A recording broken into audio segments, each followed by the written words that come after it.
saying, and I'm talking 99.9999% of the time in this day and age, saying that word in particular is speech and nothing more.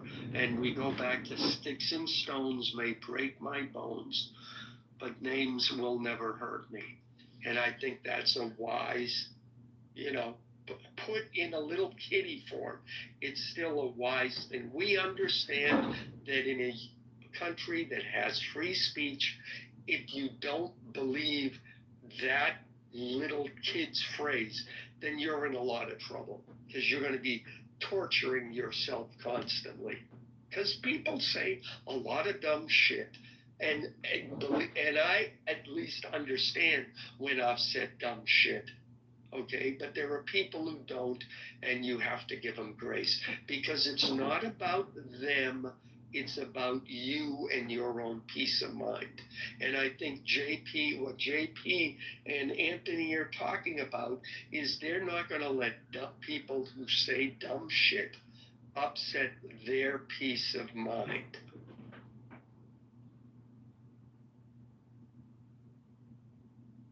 Because most times you can't do nothing about it. It's in their brain. I mean, we could talk about it, we could argue about it, we could debate about it. And I love to debate. I love to argue. So yeah, I'll sit there and I will try to explain to you how what you're saying is illogical. And maybe I'll make a little change in the world, starting with you. But I have to speak to you first. Good morning, Dope. How are you? I'm good. I just became a member of the MUF. I don't know why I still got this pink ticket. Hold up. Let me see if it goes away. Wait. Man, fuck it. If you just became a member, it'll be calling you next time in. No one can say he's a virgin in the MUF. We like our... What if I was a virgin? What if I was a virgin? Are you anti-virgin? Definitely not anti-version. Yeah, I don't know. Hey, Dips. How are we going? Hey, Mike. Hey, guys. Hey, hey. I wish I was a virgin, honestly. Do you really? I'm a born-again virgin. Honestly, I don't know like where you get a certificate for that, but like if there are cobwebs down there, then maybe that's enough. That's what we call the manifestation of a new hymen row. Oh, wow. They're not cobwebs, okay? They're not cobwebs? No, I'm manifesting, okay? Wait, is that even possible? I don't know. No. The hymen. No. Okay. Under no I'm like, there's no way. Hymens do not go back. Even if a girl hasn't been touched down there for like 40 years, I cannot imagine that. It does not go back. Once the cherry is popped, it's popped. There's vaginal rejuvenation. That's what Cardi B was getting done. Well, yes. That's just tightening the muscles. That's a muscular thing. Now, I suppose if they wanted to sew it shut, they could. But regardless of that, I encourage this discussion of vaginas wholeheartedly, and we should explore this more. Well, I mean, Alan, we are in the MUF, so we are in the MUF. That is the purpose of it. This is true. Just as long as we're not in Oprah's MUF, as South Park so eloquently explored in their series. Nobody wants to be in Oprah's MUF. That's nasty. That is pretty nasty. Way to go, Alan. I just ate, guys. Come on, what's going on here? But can you imagine that South Park got away with that? I mean, she was already a billionaire, and they had a whole series of shows about her and her vagina. Jesus.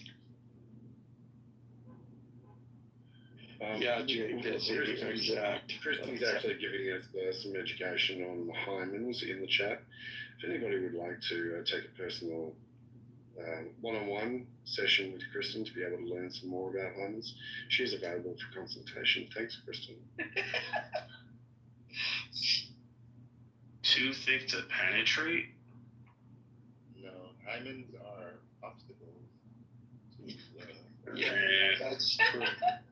I can Let help. me just say, they haven't met me, you know? Well, oh my God.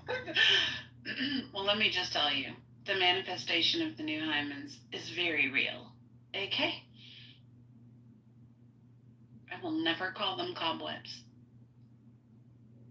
Are we talking about hymens in the reference of like football or the other hymen?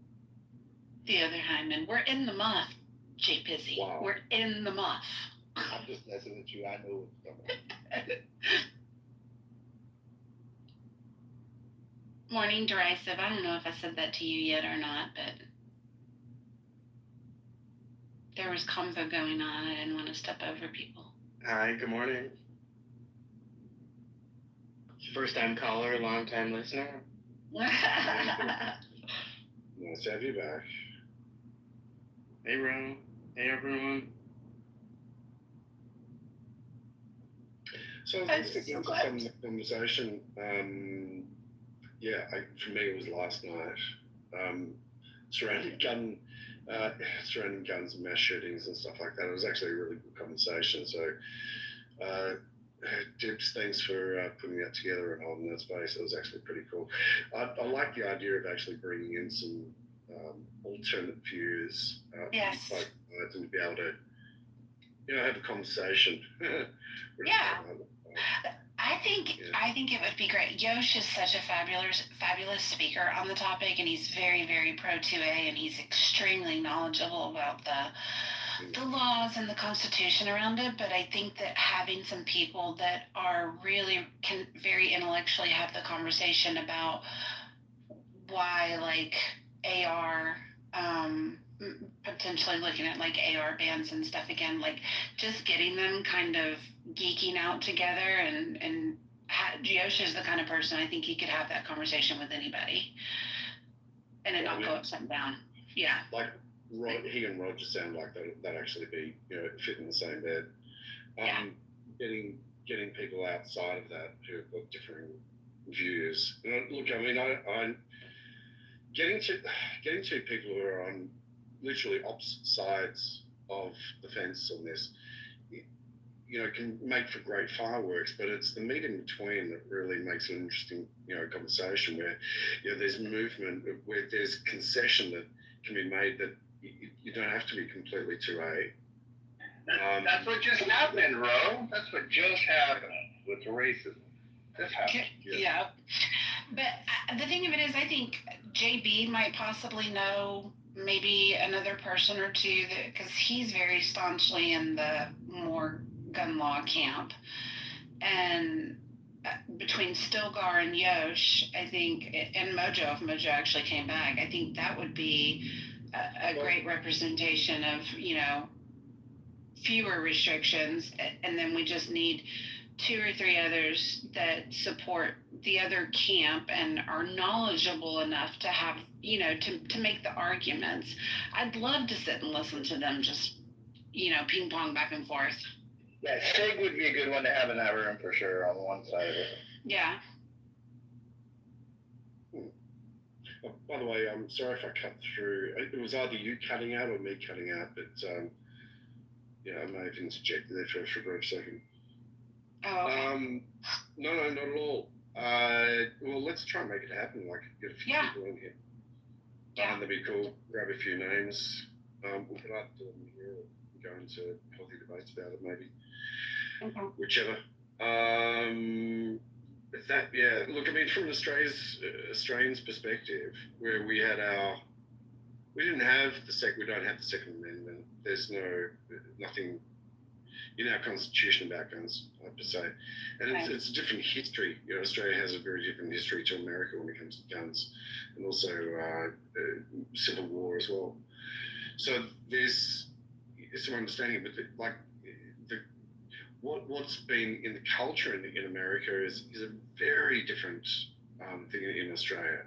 So when there was an amnesty for the guns to be handed in and so forth, it wasn't as much of a big deal as it would be in America. But I was sort of leaning in the direction of, look, given that I have a window of understanding to why there is a social push and a cultural issue in terms of having guns, like from an Australian perspective, it's like, why do you need them? Like, we don't have them. The only time Australians have got guns is like if you're in the outback, you're on a farm, you need to be able to cull off, some kangaroos or get off some bulls, whatever it might be. Then fine, it's necessary. But in terms of self-protection, it is not a thing. It never has been a thing in Australia. And it's never been part of our culture. So we just look and say, well, hang on, look at all these shootings that are happening in America. And unfortunately, it is just what we see in America. We see the mass shootings of innocent kids in schools and stuff like that. We go, hang on, surely there's got to be a way of minimising this. Why can't we just make restrictions a hell of a lot stronger so that guns don't get circulated as much? There's incredibly stringent rules and laws, pertaining to the to possession of getting firearms and so forth. And obviously, you're going to have less instances of these happening as well. Anyway, that's broad stuff. Two things. One, I was going to say you do need guns in Australia because kangaroos are like deer that have gone to prison, and they're hard asses. And secondly, it's all about the Second Amendment. 1,000% Second Amendment is the problem. There's absolutely no way we can get any remotely close to what Australia is doing because of our Second Amendment. We have it in print, and it's just general enough that it can endlessly be argued.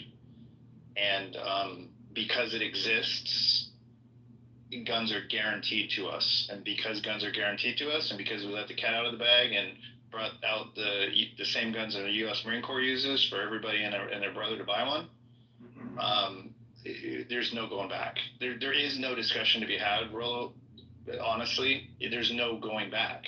There's not. The only discussion that could take place is stop selling more of them, of that kind. It's literally the only thing. There's nothing else that can take place.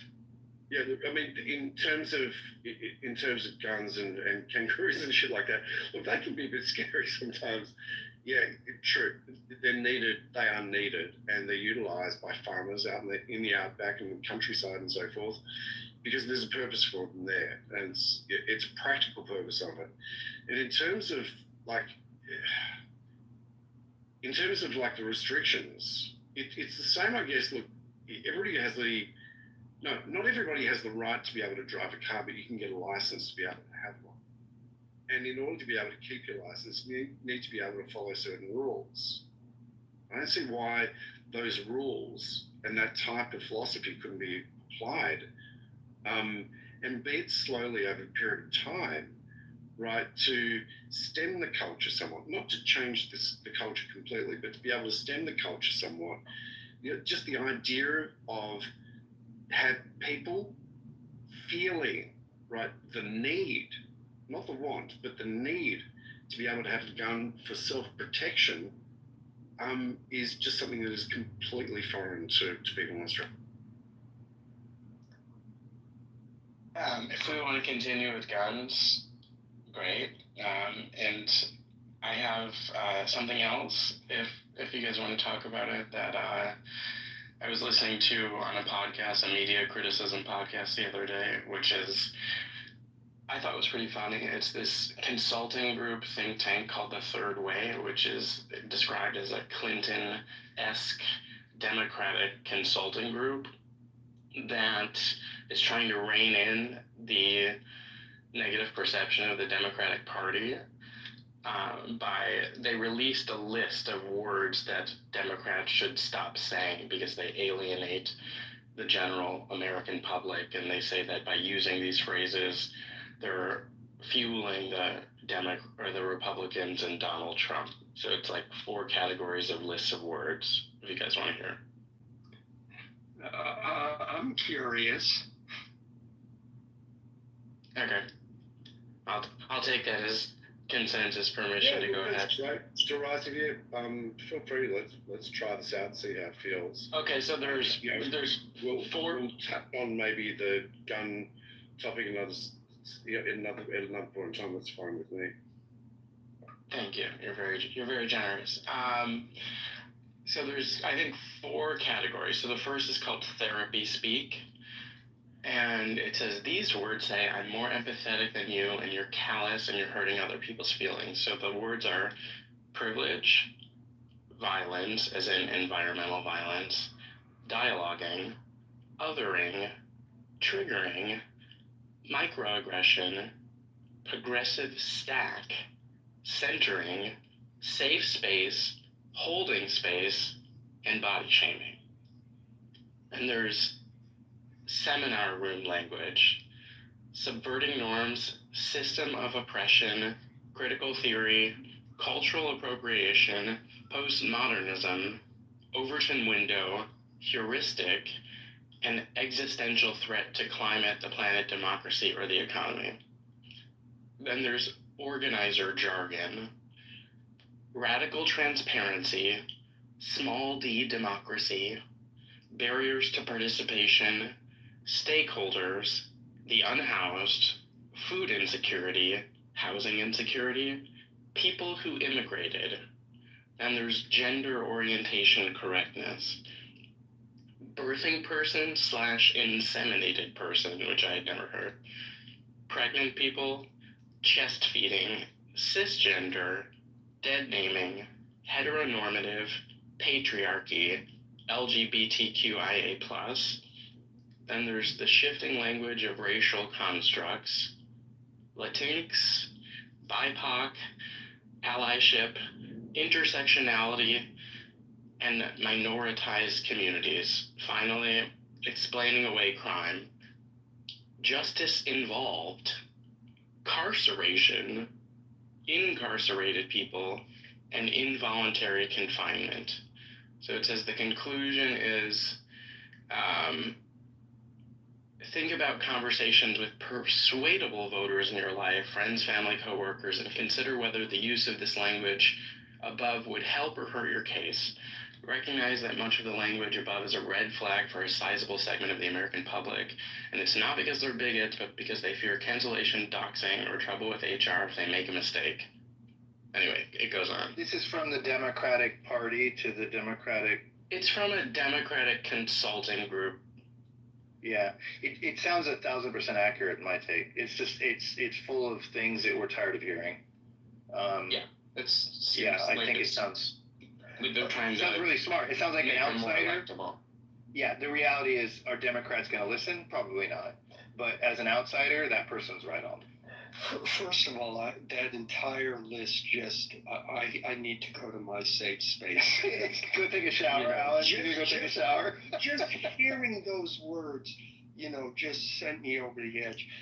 What's interesting, though, is they're saying don't use these words or phrases, but they're not saying change the underlying philosophy that these phrases have come to represent.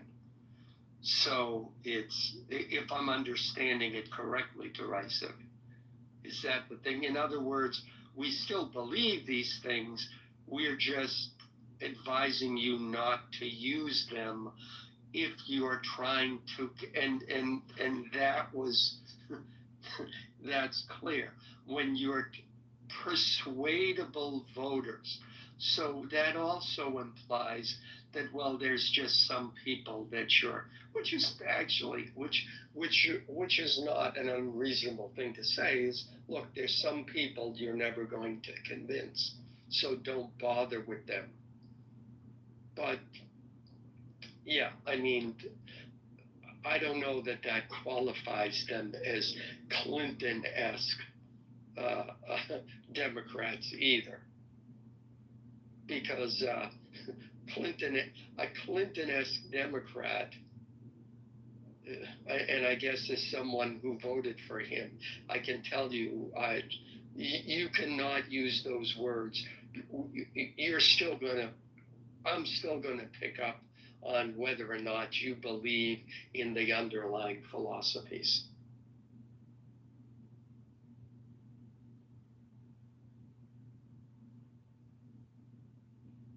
I had never heard inseminated person before to describe a pregnant woman. That sounds even more dehumanizing than birthing person. I actually think that's very liberating when I see a woman and I say she's been inseminated. You know, it's just like, wow. No, Look at this inseminated person. Like, it sounds like so, gosh, the patriarchal standards of our society have been removed. What about inseminated men? Like after the act of coitus, like what do we do about those guys? You know, it's funny. The podcaster who I was listening to, who originally brought up that list, he's like, "Well, that applies to gay guys too." Yeah. Totally. What's funny is that, and you just said it, Dope, that if you actually walked up to a woman who was pregnant and said, "Oh, you must be so happy to be an inseminated person." When she was done pummeling you, her husband, assuming she's married, would then proceed to pummel you as well. So congratulations on being inseminated. It's like, it's the language that people use to describe cows, when they're breeding cows or horses, and yes, now as women, or even dogs for that matter. And yes, sorry, my bad. No, go ahead. It has been used with women, like artificial insemination is a thing when they used to a woman. But it do sound odd the way that it's used over there, has been used to humans for a long time. Yeah, but I would say even then, Hikima, yeah, that's the clinical term. But then once they become pregnant, Yeah. It's the past tense part. It's the past tense part that's problematic. Yeah, once they become inseminated, we don't say, "Well, how's your insemination going? Do you have post-insemination morning sickness?" But yeah, it's hilarious. Okay, the men in this stage are turning into children now. I regret. Well, it's so funny, derisive. That's, I'm teasing. If I could be more serious, though, I think it's good that more Democrats are realizing that this type of stuff is just cringeworthy. And I love being proved right. Like a year ago, before the election, there was a lot of Democrats on this app saying, "Oh, the right focusing on the woke stuff, they're not in touch with the voters. Voters don't care about the fact that we say dumb shit like that."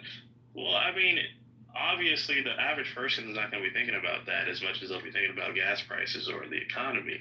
But when they see a purple-haired woman with her armpits unshaved talking about, pregnant men and how we need to watch our language because we're insulting people because we understand basic biology.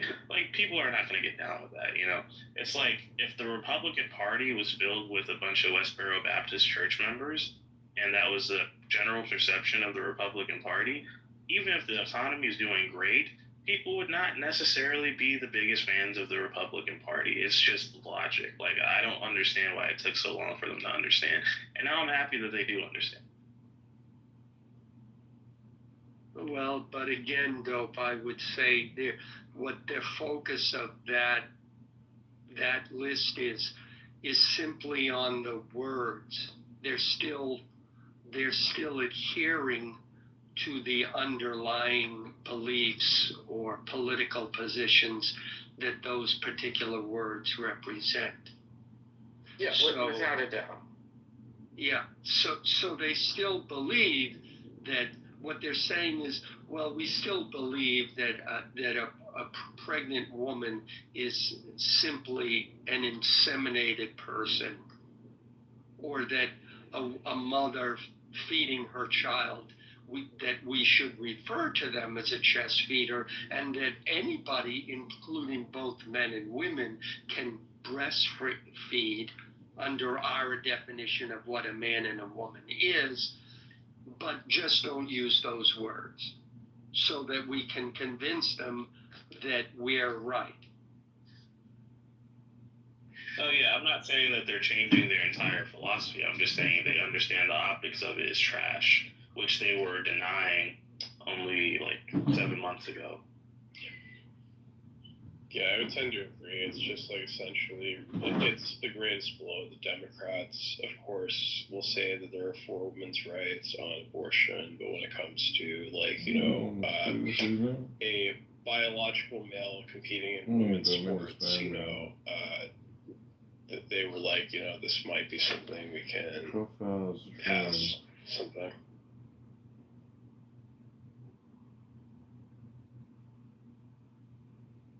Yeah, this is, there's going to be a big market for this kind of pragmatic strategy for the Democrats in the next election, because they just need to work on their electability, and that's, I'm surprised it hasn't happened sooner.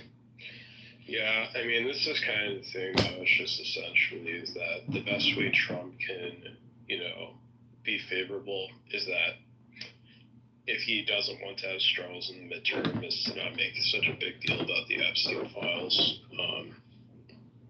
Because that's the thing. It's just, I hate how he's making the Democrats' jobs, much easier for them. I think that the Democrats, just need to stop playing the, typical, at least we're not, this guy, we're not Donald Trump. We're not this person who's racist, because it's like people don't care about the fact that Trump is a racist. They like, the fact is they see the economy is going into the shitter. So I'm still back in the whole kangaroo are deers that went to prison.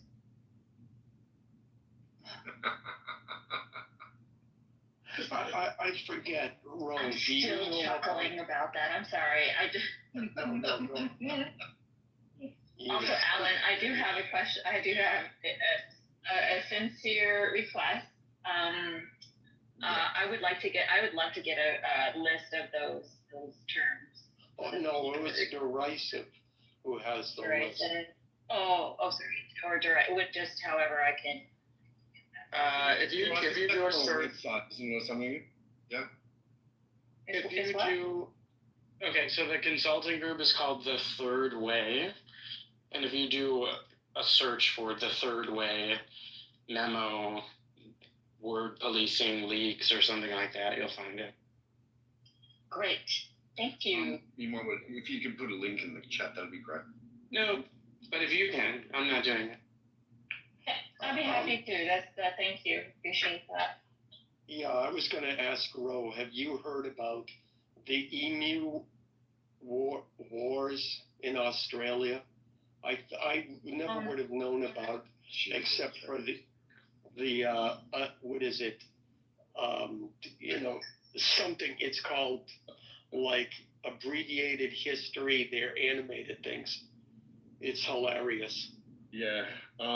It's something that Australians don't really know about, but Americans seem to love to pick it up and go, the Australians were beaten by the emus. Okay, so it's almost impossible to be able to eradicate emus. And it's basically a story to be able to make sure that Americans have a level of fear such that they're perturbed from being able to come to Australia and propagate over here. It's like the thing that we put out in our PR towards America, saying, "Oh yeah, look, too many sharks, too many spiders, we've got snakes, we've got the deadliest of this, that, and the other, and don't forget the drop bears that animals that jump out of trees and attack people. So it keeps the Americans away, and that works. So we're just going to keep with that. We're going to keep with that story for the time being. Well, the whole funny thing is that there was that short story. There was an emu infestation, and they were attacking crops. So the army said, "Oh, okay, we'll shoot them." And they had machine guns set up, and they were spraying them and killing very few of them. And it was a complete. And finally, someone said, "Oh, let's just put up some fences, and that'll solve the problem." And it did. But when Mike brought up the kangaroos or thing, it reminded me, geez, well, geez, I mean, I think you got to put the emus in that category. It's Rohan. The fear of animals is real over there, man. When I was in Darwin for a couple of years, and two times it would stick out in my mind. One was that I had one of those frilled lizards that lived right outside the door of the place I lived, and he was always up in the tree, and sometimes he would jump out of the tree and chase me on purpose, which was fucking ridiculous. They're super neat. No, I know, but when he chases you, I mean, I wasn't even afraid he was going to hurt me, but I would still run around and he would chase me, which was funny. And then the other thing, I was at a picnic one time, and you kind of could see down like a grassway thing where everybody had these picnic blankets out. There was a couple of different people had blankets out, and this monitor lizard that was probably 5 feet long came walking through the picnic area, and people would like the furthest people away from me, like they kind of looked over and saw him, and they just kind of like very casually like finished the bite in their mouth, and then they stood up and they kind of took their blanket and they moved it about 10 feet to the side, and the monitor lizard went walking by, and then they just came back and set the blanket back down and kept eating, and the next people were like, okay, it's time for us, and they picked up and moved their blanket down the side, and everybody just let the monitor lizard walk right through the picnic area, which is really funny. They didn't react at all. They're just like, oh, it's just typical. Exactly. But like to an outsider, you look at a monitor lizard, which is 5 6 feet long, and it's like shit. Run, okay? Jump on anything, climb a tree. It looks like a Komodo dragon, right? We all know how nasty those fuckers are. Yeah, I don't know which is worse though, because a lot of people don't know. I had a roommate in college who spent summer in Japan or something. They have cockroaches that are like, I don't know, 7, 8 inches long. And to me, that would just, that's truly, I mean, I'll take that lizard over a cockroach crawling around in the middle of the night. Jesus. Alan, they have those as pets in Japan. So in Japan, there was a department store by me, and when you walked in, they had a display, and they had these little plastic containers, and they were full of giant roaches. Each one had like one roach. You could buy it. Or they had the beetles with the horns that like push each other off sticks or whatever. They had those too. And then they had small turtles, like miniature turtles. And you could just buy them as pets when you went in there, and people would buy those cockroaches and like hold them in their hands and have them as pets. It's just so fucking weird when you hear about these stories in Asia, and especially through Japan as well. But look, honestly, I actually feel a hell of a lot safer being surrounded by deadly animals, spiders, snakes, box jellyfish, and sharks, rather than being in America with guns and Trump. That's true. When I was in Darwin, I went on a tour down the Adelaide River, the one that has the jumping truck crocodiles. They did that thing.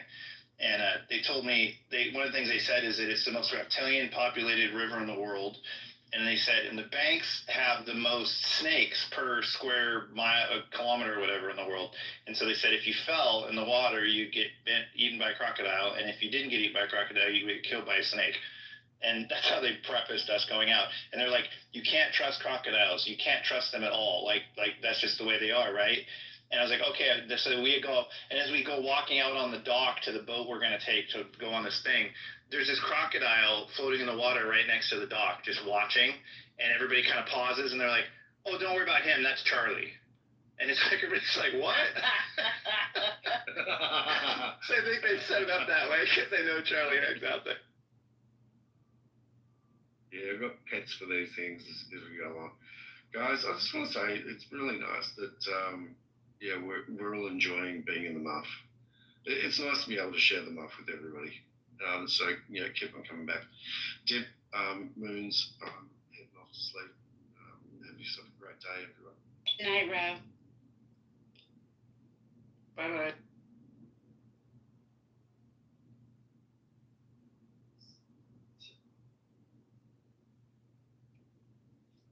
I'm stuck. Can't work. But it's Friday. It's Friday.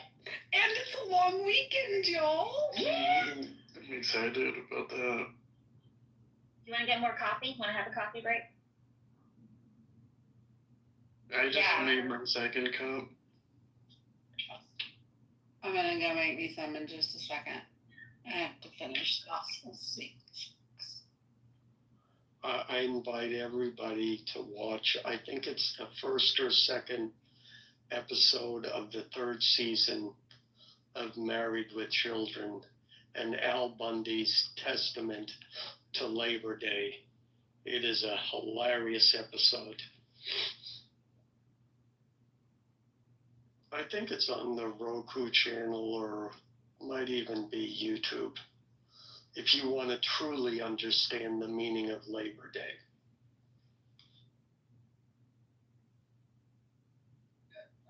Really, nobody. Al Bundy is my spirit guide. That, honestly, Alan, I don't find that at all surprising. Not even a little bit. Well, what's funny is that, remember, first of all, the entire Fox channel empire started, their first two shows were The Simpsons and Married with Children. So you can thank, and that show went on for 13 seasons, I think it was. I forget how many seasons. So literally those two shows were the financial successes they needed to create the Fox channel, which then spawned everything else. So, but the second thing is, when it came out, all the other shows, there was Cosby, and there's Silver Spoons, and what was the one with Michael J. Fox? I mean, it was all these Family Ties. There were all these squeaky clean family shows, and the producers, the Fox network as it was like, no, this is too hard around the edges. And they were like, yeah, everybody else is doing that. We need to do something different. But so many, especially got, when you talk about what marriage is like, so many men relate to that. And related to him specifically, because it's the idea of and a lot of comedians like Bill Burr and Louis C.K. Especially, what comes to mind is a man who is tortured by not only his own choices, but his inability to do anything about the choices he's made. So, Peg was the high school, was like the high school prom queen, and him being the star of the football team. Of course, they ended up together. And then everything that happened because of that choice, he's tortured by it every day, So it's a really funny show from that viewpoint. But you get lines like, him walking through the door, and Peg says, "Did you miss me, Al?" And he says, "With every shotgun blast so far, dear."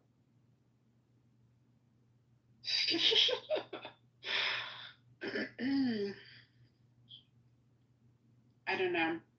I've kind of been sad recently in the last probably 15 years on what like you don't see those wholesome family, like nuclear family TV shows anymore. And I think it's kind of sad sometimes. I feel like a lot of the shows anymore, like, really aim to kind of demasculate the men. I don't like it. Oh my God, I was just thinking that. And it really put a bad taste in your mouth about marriage. Like I tried to figure out what it was about it that I just didn't find very funny. And then of course, in my mind, I don't think that's funny at all. Like, well, that was a trope. Okay. Yeah, that was a '90s trope. I mean, it's definitely still continues, but it's not something new. I mean, it's the whole. Yes, but the thing that's so dangerous about it is that it makes it funny. It makes it, like, it kind of tries to normalize it, whether that was the intention or not. And that's kind of like sad. Yeah, I mean, every '90s sitcom husband is some doofus, and he's always wrong, and he needs his wife to set him straight, and he's sort of like a man-child, and that's just literally every single sitcom of the '90s. Yeah, even and there's nothing funny about that, frankly, because people are divorcing people left and right because of that issue. It's real, and that's why it's not as funny anymore. Yeah, even Cosby had that in that. I mean, his character,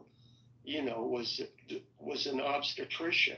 I mean, one of the most demanding, specialties in medicine, and yet when it came to the family, well, he was still the doofus of the family. I think and it was all.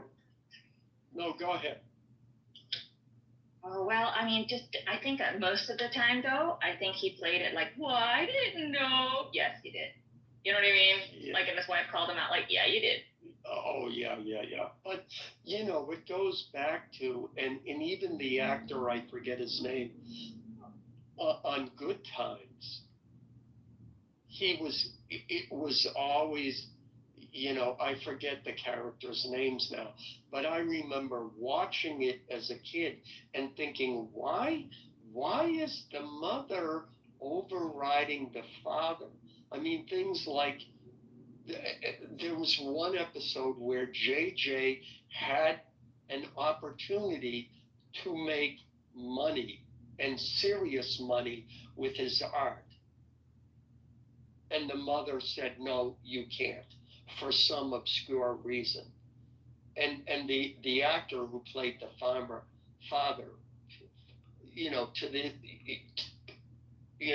complained about it then, and to this day comments on his character and how even, that was in the 70s that the father was marginalized. But yeah, I mean, there was another thing like, even in Friends, Ross was the actual smart person in that group. And he was the one who was actually a father, who actually had responsibilities. And he was constantly berated as a stupid one.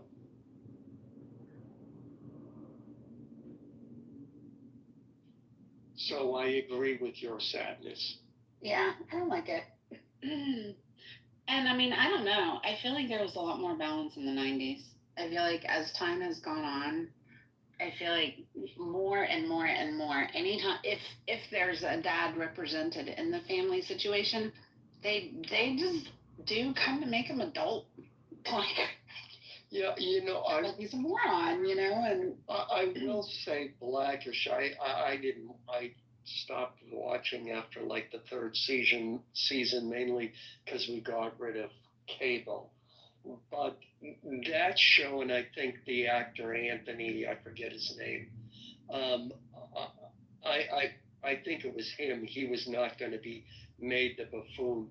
I think they were, both the mother and father in that, are both equally smart, and they both equally have their foibles as well. Yeah. So that it's and I noticed that because she's a doctor, and I think she's an ER doctor, if I remember. So they showed scenes of her, at least early on, like at work, saving somebody's life, but then her character also goes through, like there were episodes where she explored, because she's half black, half white, and exploring, when she was a teenager, she went full blown Valley Girl, for example, and exploring that side of her personality, and then talking to her father about it, and like, well, why did you raise me this way? And it's, so there were some really good episodes with that too. Yeah. And same for him too. I missed Necro. He sent a comment in the chat. If we see him back in here, y'all remind me to address his comment. I'm not really sure I understand. What are your thoughts on anti-discrimination laws against trans people?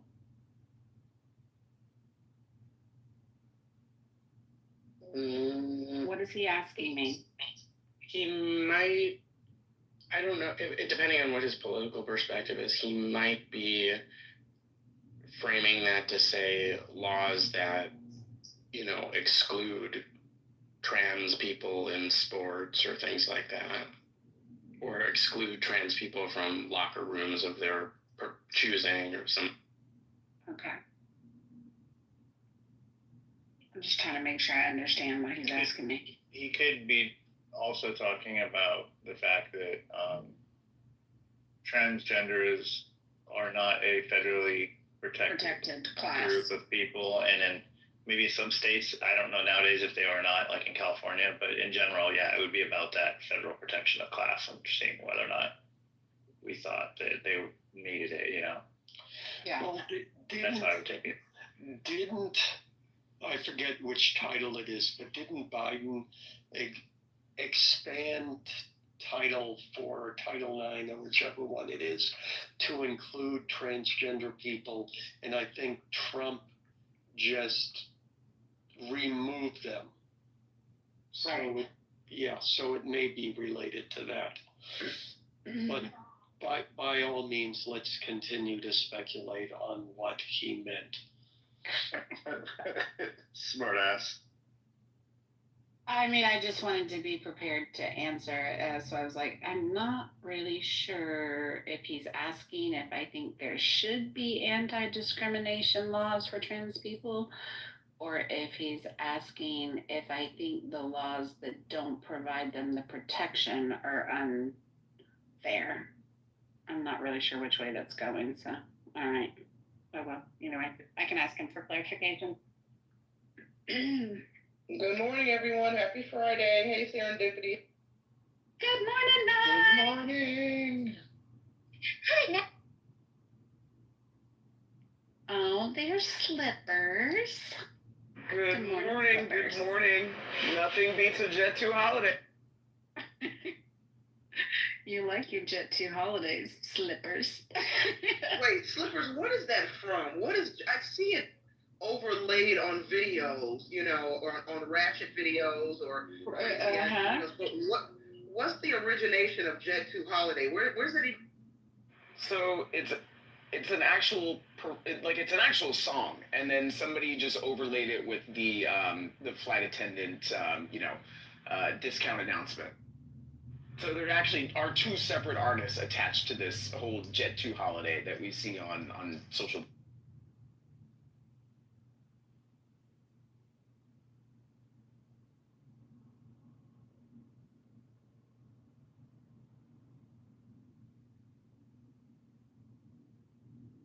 We like embracing our inner stewardess in this house.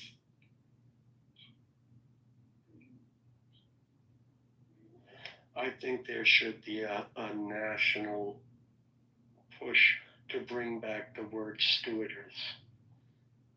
Flight attendant, stewardess, whatever. Is it like politically incorrect to say stewardess anymore? Probably is. I beg many pardons. Steward. Excuse me, stewardess. Can I have some peanut? The liquor's in back. I'm telling you what, all the liquored people came up last night, all at the same time. It's just like everybody decided to pop the top on the bottle and get schnookered and come to the muff. Like, it was this giant, massive collaboration of incoherent drunk people. Well, in all fairness, there are some muffs that you need to be liquored up before you come to them. But that's another topic. Oh my gosh, Alan. Yeah, I've like literally, I went from, we had a room with like really good topical conversation, and all of a sudden I felt like I had started speaking a different language, and like I would make a comment and somebody would go off on this tangent about something that had, and I'm just like, wait, what? What just happened here? It was crazy. So tainty. I miss you, sir.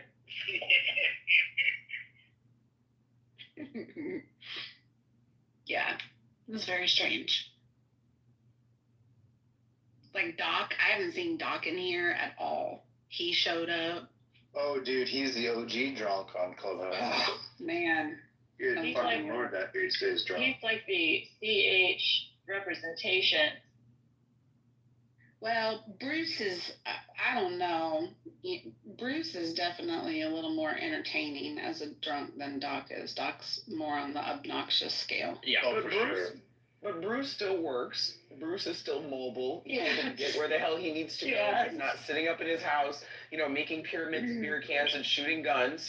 So I would say that Bruce is more of a functional drunk, but Doc is a mess. That to me was like, what the hell is this? Doc has been through some shit. Back to your point earlier about serendipity, about that, Yeah. those people.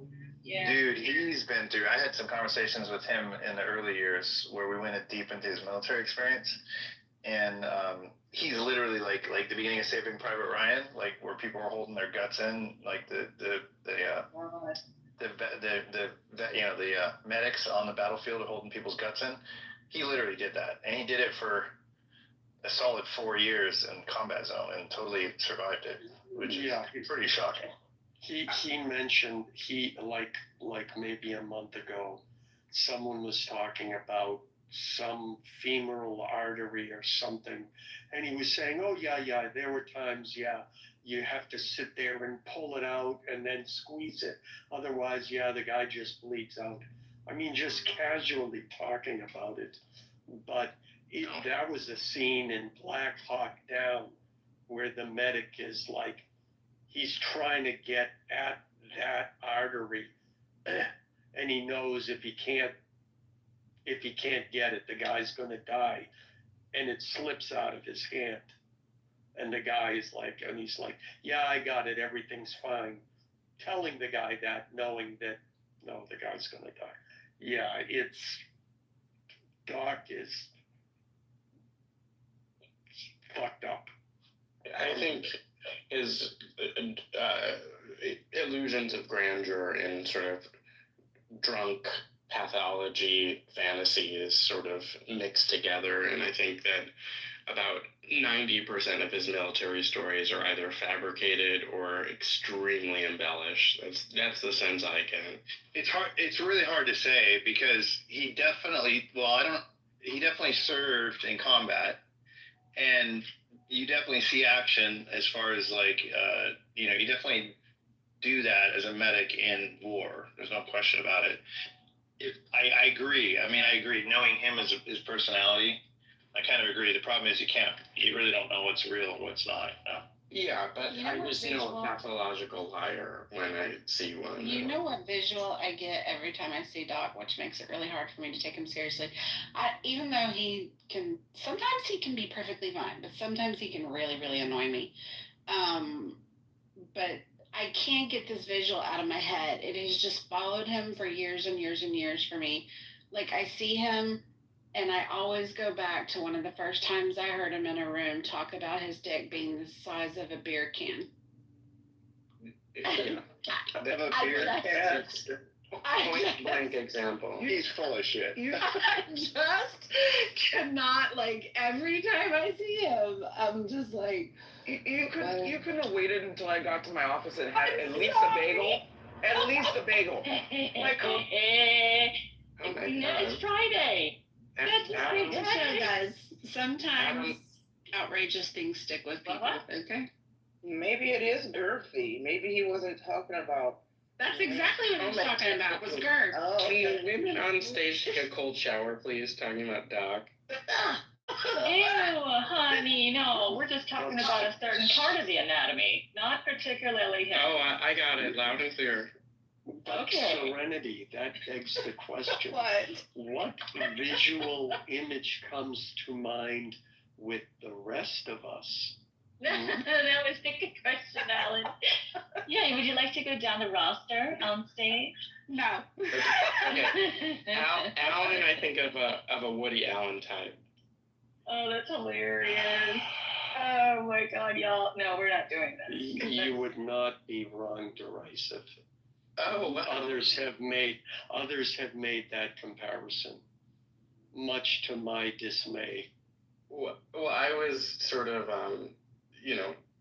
teasing you in No. a friendly way. No, But, and I took it that way. Okay, you're very generous.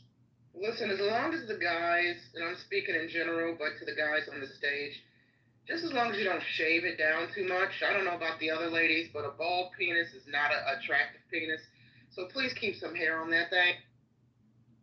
Oh my god. Nye, you're so right. I need some manscaping though, y'all. But it looks That shit needs to be bigger. trimmed. But it looks bigger when it's shaved. Yeah. I don't that's know right. who told you that. Allegedly. I don't know who told you that, but they were. No, that's not a lie. That's true. Every point. Maybe it is a little true, but it looks like you're vain in a way that's very not masculine when you do. Oh, I agree. I don't like shaved women either. I mean, I think they need something down there. So, yeah, I think it applies to both. It's I only date women who completely shaved their body hair completely, bald, no eyebrows, no. So you are like Woody. You're ridiculous. You're being. So you are like Woody Allen. Okay. Yes, That's yes. good. Oh, crap. So I'm gonna switch it a little bit.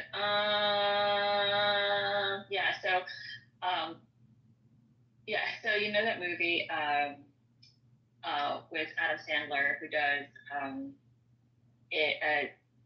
Don't Mess with the Zohar? The Zohar. Yeah. Don't Mess with Zohar. And I love that movie, and I love when he's talking to the other stylist. And he's like, "No, it's a bush," and he's like, "I have the biggest one." He's like, the other one is like, it peeks into the pants, and he's like, "It's not that big." He's like, "No, I'm talking about the bush." Okay, sorry. It was. Yeah.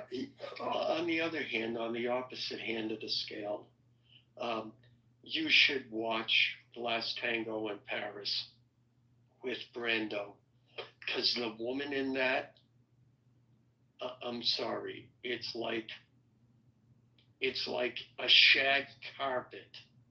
Is that the woman that he like raped? Like No. literally raped on set?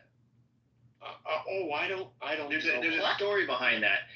Marlon Brando, there's a story behind a scene that Marlon Brando acted in where he took it like she was resisting in real life and she's resisting in the movie, and it was real. Like he literally took it beyond approval and actually raped her. And she talked about it later. I don't know. I mean, well, that. I mean, he's an eccentric dude, so I don't doubt it one bit, you know.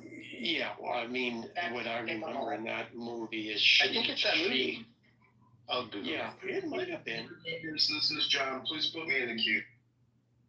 God. Yeah, I don't. What I remember in that movie is that, and what was controversial, is that she pegs him in the movie. And that's part of the movie. But in any event. Yes, that's it. That's the movie. It was really wrong how Last Tango in Paris's infamous explicit scene undid its female star. So she claimed that he took it way beyond the script and actually raped her, and that years later she came forward to talk about it. Yeah, but that's what I don't remember the movie well enough, because the only thing that stuck out there's two things that stuck out to me.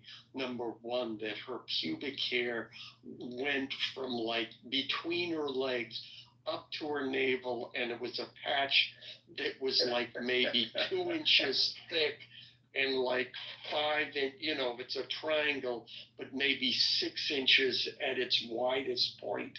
So that was the first thing. And the second thing is the fact that, not that I was offended by it, but understanding the context of when it came out at the time, the fact that she is anally raping, well, not raping, it was consensual, but she is doing him up his ass. And he's going, yeah.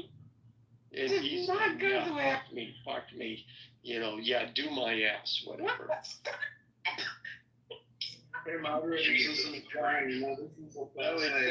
It says that Marlon Brando and the actress both later said that they were raped on the set. Oh my God.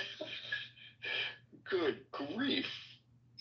Hey, moderators, this is John. I just want to say, this campaign is still going. We have recruited petition signature gatherers today in Rockford, Peoria, and Bloomington. Shut up! Yeah, you can shut up. You and stank-ass mouth Marshall Rankin can both shut up, because your negative criticism of this campaign is not approved. Not too much on Marshall now. Oh, yeah, there's a lot to throw at Marshall and Stinky Slippers here. No. We're not going to do that. Oh, that's okay. It's too early to have war. Lift the mood a little bit, some positive mojo vibrations here, because everybody just loves to, shit on me and say that this is a fake campaign, that I'm not really running, I shouldn't be near the levers of John, sweetheart, nobody has come into this room and shit on your campaign this morning, okay? I wouldn't let that happen either, so let's not center ourselves right just yet. Can we get the coffee down and, just enjoy some nice time, some good mojo vibrations, John? Well, it is your choice. You're the moderator. I'm done. I just wanted to make the announcement. I'm going to the audience. Have a great day. Congratulations. Wait a minute, you're leaving Jesus Christ. We don't get a Friday poem? Maybe he's saving it for the afternoon. Good job. Yeah, we'll save it. Y'all, let him be in his feels. We'll do a poem later. You're all just happy that he changed the topic from what I was talking. Exactly. I'm so happy. Yeah. So happy. Anybody else have a short poem? Roses are red, violets are blue. I'll get back. I like that one. That was great. That's top of your head, too. Roses are red, violets are blue. Nobody in this room is running for Congress, and John, neither are you. Was that top of your head? That was good, too. Adam, you guys have a very interesting tolerance level. Well, if I did speak, and that's a good point, but if I did speak about the things where I'm like, guys, can we not today? There'd probably be 5 times you'd hear me talk. You'd be so tired of my voice. So I gotta roll with some things where I gotta pick and choose which ones that I'm like, it's gonna be, okay, if it offends me, it's one thing, but if it's gonna be damaging to the rest of the room, then I'll speak up. I'm not a big fan of talking about forced intercourse.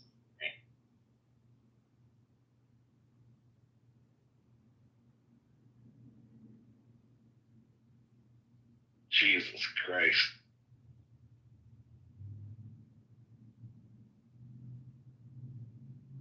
Right?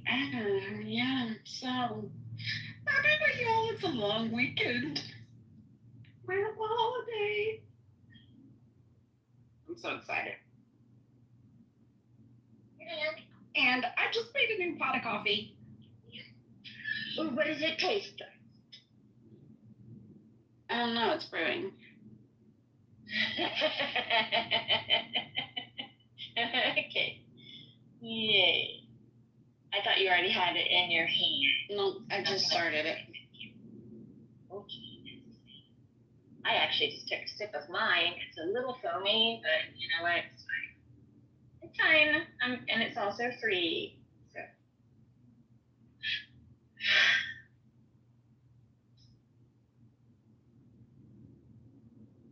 Slippers. How's Los Angeles streets these days?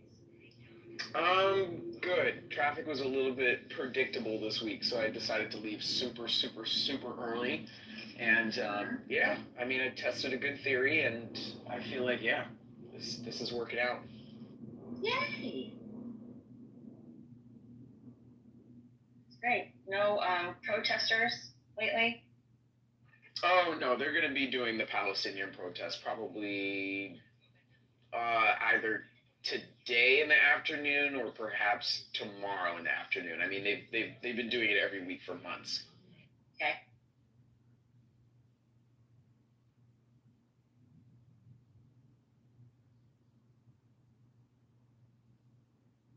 Anybody else having interesting things happen in their area?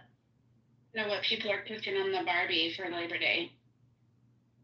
Oh, that's a great. I would love a hot dog. That sounds so. Okay, I know what I'm gonna have. It's so stupid. I love going to a baseball game and having just a regular hot dog and a beer. That's like the perfect date for me. Like first date. Oh my god, that's like the best. And it's a Dragon Con weekend in Atlanta. Oh my god! I used to love going to that and just watching people.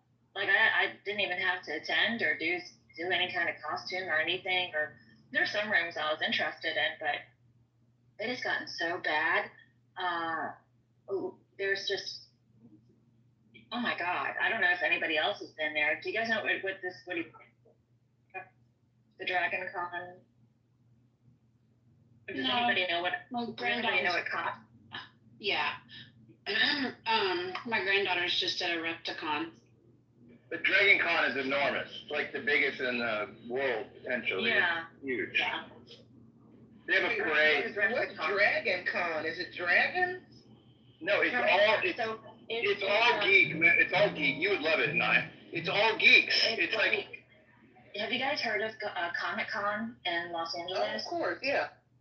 It's very similar to that, and it extended to sci-fi, mostly sci-fi fans, and it has like one of the biggest groups of like vendors from all over, of artists, and like, I mean, for real artists, they're so good, and people who are costumers, just incredible stuff. They even had one time they had a whole armory, a room full of arms and yeah. No, it's enormous, and they have a parade. Yeah.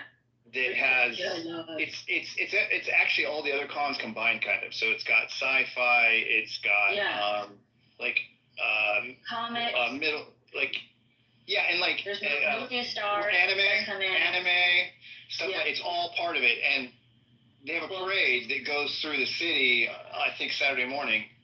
And it's huge, and it has like 500 stormtroopers, and like, so all the cosplayers come together in groups, so that they all group up, so that as the parade goes through, they're all like together in whatever their costume is, and like, so you see the Star Wars come through, and they play Star Wars theme, and all the Darth Vaders are together, and then all the freaking stormtroopers are together, and then they'll bring out anime shit, and like the Powerpuff Girls might be in there, like it's everything. That sounds everybody really dressed up, fun. and then at night.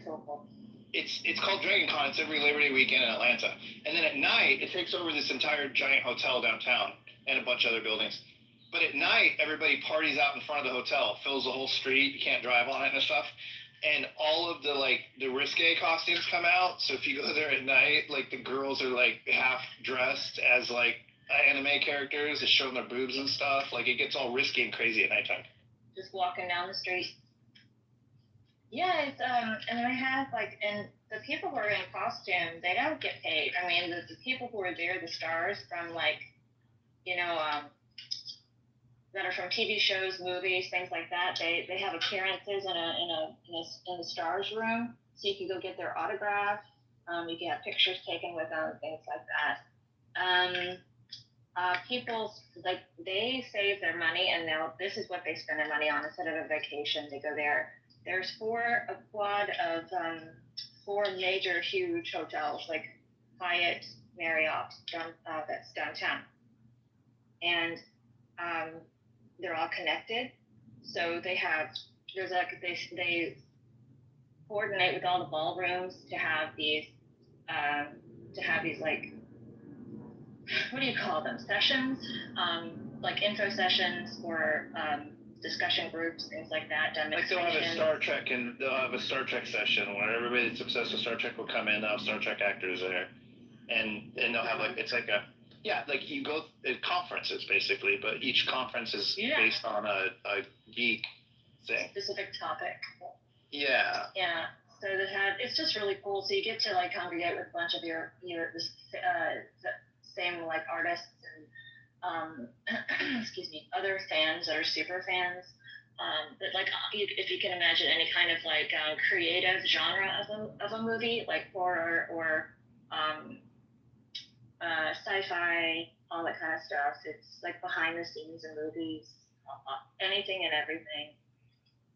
It's really intense. And you're surrounded. You have to be very careful because there's and I don't know how to explain it. But you have to pay in order to. You didn't have to do this, but now because it's gotten so big, you have to actually pay money to enter any place that any participants are in, and you have to wear a name tag and things like that. It's very, very. I have a question to people. I've never been to a Comic-Con, but have you guys who have been to Comic-Cons, have you guys cosplayed as a character? I tried to once and it failed, but that was fun. One of my favorite childhood movies is called The Last Unicorn, and I tried to be the lady in Mafia who was the unicorn turned into the maid. And I tried, but it was incredibly uncomfortable. So I'm just so happy to just watch everybody and everybody just finds so much joy. My daughter used to always want to go when she was younger, when she was like early teens, and she dressed as Chica one time from Five Nights at Freddy's. My wife and I make really good costumes. We're really good at doing that. And so she dressed as Chica one time with the full on head and all that and body. And then she got into being a furry. Like we made her a furry, like a big wolf head and a tail and stuff, which she was really into. And then when she got there, like the other furries see her and they're like, hey, and they start grouping together. Well, then we start realizing that all the other furries were like in their 20s and they're creepy as fuck. And she's really got good radar for creepy ass people. So like she started noticing it too, and she's like, yeah, they want me to go over there, but I don't want to go. I'm just gonna hang out with you guys. And I'm like, yeah, that's cool, let's go. Like you're doing this for a different reason, you know what I mean? So like it was really good. It was really. Have you ever gone as Picard, Mike? Because I feel like you could pull it off. No. Oh my God, you're great. No, I have not. Speaking of furries, I run in the Christian circles on Clubhouse too. And I was in a room one day and they were talking about this furry Christian Discord server. And people were laughing and joking about it. But a couple of us actually went over there and sat in on like some of their Bible studies. And oh my gosh, y'all, they were the nicest people. They were absolutely the nicest people. It was, so yeah, the furry Bible study group kind of became a big thing in the Christian circles. They're super nice. They're just, they're insanely geeky. Like they're geekier than the normal people, you know? Yeah. My daughter, strangely, what she hated about it, she loves animals and she always talks about being an animal. Even in her previous life, she talks a lot about how she knows she was an animal before she was a person, and she even knew she was a little kid, which is really interesting. So she wanted to be an animal, so that's why we made her this really badass furry costume. But what she hated was it was just hot and miserably uncomfortable all the fucking time. So ultimately, the physical discomfort overweighed the desire to be in the costume, essentially. So she kind of grew out of it within a good 12 months of like giving it a shot. You know, I've not done any Comic-Cons, but I have gone to like Doctor Who themed events, Oh, which fun. I look forward to because I'm a Doctor Who fanatic. So I'll do Doctor Who cosplay. And now that they have the first black male Doctor who was kind of sharply dressed. So that's the one thing I like about the Doctor Who creators, the costuming. They understand the role. They understand that the fanatics like myself are going to want to cosplay. So they make it very easy for us to find outfits similar to the Doctor over the past couple seasons that we can kind of pull together and dress like him. So I like to do the Doctor Who events and dress like one of the Doctors. But really quickly, one of my favorite stories that has come out of San Diego Comic Con, was a couple years ago. I wonder how many of y'all remember this story. I don't know how true it is, but I remember it went viral. So maybe like 2 or 3 Comic Cons ago, there was a story that went viral one weekend of a comic creator. He had a booth there. I can't tell you his name, but he had a booth. He's trying to sell his original comic. And the story goes that the head of Disney, Kevin Feige, I can never pronounce that man's last name right, but y'all know who I'm talking about, the Marvel boss. He, according to the story, walked up to the guy's table and was really interested in his comic book. And the guy didn't know it was Kevin. He didn't know he was speaking to the head of Marvel. And the story goes that the comic creator was very dismissive, wouldn't engage. He just thought that Kevin was just some random stranger just asking him a million questions to annoy him. And Kevin eventually walked away, and the story goes that Kevin spoke about it on a stage. So I don't know if y'all remember that story, if it's true, if anybody was there, can confirm, but I always thought that was interesting. You just never know who you're talking to. You never know who's around. And I wonder if this story is true, how that guy felt later, if he found out the gentleman he dismissed at his booth was the head of Marvel. I mean, I feel like that stuff happens often. I feel like it's interesting. It's like you can meet incredibly famous people all the time and have no idea who they are.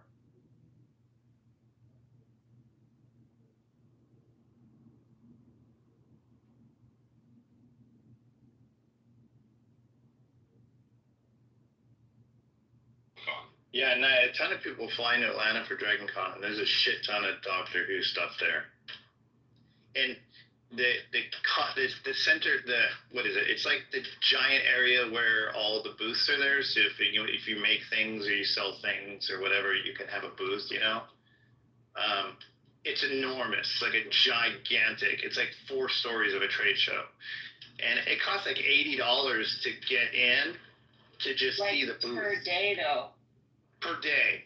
And one time I made my daughter, like I said, wanted to go, and I didn't want to pay for it because she's the only one that really wanted it. But we were all going to go because she's a kid. So I made these badges that I Googled what the badges look like, and so I photocopied it and I made badges for us and laminated them and shit. And so when you're going in, there's this escalator with like tens of thousands of people nonstop for like an hour or 2. And there's people at the top of the escalator that watch people come up looking for their badges hanging around their necks. But we all put our badges on and we went up the escalator and kind of partially covered them with our coats or whatnot, to make them half-assed something. And we got in and it was perfect. I was like, oh yeah, so awesome. So we went in and we spent the day and we were looking at all the booths and shit. My daughter was buying little things and stuff. And then we decided to get lunch. So we had to go right outside the entrance to the courtyard area where the food was. And then everyone was nervous to go get lunch. And I was like, well, we got to get it. So let's just go. We'll take our chances. So we did. So then we come back and we're about to go in again. And they had like 2 guard people standing there where you enter again from the lunch area. And I was like, I'll go first. So I started walking and I got 2/3 through. And some geek pointed at me and they go, hey, that badge doesn't look right. And my wife just fucking was petrified because she's not that kind of person to break rules at all. She's a total rule follower. So she was just like, oh shit. And then my kids were like all scared. And I was like, no, it isn't. Like, no. And then like 3 more geeks came up running up to me and they grabbed my badge and they looked at it and it was super dramatic and they kicked us out. And my wife was so fucking angry at me for making her do it. That was my last time I went. Yeah, I just signed up for the Dragon Con mailing list so I can be aware of this next year because I would definitely go. I I can't believe you haven't heard of it. I guess if you were all the way in California, maybe not. But I think it's bigger. It's bigger than Comic Con. I think. I don't know. I don't know what they say about it. Have you ever seen anybody in like a full Dalek costume, Nye? Gala costume, I think at the 50th anniversary, perhaps. It was a big 50th Doctor Who shindig in LA way back when. And there were a lot of costumes. I think there were some Daleks there. Yeah, the Doctor Who fandom goes all out. It's one of my, I don't know, I'm always excited to see what people do and how creative people get, because there's so many characters and monsters that you can choose from. But for the most part, I find that people kind of play it safe. They just want to be one of the Doctors, right? Because the costuming is so easy to kind of put together. So I feel like there was some Daleks at the 50th anniversary party at the Universal Studios a couple years.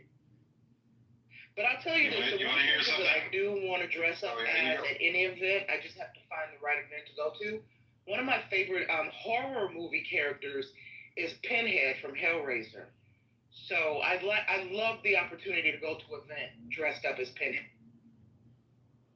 Yeah, there's a ton of horror people dressed up there, so that would be a good one.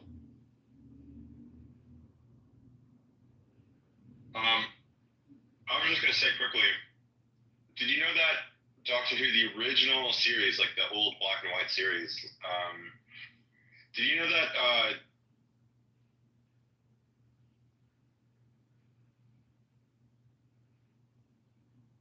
Oh man, you cut out. Yeah, you cut out. I didn't hear you. Sorry, man. Oh, I cut out? Yeah. Am I back? Yeah, you're back now. Repeat what you said. So Doctor Who, the theme song to it was written by a woman named Delia Derbyshire back in, what was it, like the early 1960s? I think it was like 60 years ago. Yeah. She was one of the very first electronic artists to ever exist. Oh, you cut out again. Come on. I heard that part. He said the person who created the original Doctor Who theme was one of the first electronic artists. Yeah. Like she's like the grandma of like techno music and everything like that. It's like one of the most like revered people in the world for like electronic music, techno music, house music. Yeah, she was and she wrote the Doctor Who theme, but she works for the BBC. Oh, is it out again? I don't know why. You guys sound fine to me. Yeah, this happened to me in another room this morning. I was told that I needed to come back, reboot the app, and come back in. Okay, I'll just do that right now. I'll be right back. Yeah. Oh, yay, I love talking about special topic, special interest. Well, if there are any doctors, Kristen, I don't know if you landed. I don't want to speak over you. I see your mic is open. Go ahead. No, I'm so sorry. Go ahead. I'm just. Yeah. No. I'd never know if a person's mic is still open and I don't hear them, if it's just glitching out. But for the Doctor Who fans in the room, if y'all don't know this, some of y'all already know, for the fans, that the Doctor has two hearts. So he has 4 heartbeats, I think it is. And the theme song, the bass, if you listen to it, that represents his heartbeats, his 2 hearts. So. Oh my gosh. I don't want to really steal Ian's thunder. Yeah, go. Yeah, we can hear you. No, I just wanted to quickly say, so you know how we were talking about this is a bit of a quick subject change, but we can go back to this. But you know how I was talking about the grooming gangs yesterday? Yes. Rumar, who's in the audience, actually was friends with 2 victims of the grooming gangs. Oh wow! I hate that I'm not Rumar surprised. was the conversation. I'm not surprised. I mean, it's a rather small island, and if so many people have been afflicted for over 30 years, you're gonna know, like, not just 1 or 2. That's bad. Yeah. You should invite him up and see if he'll talk about it, because he's a great guy. He's very calm and chill and nice and lovely. Yeah, I don't know. On a Friday, I really don't want to hear it. I'm sorry. I mean, if you want to hear it, cool, I'll go. But it just turns my stomach so bad. And I don't know, no matter what day it is, it triggers me like nothing else. I've never been so fucking triggered by the story. But let me ask you a question. This is a form of entertainment, correct? What? This app. Okay. Okay. So continuing to have conversations about things like that, as much as people do on this app, you don't think that tends to be a bit unhealthy? Yes, I agree. That's why I would rather not. Right. Oh yeah, we don't have to talk about it right now. That's okay. Like I'm not trying to force the issue. I just wanted to say, you know, rumor has like personal experience with that. He's a good person to talk to. But... Yeah. I get it. Yeah, he's cool. I was just going to say that the fact that the doctor has 2 hearts and that therefore there's 4 heartbeats and that relates to the music theme, I guarantee that the composer, unless he says it, just thought it was a cool rhythm and wrote it, and then after the fact, it was like, oh, by the way, he's got 2 hearts, so that matches the music. It was a woman who composed the music. It was Delia Derbyshire. That's what I was saying earlier. So she was like one of the first electronic artists to ever exist. She used theremins, and there's like some other synthesizers that she used, but this is like very early in the synth days. And then that lead line is actually still, it's a guitar part, but what she did was she manipulated the tape that it was recorded to and like slowed it down. There's like a whole crazy process behind it. But the theme song's super sick in Doctor Who. And it's really famous for being essentially the very first like electronic theme song to like ever. When did Doctor Who start? I think it was 1962. I think it was 62. And when did Forbidden Planet come out? I'd be curious. I mean, because the theremin has been used for a long time. It was used in the Star Trek too. Like it's been used in a lot of. Yeah, but I'd have to look it up because, I mean the score to Forbidden Planet was entirely electronic, but I mean that's all cool. I never liked Doctor Who, so. And obviously you do, you want, so. Yeah, no, you're right. I mean, the theme song was composed long before the Doctor's Anatomy was mentioned in the series. But over time, as they, each new season, they give us a new theme song. And it feels like they really capitalize, they really highlight that section of the theme over the years. Yeah. I mean, just as someone who's been involved in that, most of the time it's like, let me just come up something. Please, God, let the producers like what I'm doing so I can move on to the next thing. Huh? What if you're writing music for a film or TV? That's your overriding thought. Oh, sorry. I don't know. I think she was a serious musician who just created it for them. It's all seriousness. No, Delia Derbyshire is like she's one of the most famous composers, especially with like electronic music. Again, people call her like the grandmother of like techno because she essentially like her approach to making music is very similar to how like early techno artists were like making music back in like the 80s when it started.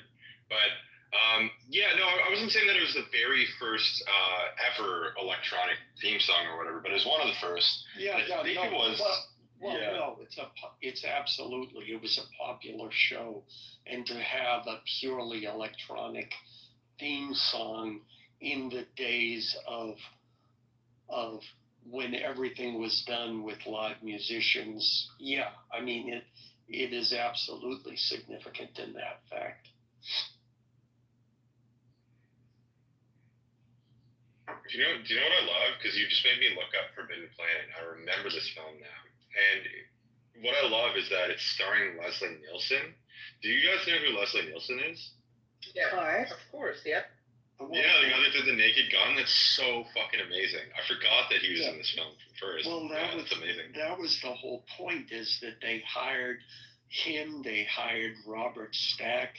All of these actors who were famous for doing very serious roles, and to have them in the movie, that was the whole gag, that they were their characters were totally serious, saying ridiculous things. Yes, well, I'm sure, and don't call me Shirley. No, I got the line right. No, I'm not joking, and don't call me Shirley. Shirley, you must be. Alan. Yeah, got the clearance for Roger, get the Victor. I posted in the chat for you the penal law in 1996 that went into effect to California to give the 10-year discretionary period. You guys are going back to this again? He started it in chat. It's his fault. I love how Slippers keeps it real. He's like, y'all, are we going to have to call you out on this again? We have to. I don't like it when people misrepresent. You know, I like data. I like information, and I do take a lot of trust in what is it? I do feel like the people who speak I already give them a lot of credence for their accuracy because I trust them.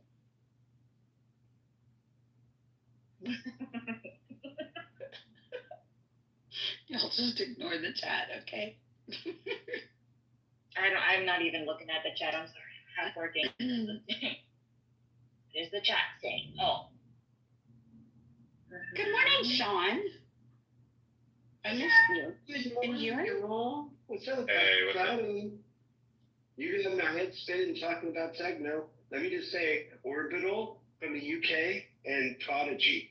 That's right. Remember that song by Prodigy? I'm a pop star. And they also did that song, Smack My Bitch Up. Yeah, it's a good song. What about it? What about it, though? What about it? Oh, just techno. Some of the early synthesizer / techno music that came out. I liked Lords of Acid too. I'm taking it way back, so I don't know how many of you know about Lords of Acid. That was Praga Con. But wait, where did that come from, though? Like, where did this? Oh, I thought you guys. I heard something about synthesizers talk. Wasn't Alan and me talking about that? I mean, kinda. We were talking. Yeah, we were talking about Julia Derbyshire. He was like the grandmama of techno. Yeah. See, I'm a music head, so when I hear music, I just feel a little bit nuts, and then my brain just like gets totally washed and starts thinking about it. That's where I came from. But yeah, what's going on? What are we talking about today? I think we're just shooting the shit right now. I'm at work right now. I'm like half working and half talking with it. I mean, we're talking about Doctor Who and fun facts about Doctor Who.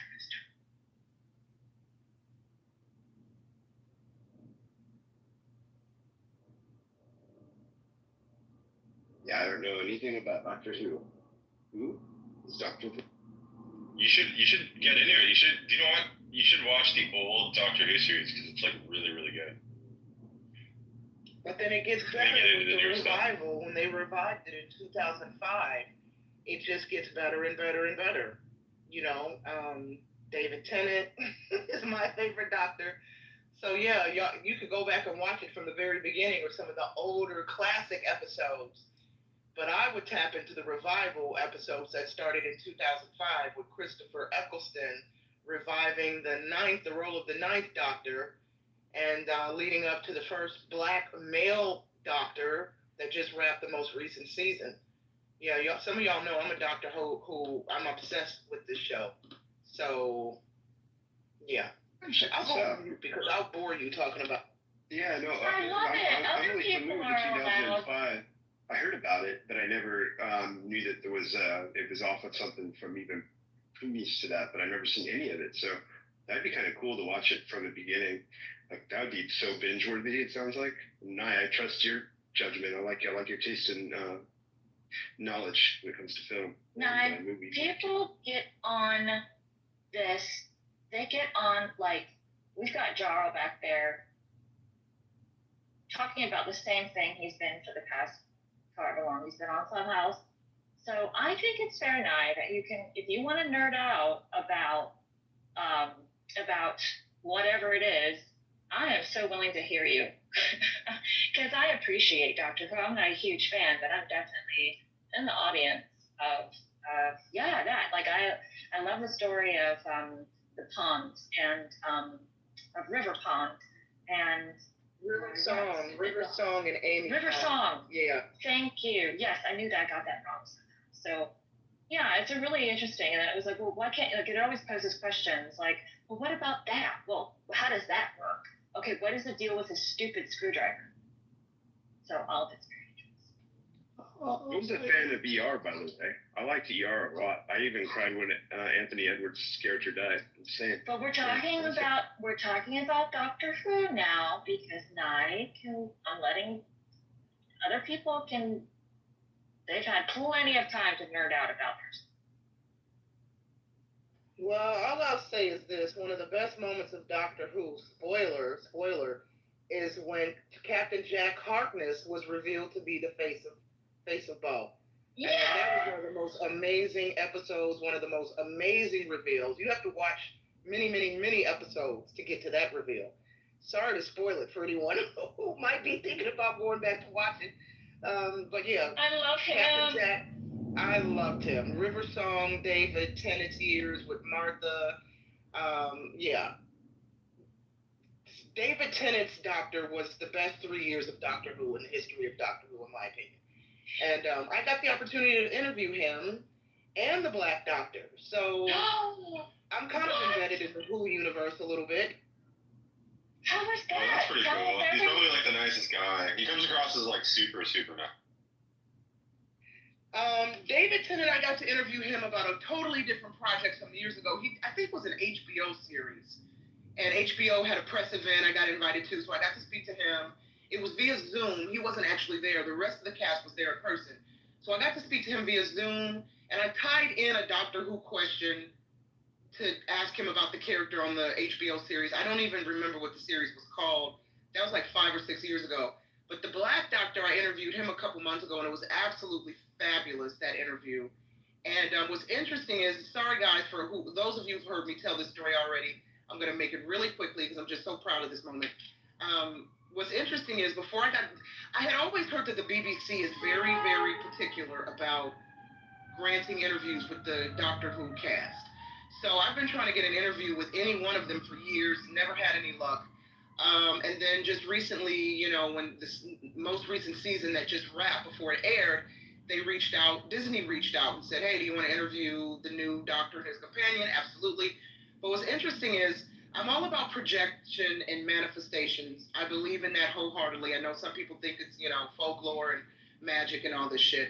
And about 2 or 3 weeks before I got the interview request, I've been following the BBC and Disney drama. Because Disney inked a deal with BBC a couple years ago to start streaming the new seasons, and now they're fighting over contracts and IPs and creative control. And there was reports that the Black Doctor, Chakute Gadwa, if I'm saying his name right, wasn't coming back. So I was reading all these reports about him not coming back. And while reading these reports, I was stumbling upon interviews that he's done and some stage plays that he's done, and remarking to myself just how beautiful this man is. His skin just always glows, even on the series and in interviews. He's just beautiful. And I said to myself, if I ever get a chance to interview him, I'm going to ask him about his skincare. What is his skincare regimen? What's his process? And then lo and behold, about a week after having this thought, Disney's like, hey, do you want to interview him? I'm like, yeah. And so we did the interview, and at the end of the interview, I got to ask him about his skincare. He just loved it. And what did he say? He just said he just eats good. You know what? There was no secret. He said he eats good and drinks lots of water. And, he's really into fitness, and his co-star, his female companion said, I can, testify to that. I've witnessed it. He's very much and I'm paraphrasing here, like the impression that I walked away with is he's a health freak. He works out, and you can tell he works out. He's fit, and he said he just drinks a lot of water. And I think he said he eats a lot of fruit. So, yeah, he was simply darling to interview. And did you nerd out afterward though? I know you had to keep your head on. Did you nerd out afterwards? I nerded out in the beginning. I told the team, I said, they gave us 7 minutes. I said, please make sure I get all 7 minutes. Do not cut my interview short. I'm a Doctor Who fanatic. And then when they connected us on the interview, because it was via Zoom, I said it again. I said, I'm very nervous. And when I get nervous, I tend to talk fast and slur my words because I just get I have too many words in my mind that aren't coming out fast enough. So I made it clear to him during the interview, I'm very nervous to speak to you. I'm a Whovian through and through.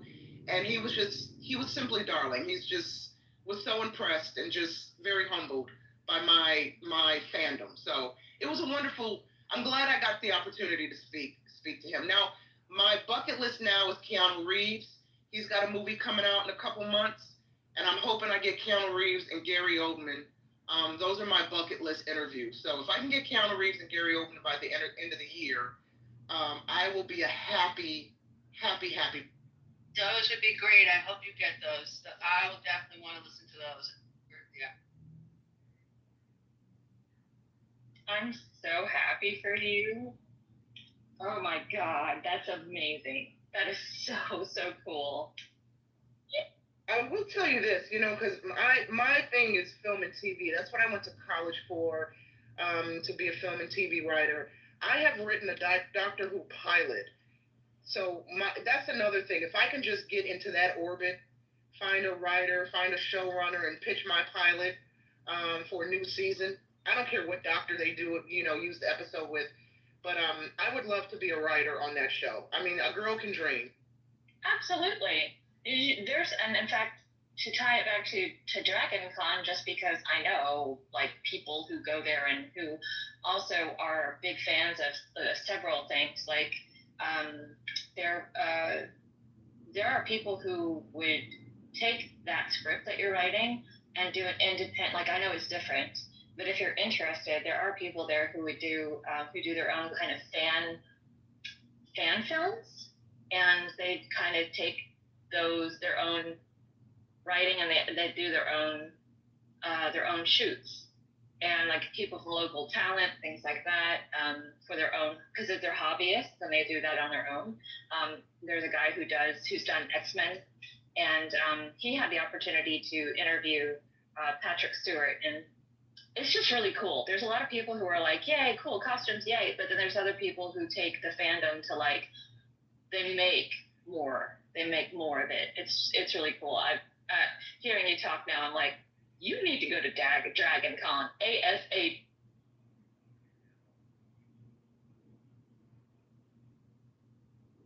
I'm like all excited for it. No, you're right. Fan fiction is one avenue. I think my only concern is how strict the BBC is with IP and copyright. Even if I wanted to go out and shoot my little Doctor Who pilot myself and just have fun with it as a fan fiction kind of form and hire an actor to be the Doctor and the companion, I'd be worried that, the BBC would be like, take it down if I put it on YouTube or something. Right. If you took money for it, then it would have an issue. Or if you refer to any of their trademark stuff, like that's been trademarked, you'll have to do some research on that. But if you don't take any money and you just put it up there, they can't do anything. They can if they wanted to, but there's a lot of fan fiction stuff. Like, for example, the only one I know of that comes to mind right now, for the sake of brevity, is that there was a lady who did Wednesday Addams and did if she was grown up and if she was like part of like society now, and she was fantastic. It was so funny, but they made her take down her videos because it wasn't Wednesday Addams, it was a copyrighted name and Addams family and stuff like that. So, but somehow the guy who did X-Men, he was able to do the same. He was able to get his videos done, his film, and put them up on YouTube. That was his venue. I haven't talked to him in a long time, but I could ask him if maybe you guys might talk, because he's so super nice and very level-headed, And anyway, I'll see if I can get his name in there. Green. Yeah, I remember when Twilight was big, there was a lot of Twilight fan fiction. Oh, yeah, And, yeah. and remember the Slender Man fan fiction, which ultimately was turned into a movie. Oh, interesting. Okay, you're right. I didn't know that was a fanfic, though. I think so. If we have any fact checkers in the house, they can confirm that. But yeah, I do believe Slender Man started off as fan fiction, and then it was turned into a film. And then remember the true life case of the girls? There were these two girls who had some mental, deficiencies, and they took Slender Man to heart. They thought he was real, and they went and killed a classmate, or they attempted to kill a classmate and sacrifice her to Slender Man. Yeah. Dude.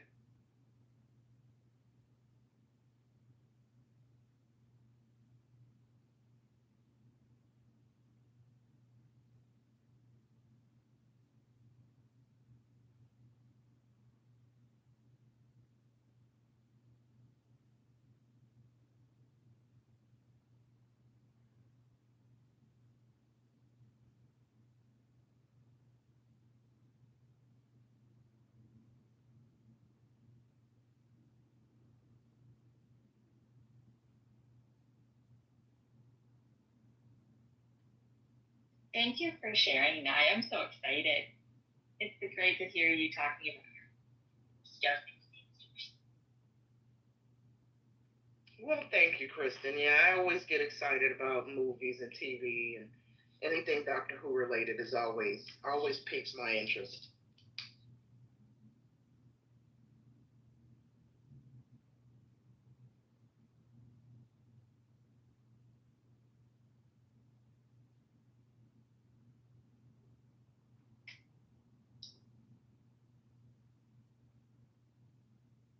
I'm trying really hard, y'all. What's the matter? Not to say Alan, just have this conversation with me. What? Huh? Yeah, just read the bill. I just did. Yes, so you see the part where it says a victim under 14 years of age, and, because the and is important, 10 years difference. That's talking about the crime itself. It's not talking about the requirements for registration. And in fact, that bill changed it for 14 years. You a victim understand. under the age 14, and it changed it to 7 years.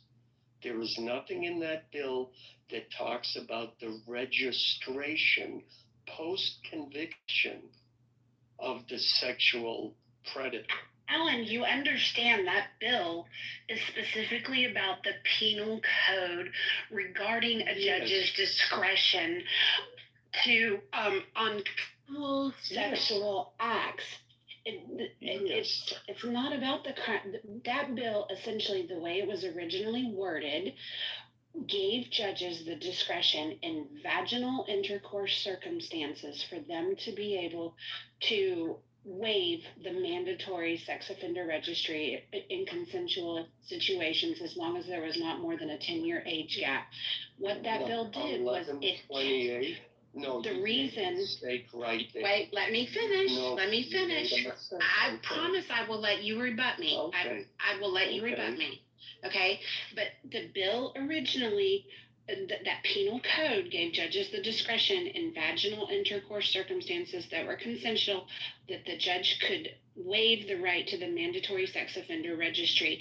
When the bill was changed, it was changed to include oral and anal sex because there was a bias against same-sex couples that consensually engaged in sexual relations that were within that 10-year age gap period. And so there was a bias against them because of that. So they changed the bill to include oral and anal sex along with vaginal penetration to relieve that bias for same-sex couples. That's why that bill was changed. Okay, first of all, the wording here is important. the 10-year distinction only applies to the crime itself with a victim under 14 years of age. And that bill changed it from 10 years to 7 years. That's all that bill addresses. Now, the provision that the judge and the way the Democrats presented it as, well, people who are involved in vaginal sexual assault already have this exception, is a false claim. There was nothing in that bill. I just read through the entire bill. There was nothing in that bill that pertains to this requirement of sexual registration and putting any requirement on that sexual registration and saying that, oh, there's a 10-year period. So again, Yes, it's the conflation. there is. Yes, there Where? is. Did you just read the same bill? I It's in the read chat. the entire bill. When it talks about 10, it mentions 10 years in relation to a number of things. One of them is the victim 14 years of age and 10 years older. It's talking about the crime, not talking about registration. No, And the entire no, bill, Alan, hold on. I'm going to pull it up for you. because and please give me the page number. That'll help. This page is long. And a lot of it. Okay, here we go.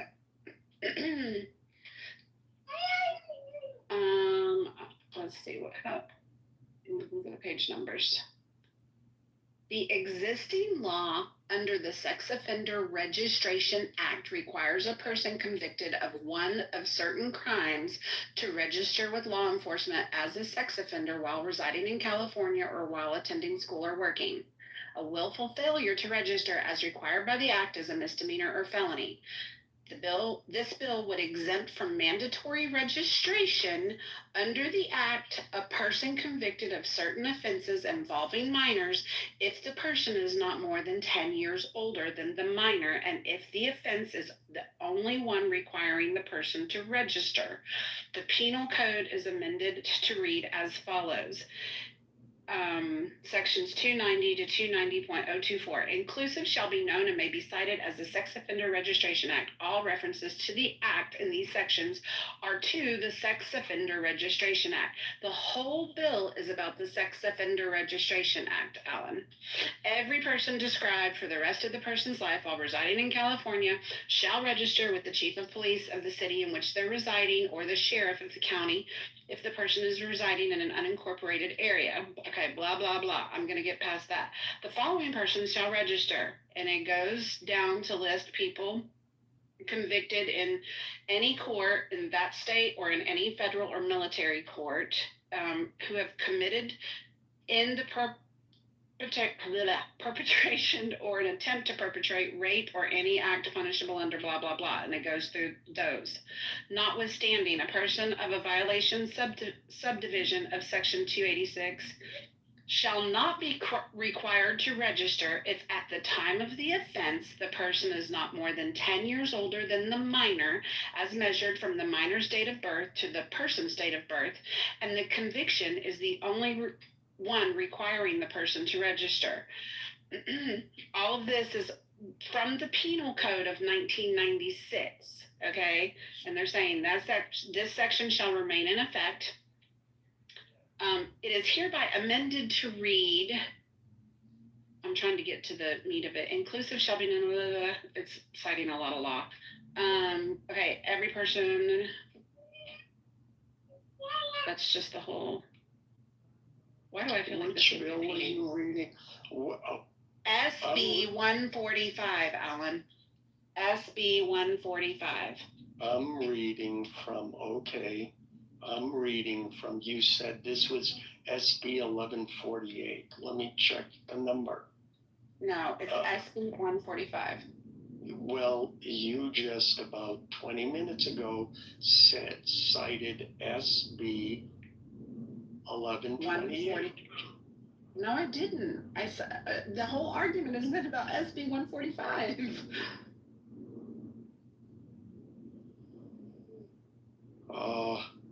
Which was enacted when? This was enacted in like 2019. And this is the one that the Republicans threw a hissy fit about, saying, oh, look, California's adding the 10-year law. The 10-year law already existed from 1996 forward. And it's with relation to the fact that mandatory registration was required except in instances of vaginal penetration, and they changed the law to include oral and anal sex.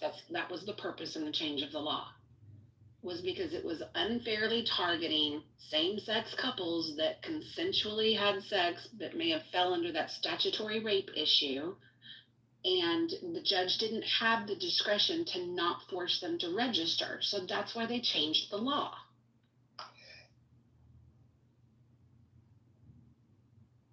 Am I on mic? Yes. Yes. You just, I'm trying to scroll back, but I just saw the thing. Alan, I just posted the 1996 Penal Code law that had the 10-year exception. And previous to that, you said 1128. And I'm looking over 1128, which is 137 pages. That's the one I'm reading from. Now you're talking about yeah, there we go. Senate Bill 1128. Modified aspects of the Sex Offender Registration Act. Alan, go look at the chat. It says SB 145. Go look at the chat. I'm looking at the chat right now. And it says SB 1. Can somebody else tell me I'm not crazy? Yes. Does the chat say SB 145? The chat, I'm looking at it right now. Let me take a screenshot, put it in my PTR for you. It was 28 minutes ago. No, 34 minutes ago. I got 33 minutes ago. Yeah, well, no. I'm going to stick it in my PTR too. Look. Yeah, 28 minutes ago. Okay, so from 1996, now you just mentioned 2019. So you may be correct that in 2019, they changed the law again to make it a 10-year exception. No, the 10-year exception was there in 96. No, it isn't, because yes, it is. I put a link in the chat. It is in Penal Code 290. Yes, it is. Abby, please. I cannot. I put it in the law. I put the text to that actual bill in the chat. And I just stated specifically what it says. Now, there may be a conflation between the conviction, what constitutes a conviction, and what people are convicted over. But it changed it from 14 years and 10 years age difference to 14 years and 7 years difference as part of the penal code. But it says nothing about the requirements of sex registration. And there's various things about, well, you have to be on it a minimum of 10 years. The 10-year thing isn't about how long you have to be on the sex offender registry. The 10-year gap is applicable to, there has to be a less than 10-year age gap between the alleged perpetrator and the alleged victim in consensual sexual acts. It has absolutely nothing to do with how long they have to be registered. That's just about that age gap. But SB 145 was amended to include oral and anal sex so that same-sex couples would not be penalized having to be sex offender registries, because the judge didn't have the same discretion with them that he had with vaginal intercourse. Like that is it. I don't know what bill you're even talking about as far as the criminal acts. The bill that I'm talking about that Republicans lost their shit over was SB 145. It is about registration. Yes, I get it. And your argument and the argument that you presented yesterday and that the Democrats said as, oh, you're losing your shit over nothing, is the fact that they said that 10-year exception was already part of the law, and 28 minutes ago, or now 30 minutes ago, you presented SB 1128 as the proof that 10-year exception already existed for vaginal intercourse, and I just sat and I put the link in the chat for SB 1128, and that 10-year exception did not exist since 1996. So the fact that the Democrats objected to that and the reasons why they did it were valid, because it did make a 10-year exception for everybody. SB 1128 was a modification of SB 1378, which is where the 10-year age difference consideration originally went into effect. It was not mentioned in SB 1128 because they didn't change it. But it is in 1378, which was back in 1996, Alan. And SB 1128 deals and relates specifically to a victim under the age of 14. And I think Abby will tell us that the word "and" is extremely important. And 10 years difference. That's what it applies to. We're talking about, it doesn't say anything about somebody who is 15 and 10 years difference, someone who's 16, and it's someone who's 14 and 10 years difference.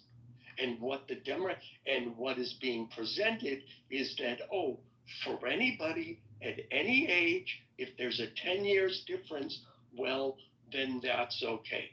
That was never the case. No, you're wrong. I just, okay. You're wrong. Look, Serenity, I appreciate Google the good nature under which we are having this conversation. So let me say it definitively. I'm right, double infinity. I'm right, infinity times infinity. Oh, damn, I forgot that one. Okay. But again, let us also say that for those who don't know, this entire conversation was based on the fact that Serenity was saying there was some fucked up shit that Republicans have done, and on that premise we both agree. Okay, so thank you. Okay. Yeah. All right. And I'm right, infinity. No, I already used infinity. Double infinity. Ha. Nitty. Boo boo. That's how we argue up in this joint, y'all.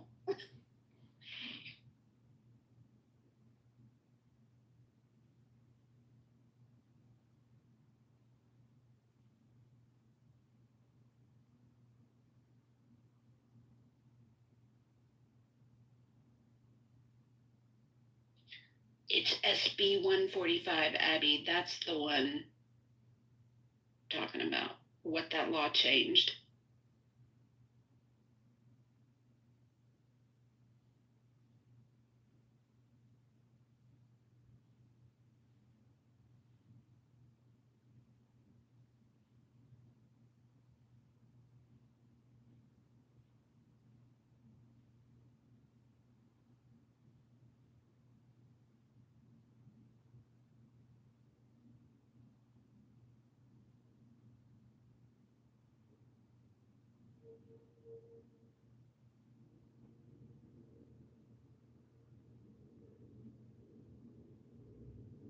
Goodness, it got quiet. Is everybody on stage working?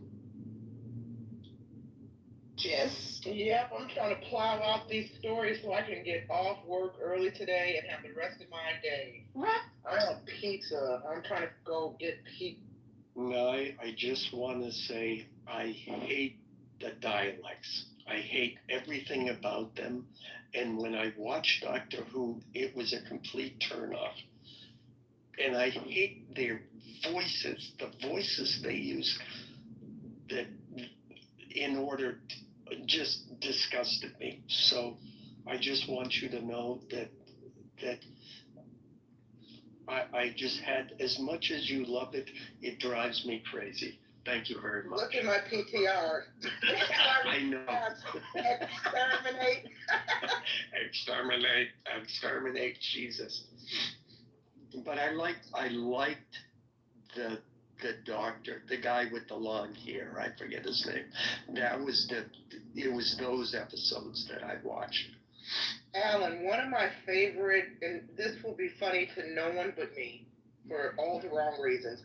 One of my favorite Doctor Who scenes is the Doctor, they travel back in, I think, Great Depression, New York. I'm not sure. And there's a bunch of New Yorkers living in the park. They have to move to the park because the Daleks have taken over, et cetera, et cetera. And so they're homeless in the park, and they have appointed this black guy, kind of a preacher man, as the leader of all the homeless in the park. And the Daleks show up to the park because they're about to kill everyone. And the black preacher steps forward and he delivers this long soliloquy about unity and we're all the same. The Daleks, they just stand there quietly and they let him deliver this long monologue. And then he's like, so what do you say, Daleks? Can we live in peace and unity and harmony? And they're like, exterminate. And they fry him on the spot. It's one of the best moments in the history of Who. You know, that's hilarious, and it reminds me of the Borg with Star Trek in a sense. You know, like, yeah, that's all nice, but we don't care. That's hilarious. It does get tiring, though. I agree. Because for years, the Christmas special, or at least the season finale, either the season finale or the Christmas special always centered on the Cybermen or the Daleks. And thank God the last couple of seasons, they introduced some new antagonists, because I'm with you. The Daleks and the Cybermen are classic Who villains, but it gets kind of old. It's been old. We need some new villains.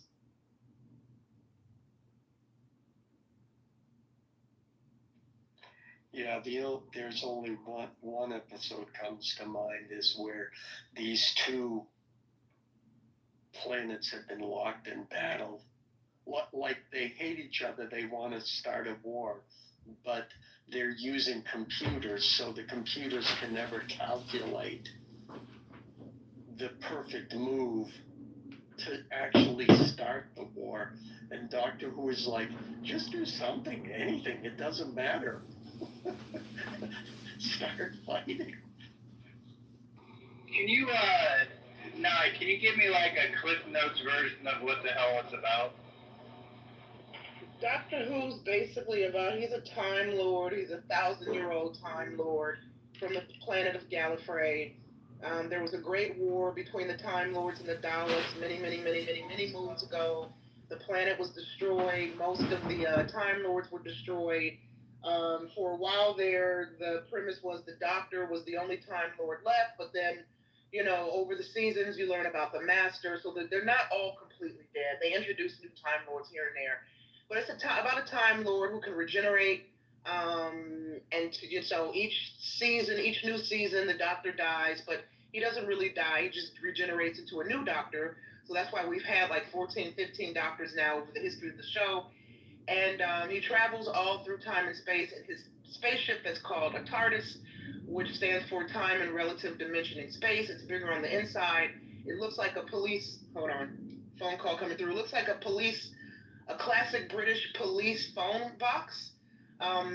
So he travels in that generally with an American companion. His companions have always been not American, human companions, and he has a fondness for humans, and he's called upon, by intergalactic forces, and the unit is the government agency based out of the UK that battles all things supernatural. So when there's a supernatural threat, the Doctor and his companion are called to save the day. So that's pretty much the gist of it. He's an alien time traveler who saves humans and other alien races from imminent danger. What's interesting about that, hang on a second. What's interesting about that from a writing perspective is that you can literally do anything you want to create a storyline for an episode that basically has him doing anything you want him to be doing. Exactly. Like there's literally no parameters on what time he can be doing it, where he's doing it, who's even doing it actor-wise. Like it's the most open-ended fictional creation board. It's like a blank slate that allows you to literally write absolutely anything. It's almost like there's no rules. It's super interesting. I mean, it's interesting how generic it is. Well, Mike, that was the original TV show was called something like Chuck Wagon. I think that's the name. And basically the main characters were on this wagon, and they were like Kung Fu, where he's wandering America. So what it allows you to do episodically is every week Chuck Wagon was in a different city and he met different characters.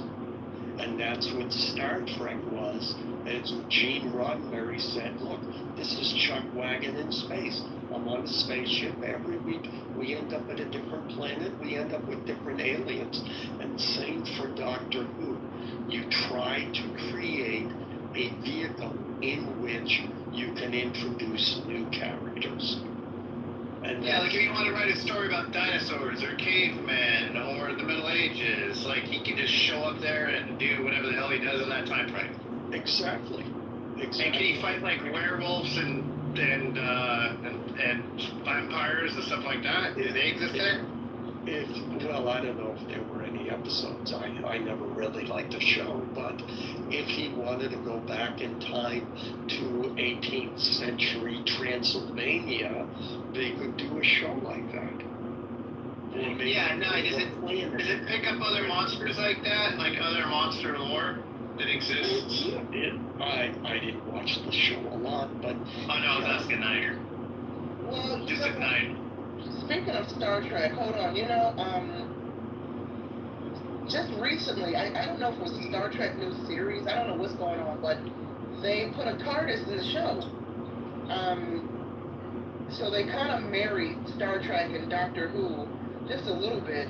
They put the TARDIS in like the opening credits or the end credits, or somebody was visiting an alien world and there was the TARDIS, sitting on the planet. I didn't watch the episode, I just read about it. But to answer your question, Mike, do they introduce monsters from other movies and TV shows? Is that what you're asking? Yeah, like vampires and werewolves and shit like that. Do they pull in like well-known other types of monsters? Let me think. There probably has been some werewolves and vampires. I don't know about vampires. There may have been some werewolf elements, but for the most part, I don't think so. I'm really going through my Doctor Who mental Rolodex here. I feel like the showrunners have tried to be original as possible with introducing new monsters over the seasons. Okay. Because, like I said earlier, they understand the assignment with the fandom and the cosplay. A lot of the monsters and characters they introduce, they know the fans want to dress up as these people, right? And they want to make it very specific to the Who universe. That's just my perspective. So if you go to some of these Comic-Con events or these fan comic events, you see these people dressed up. then if you're a Whovian too, you recognize that's very much a Whovian character, and you're not confused like, oh, is that a Doctor Who character or is that a character from, you know, American Werewolf in London, for example. So I feel like the characters that they introduce, the antagonists especially, are very much for that world.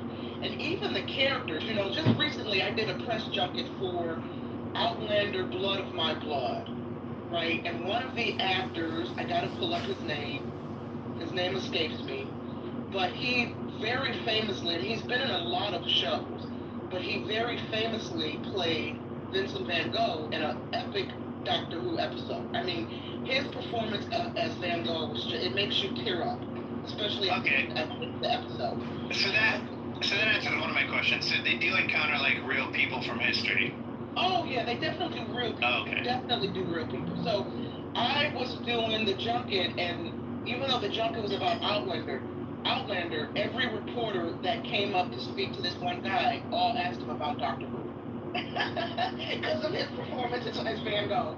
And we couldn't even get to the Outlander questions without the Doctor Who questions first. So it resonates, these characters and these characters and these monsters. So yeah, yes, take it. That's interesting that everyone was asking about that. It reminds me of, many years ago, I don't know what year it was, maybe 2010-ish, maybe later than that. I had this be a Toyota, one of those little boxing cars. It was sponsored by Toyota, so it was all like a show, like I take it to car shows. So I did it for like 2 years for the Scion brand on behalf of Toyota, just a part-time thing, just for fun. And at the end of it, they like retired the program, and so they gave us this all expenses paid trip to Miami for all the people that had cars that were basically with them. And they flew us down there, and they gave us a bunch of money on a pillow, like cash on our pillow. And it was like 4 days in Miami, South Beach, and they had all these events lined up. And Benny, have you met other people? You remember Steve, he was in there earlier, and there was a question about if Israel is a net positive or net negative, and he went on this whole eternal flame, baby. Shit, what you talking about? They are either 11-year-old, 12-year-old, or maximum 15 or 16-year-old. They are kidnapped every day. Three girl children from minority community are kidnapped and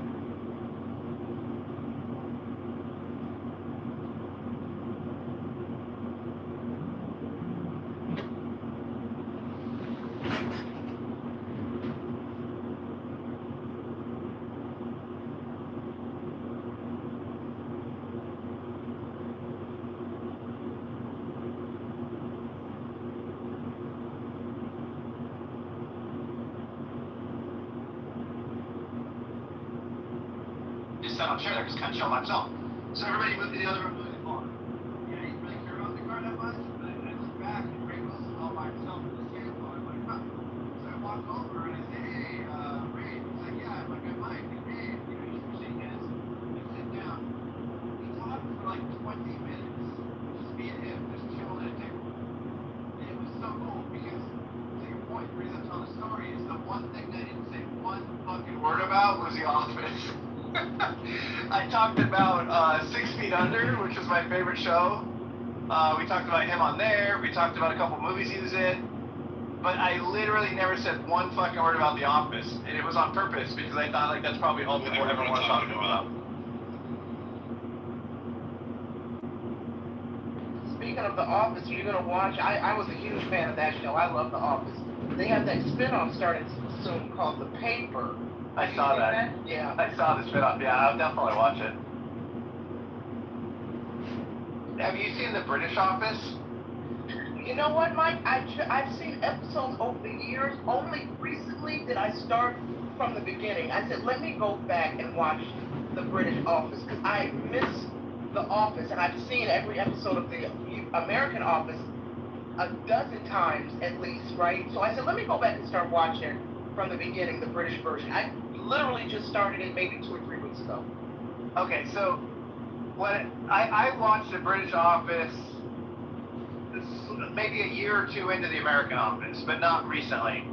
And so I feel like if you went back and watched the British Office now, because it was only, I think, 2 seasons and they canceled it on purpose because Rich Keith Gervais wanted to end on a high note. The American Office was on so long that I feel like it became much more polished and much more, probably a better show, I guess, toward the end of its run, for sure, than the British Office was at the end of its run. So I feel like if I watched it now, I wouldn't appreciate the British Office as much as I did when I watched it back with the American Office like a year or two in. And I think it's because they share the exact same episode. Some of the episodes are identical, right? American at first just copied the British show exactly with it and repeated the characters and everything. But I liked how dirty the British one was. Like it was a little more perverted, its humor, and I thought I liked that because the American Office was kind of a washed down version. I thought from like an outrageous perverted standpoint. But I think now if I watch the British Office, I probably wouldn't enjoy it as much as I enjoy the American Office in general. That's just a guess though. You know, speaking of the American Office, I read just recently John Krasinski. This is really interesting. He said his greatest regret was when he got cast in the show. He and his buddies decided to go down to Scranton, just to film Scranton, you know, kind of like research as an actor. And he had his, you know, camera and or his phone, whatever. He just filmed some footage. And the showrunner, or maybe it was the executive producer, somewhere over the network, saw his footage and asked him, "Hey, can we use your footage as part of the opening for the show?" So the footage that we see as the opening, you know, opening credits on The Office, that is actual homemade footage that John made. And at the time, they said, "We'll give you $1,000 to use it." And he's like, "Okay." And he said, that's his biggest regret, because had he known any better, he would have accepted, you know, he would have negotiated for some residuals. And he would be a millionaire now because his footage is used as the opening credits of the show across reruns, you know, across all seasons of the show. You stream it now, you see the opening credits, which is his footage. And so he's like, damn, he really screwed himself out of, you know, a lifelong payday by not really fully realizing the power he had in negotiating. You know, maybe some residuals were more than just a single $1,000 payout for his footage. That's interesting. He definitely made it big because of the show and the movies and stuff like that now. And he very definitely won. Hey, I hate to interrupt your all-day, week-long conversation about Doctor Who, but I just wanted to tell you, Mike, as a campaign donor, we're putting your money to good use this weekend. We are gathering signatures on our petitions, and especially at the parades on Monday. How many do you need total? 700 confirmed signatures, but we want to get way past that. Seems like that would be pretty easy to get, I would think. It's a lot harder than you would expect. Some people, you ask them to sign and they just scribble. They don't even, it's not even a valid signature. Oh, because you got to get them to really sit down and put all their real information in. Yeah.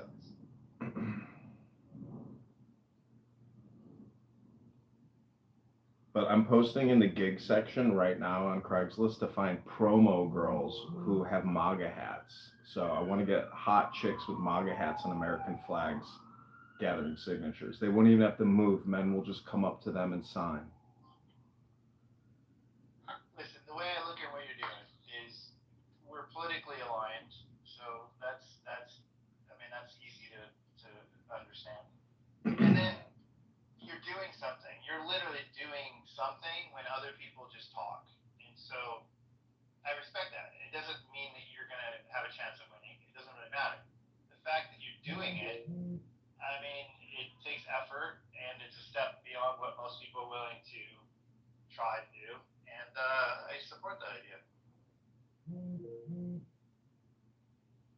Clubhouse aside, I don't think Clubhouse is the format to really be successful at it, but that's just my take. But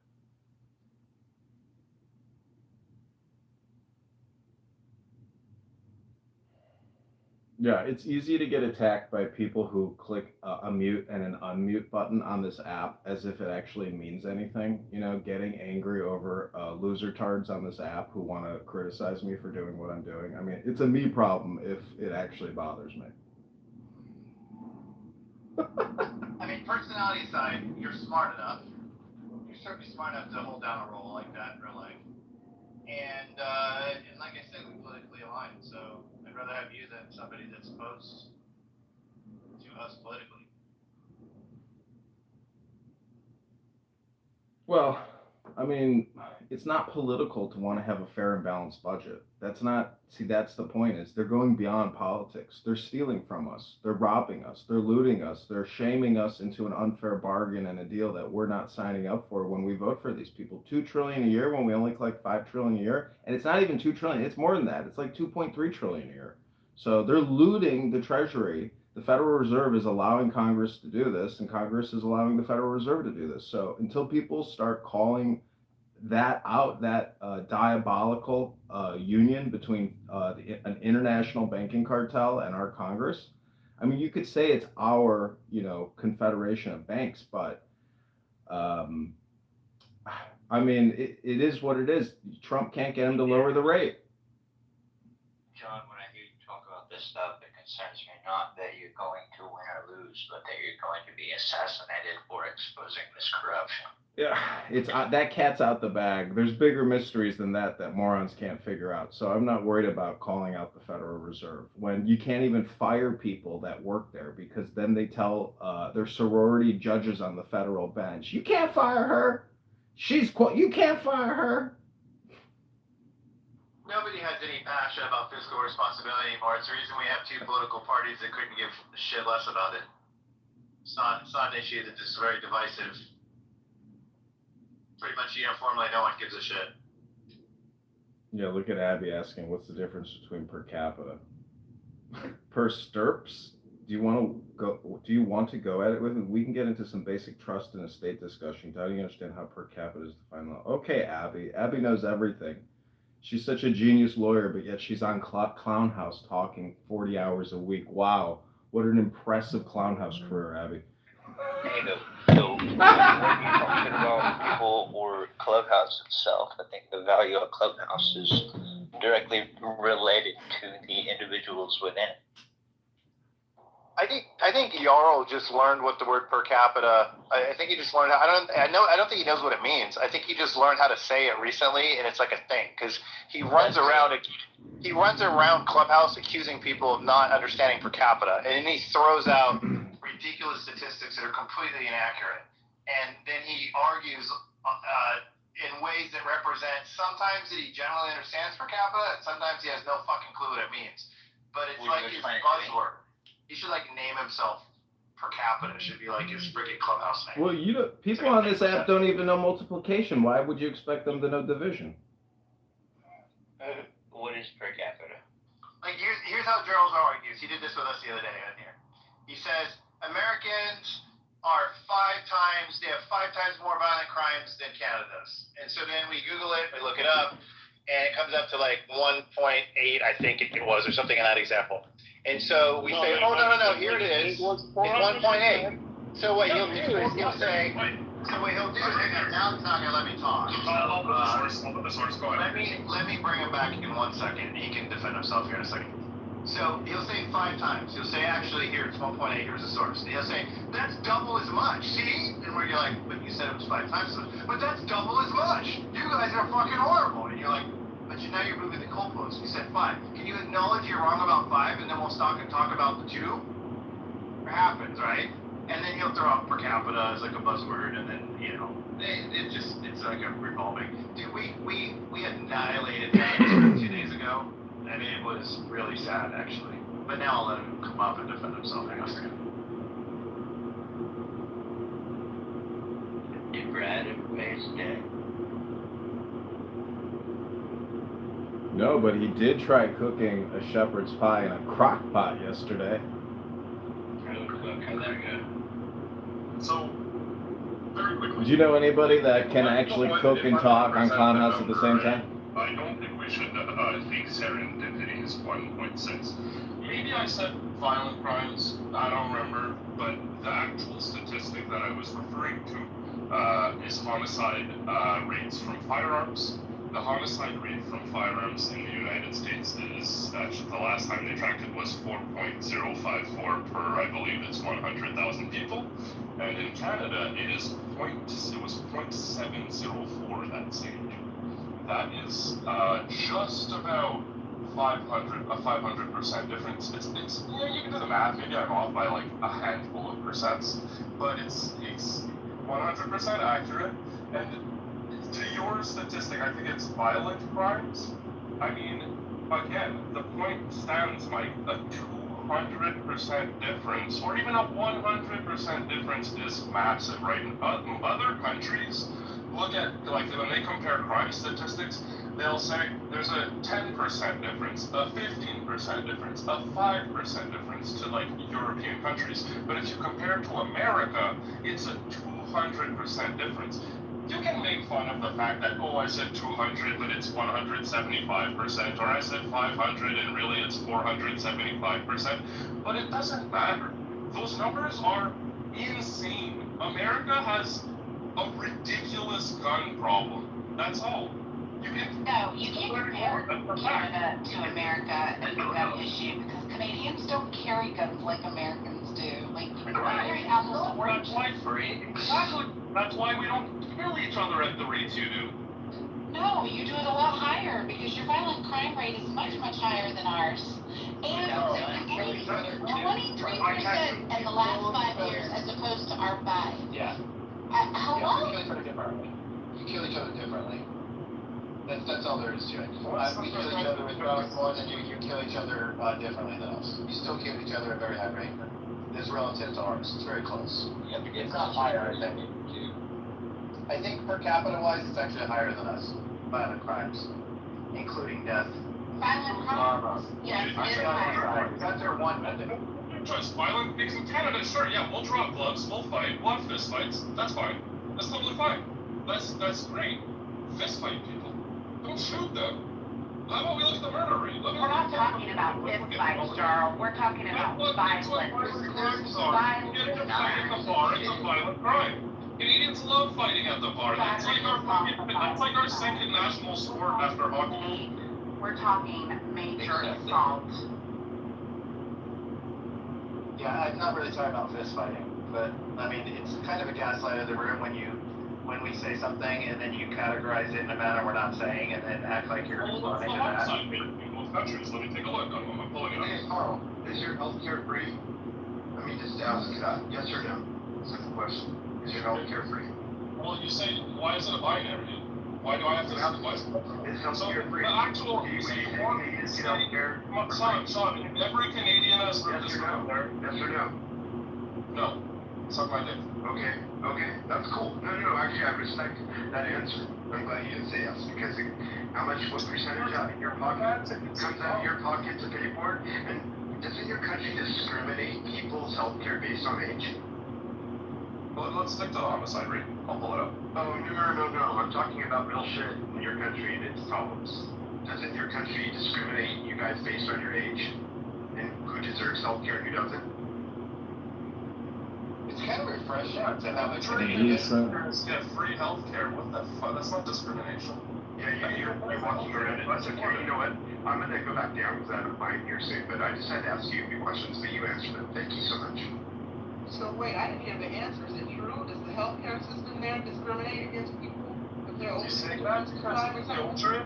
You saying that because children get That's better than going 20%. Sure it is them. Okay. The Jewish sons are with me 80% of the time. Okay. It's better than going 20% I'm not sure what the point was and why, but I'm like, yeah, I don't know. I thought something completely different when you asked about discrimination based on age. Like, you know, a person past a certain age might not qualify for a kidney or a heart transplant. That's what I was thinking too. Yeah. So, and I, you know, if that was the case, is that a bad thing? Is that a wrong thing? And, you know, I don't know. I don't know what the point was. And I'm just explaining the way I was thinking about it. And then I was trying to go to the logical conclusion of, is that good, bad, or indifferent for society? Is that, you know, what does that say about the country? You know, overall they provide low-cost health care, but, you know, they put fucking damn patient zero. Seems like fucking Indians are what, white supremacy? Bitch, please. You guys are fucking scumbags. Go dig in that. But that was before your daddy passed it on to her. How is this an improvement? And what about it? I don't give a fuck. He thinks Randy's a dumbass selling it, but I don't give a fuck. Is this an improvement on the other end? No, it's not. Rabbi, can you put me in the queue? I'd like to debate someone, please. Who are you gonna debate, honey? I don't know, baby doll. I need a fucking faggot. Oh, that's right. Oh, you picked him up, Paul? He said he doesn't play. What's that, Sonny? What's that, Bungie Ribbon? What's that, Sonny? What's that, Sonny? What's that, Sonny? What's that, Sonny? Oh, Sonny. Oh, bye, Sonny. Bye, Sonny. I'm not sure it's Hey, can you hear me now? Yes.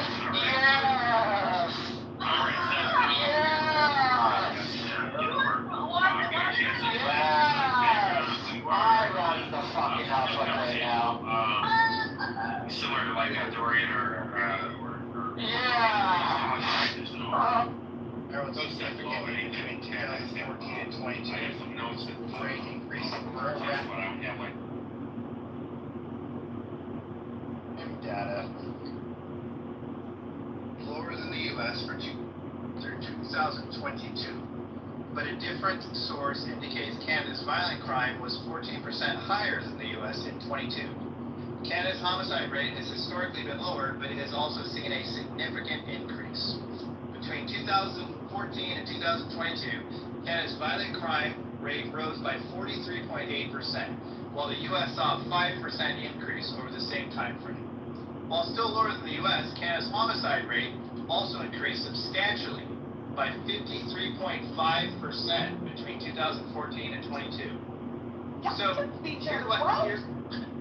here's what I'm seeing. Although it's true that Canada has a lower rate, maybe in terms of violent crime than the U.S.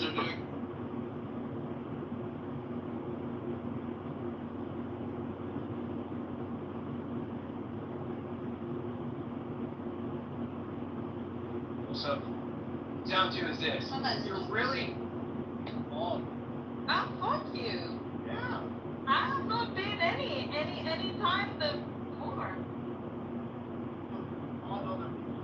Well, I was hoping, I wanted John, and I was hoping, I wanted to move down so he's the only one, and I think that he wanted everybody. Then he wanted Lucy for. Yeah, he should have modded the Musti the Bobo and S500 at the end.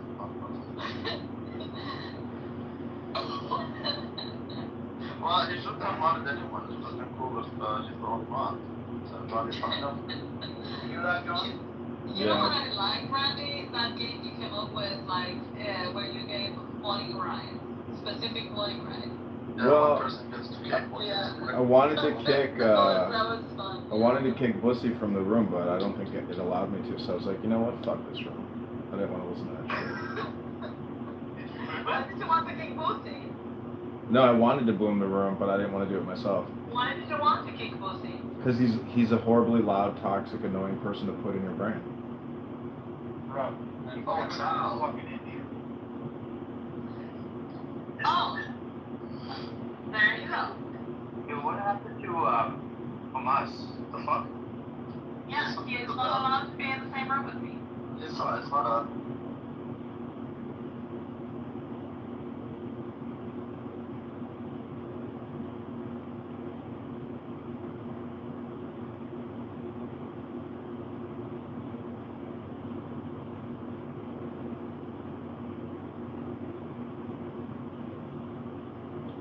the population of the United States isn't a billion, right? Are you fucking stupid? Hi, moderators. I hate to interrupt this amazing discourse, but if you could put me in the queue, please, I'd like to read a poem. Thanks, moderators, for the consideration. I appreciate it. This is candidate Congressman John speaking. Thank you. Oh, I don't know if you guys heard me, but moderators, if you could put me in the queue, I just wanted to say a poem, 60-second poem. Thank you, moderators. 60 seconds. Gentlemen, can we take 60 seconds to listen to John's poem? Also, one last thing and then kick me out of the room. No. Just one last thing. The fact that you think the difference between 500,000 and 200,000 is bigger than the difference between 5 and 3 means you genuinely do not understand. No, Paul, this is what I think. No. I think if you take America, no, I think if you take America's 350 million people population and you break that down by 100,000, you're talking about annualized 7,000 people versus what? Canada's 3,500 or 3,500? We're not talking about these magnanimous numbers that you're throwing out here. We're talking about 7,000 versus 3,500. What do you think the 5 means? What do you think the 5 means in that?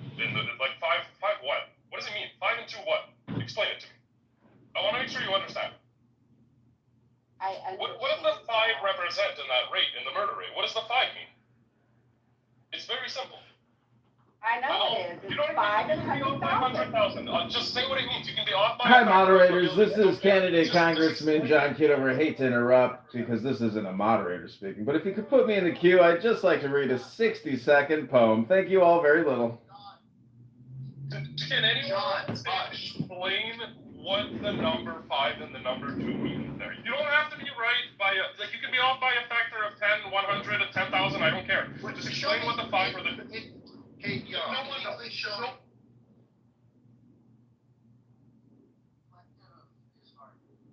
This is hard. Hey, moderators. Excuse me, moderators. I'd like to be put in the queue. I'd like to read a 60-second poem to the room, if I may. This is directed towards Rabbi and Mr., aka T-Robs. I'd like to read a 60-second poem uninterrupted. If any F-word, N-word interrupts me while I read my poem, I'd like you to kick that F-word, N-word to the goo. Thank you very much. Put me in the queue, moderators. I got a great 60-second poem I'd like to read to the room.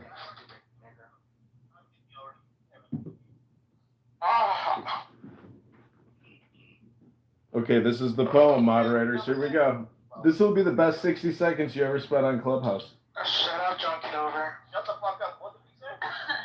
I was dead, then alive, weeping, then laughing. The power of love came into me, and I became fierce like a lion, then tender like the evening star. He said, "You're not mad enough. You don't belong in this house." I went wild and had to be tied up. He said, "Still not wild enough to stay with us." I broke through another layer into joyfulness. He said, "It's not enough." I died. He said, "You're a clever little man, full of fantasy and doubting." I plucked out my feathers and became a fool. He said, "Now you're the candle for this assembly." But I'm no candle. Look, I'm scattered smoke. He said, "You are the sheikh, the guide, but I'm not a teacher. I have no power." He said, "You already have wings. I cannot give you wings." But I wanted his wings. I felt like some flightless chicken. Then new events said to me, "Don't move. A sublime generosity is coming toward you." And old love said, "Stay with me." I said, "I will. You are the fountain of the sun's light. I am a willow shadow on the ground. You make my raggedness silky. The soul at dawn is like darkened water that slowly begins to say, "Thank you, thank you." Then at sunset again, Venus gradually changes into the moon, and then the whole night sky. This comes of smiling back at your smile. The chess master says nothing, other than moving the silent chess piece. That I am part of the ploys of this game makes me amazingly happy.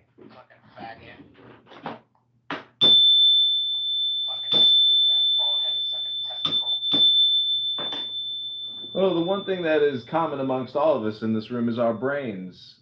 And Shut up, John. Why don't you suck a dick? well, I'm just saying that this is the way your brain projects, and I feel bad for you. I should have more compassion and kindness for people like yourself, because clearly you're part of that mental health disaster that has occurred. Bitch, you just want to suck on my clitoris. It's a good poem. It's a good poem, isn't it? Anyways, Galactusy, thank you for all your comedy contributions. You're welcome, babe.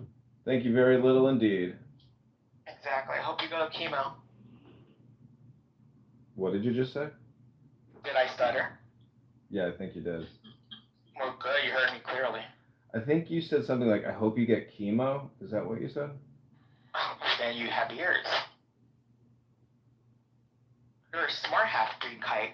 Well, you know what I do have to do is do work. Because if all I do is listen What work to do you you do? talk, I'm running for Congress. I have to go get signatures on petitions. Bitch, Nora was right about you. She's more successful. At least she gets arrested.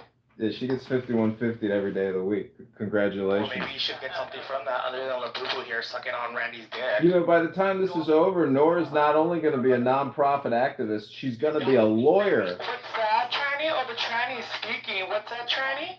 What's that, transvestite? What's that, transvestite? Transvestite, what's wrong? Did I trigger you, transvestite? Oh, the transvestite. Oh, my God, the tranny's upset. The tranny's messed up. Oh, my God, the tranny's upset. Sonny, the pig. Labubu, hey, Labubu. There will be order. Fucking minority, filthy, fucking dirty, chaotic diggers. Yeah, and the order. Neo is in the Matrix. So, anyways, there's this thing called habeas corpus, and habeas corpus allows you to go before a judge and plead your case if a psychiatrist won't release you from the insane asylum. So I'm just saying that if Nora Bandura went before a judge and pled her case, there's like an 80 to 90% chance that that judge is going to say, young lady, I think we care about you and it's in your best interest to go back to the insane asylum. Keep taking your medications and keep eating your 3 meals a day. Don't forget to poop and take a shower. Do you have an update on your Brad lawsuit? Yeah, let me check the... Actually, I just downloaded the documents from the law firm today because they wanted to get prepaid. So, unfortunately, they weren't going to take it pro bono. So, anyways, yeah, I mean, we're suing him and we're going to... Is this what you're using your campaign funds for? No, we're using the campaign funds to go to So, we got invited to be on TV at Illinois. Really? Yeah. Oh my God. So this upcoming Friday, I'll be on television, on the radio, I'll be on the internet, like I'll be in the newspaper. Like it's a big newspaper production. So Friday's the big media day. Are you gonna celebrate with a Miller High Life and Orange? Well, that's what I was thinking. I do so much of this, you Do know. want to take the edge off? That's what I was thinking. I was like, how am I gonna take the edge off before this interview? I was thinking about that. I don't think I actually need to. I think I just feel like I've done this so many times now because, you know, we just repeat ourselves all the time. So I don't think it'll be any different. Clubhouse in the morning and scream nigger half a dozen times and just like shake it out and you'll be okay. Scream out the N word. You think that that's how to mentally prepare for an interview, huh? Just like loosen up a bit, limber up. That's how you do your Tourette's. That's how you do your Tourette's. I don't know what to tell you. Working a little bit, just be like, nigger. See, you're one of the reasons why I created a room called "Wasting All Your Time Talking to Trash," and I know you own JohnKitover.com, T-Robs, but I know you own JohnKitover.com, but I still don't have to lick your filthy Irish shepherd pie cooking, potato snitch eating. You know, down there they don't do potatoes; they do corn. So these are the 4 instruments I'm going to bring with me to the interview. I'm going to bring. Are you gonna mention JohnKitover.com when you're live on television? No, I'm going to say John for Congress. God, no, bro. You gotta do John. No, I'm not going to, because this one's permanent, so I'm not going to, no, it's too risky for me. I wouldn't do nothing. No, because this one, this Right? media... Did I or did I not do the fucking thing which was unasked for? No, you helped me, thank you. So what I'm saying... I did the fucking honorable thing, bro. Yeah, but what I'm saying is this interview... Listen to me. Some dirty Indian scammer would have got it if I did. Yeah, that's probably true. So, like, be fucking thankful. It's in the hands of a white man. Anyways, all I can say is that, this is like SEO reputation management for me because I do have 20,000 YouTube videos and 20,000 Instagram videos of everybody here talking for 5 years. So what I'm trying to say is that when I do this interview on Friday, that publicity piece is like a full-on resume for politics. So I'm going to prepare for it by doing grok queries and then building policy positions off of all the grok queries and all the contrarian positions to the grok queries. So anyways, I'm just saying I'm doing research and preparing for this interview as opposed to your methodology of screaming the N word 10 times. Thank you very little, T. Robs. That's right. Gotta limber up. Do a little bit of downward dog, stretch it out. Yeah. So Grok does a lot of calculations for you, incredible statistics. So that to me is like unbelievable. I've done some amazing common sense financial per capita division equations. That's racist, bro. That's racist. Did he just say per capita? Some people, God, he's a racist. I don't really work with statistics anymore because you guys know what I do. I just live stream Clubhouse all day. So I'm not advancing in my mathematical capabilities, but I would say I kind of probably, peaked in math in college. And even at that point, it's not even functional. Like it's not useful in the workplace.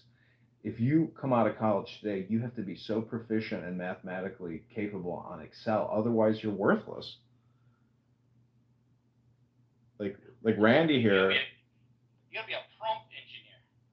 Yeah, basically you got to be an engineer, really, because A prompt engineer. yeah, well, you're right about that. But what I'm saying is, if you have an actual electrical engineering or computer science background, plus you're doing you're trying to actually functionally use your prompts to integrate it into your product. And we're talking about mega products, but For sure. anyways. Well, actually. Yeah, if you're a coder, like Jack, who started Twitter. Yeah.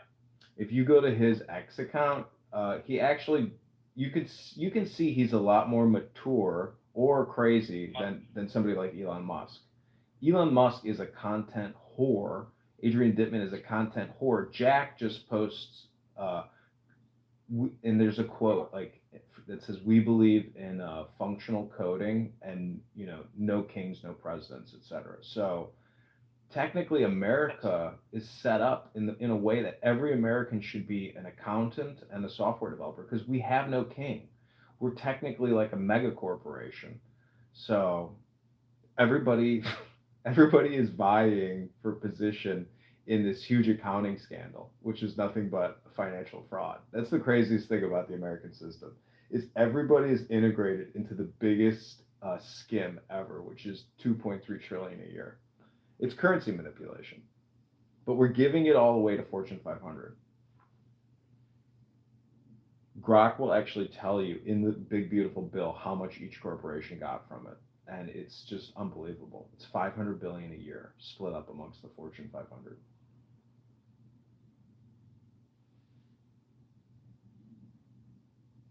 So when are you getting a piece of that action? Well, he said, when are you going to get a piece of that action?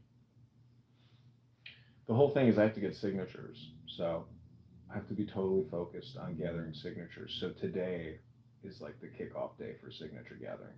And right now I'm posting in Craigslist to all these towns to try in the gig section to try to find petition gatherers, circulators.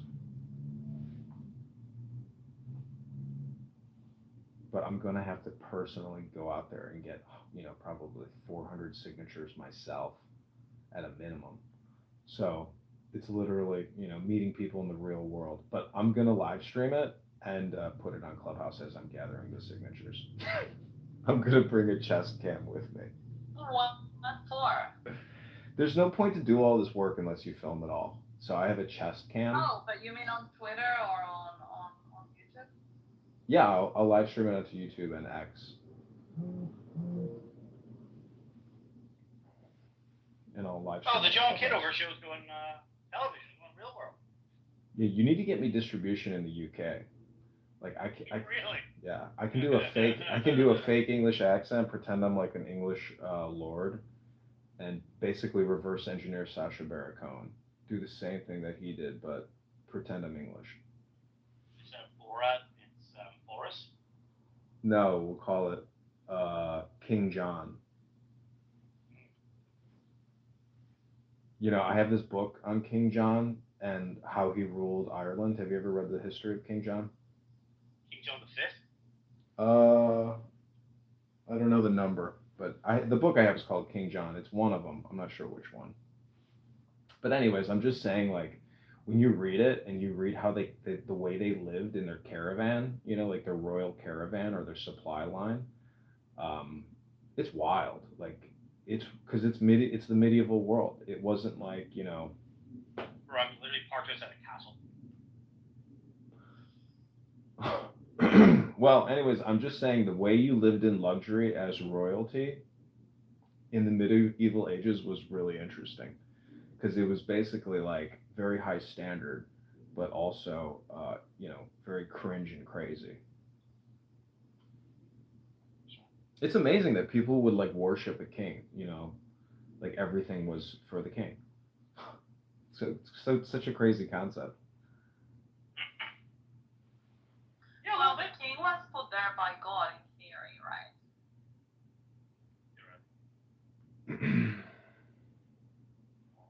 Well, what's interesting is the political intrigue, because there's so many variables as the king. Well, you're still worshiping your kings. I mean, now look at your PTR. You have Trump, and would you dare go against? But do you think there's anything wrong with pedophilia, Trump? Of course there is. Don't ask me. Don't ask. Dare say that? Oh no! See, Well, you because, guys like, are. nothing wrong, according to See, Trump, this there's isn't nothing wrong even with normal pedophilia. political That's discourse. not true. Well, This is, suddenly, lo and behold, like an entire population now sees nothing wrong with pedophilia because Trump said That's that. not true. Of course, that's true. Rabbi is the sickest individual, because the fact that I'm live streaming all this and he uses all these words. But I'm the thick guy, but you're literally the one. You go by the name Rabbi. Your name is fucking Muhammad Abdul Al-Jaziz, then Fakhuri or whatever. What is your real name? You know, the fact that people address you as Rabbi. I mean, do you think Epstein did anything wrong? Listen, I'm not going to answer any of your ridiculous, stupid questions. Exactly. No, I'm happy to answer these questions if you wanted to do this professionally, but I'm not going to do this when you. About worshiping kings, when he's literally worshiping a president. All right, I'm done engaging with you. I'm going on mute. mute. Or anything, but I'm just saying, like, where do you draw the line? I draw the line on the sand and I put a chicken in front of the line and the line doesn't move, but you just keep running your mouth nonstop. You don't know how to have a real conversation. This is a troll room and you're a super troll. I congratulate you. You're the greatest of them all, Rabbi. But you know what? You're still a schmuck. No matter how hard you work, even if you become a CFA in Canada, it's not going to mean who gots. You got that, Rabbi? So where do you draw the line? That's basically what I'm looking for. In the sand where we put your nose, your beak, you're a chicken, Rabbi. You're nothing but a chicken.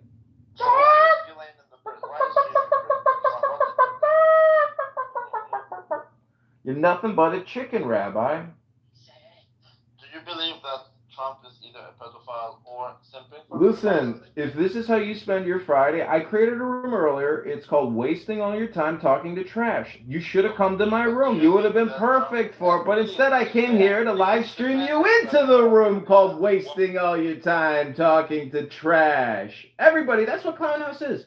Wasting your time talking to trash. That's it.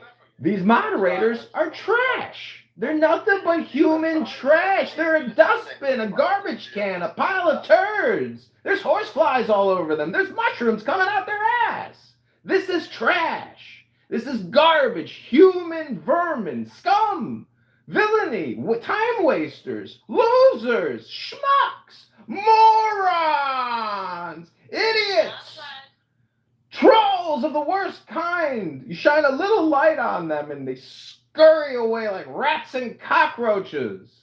They want to talk nonstop about nothing. They're the dumbest people you could ever hope to meet. Now you know what a real idiot is. These aren't fools, ladies and gentlemen. These are morons. Stupid people. People who talk nonstop about nothing. Wasting all their time, but they won't come in my clown house room called Wasting All Your Time Talking to Trash. But here you are. Live streaming. Well, the truth of the matter is, Trump is either directly engaged in pedophilia or he is covering up for pedophiles. And far be it from me to be a pedophobe or anything, but I'm just saying that clearly something is going on there. And I do find it to be very interesting how the same people who were talking about it now have no problem with it. What do you guys think? Exactly.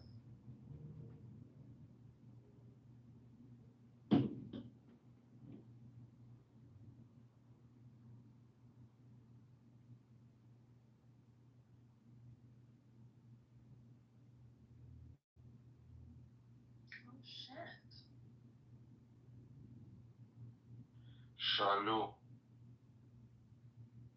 Where's this one? Isn't it?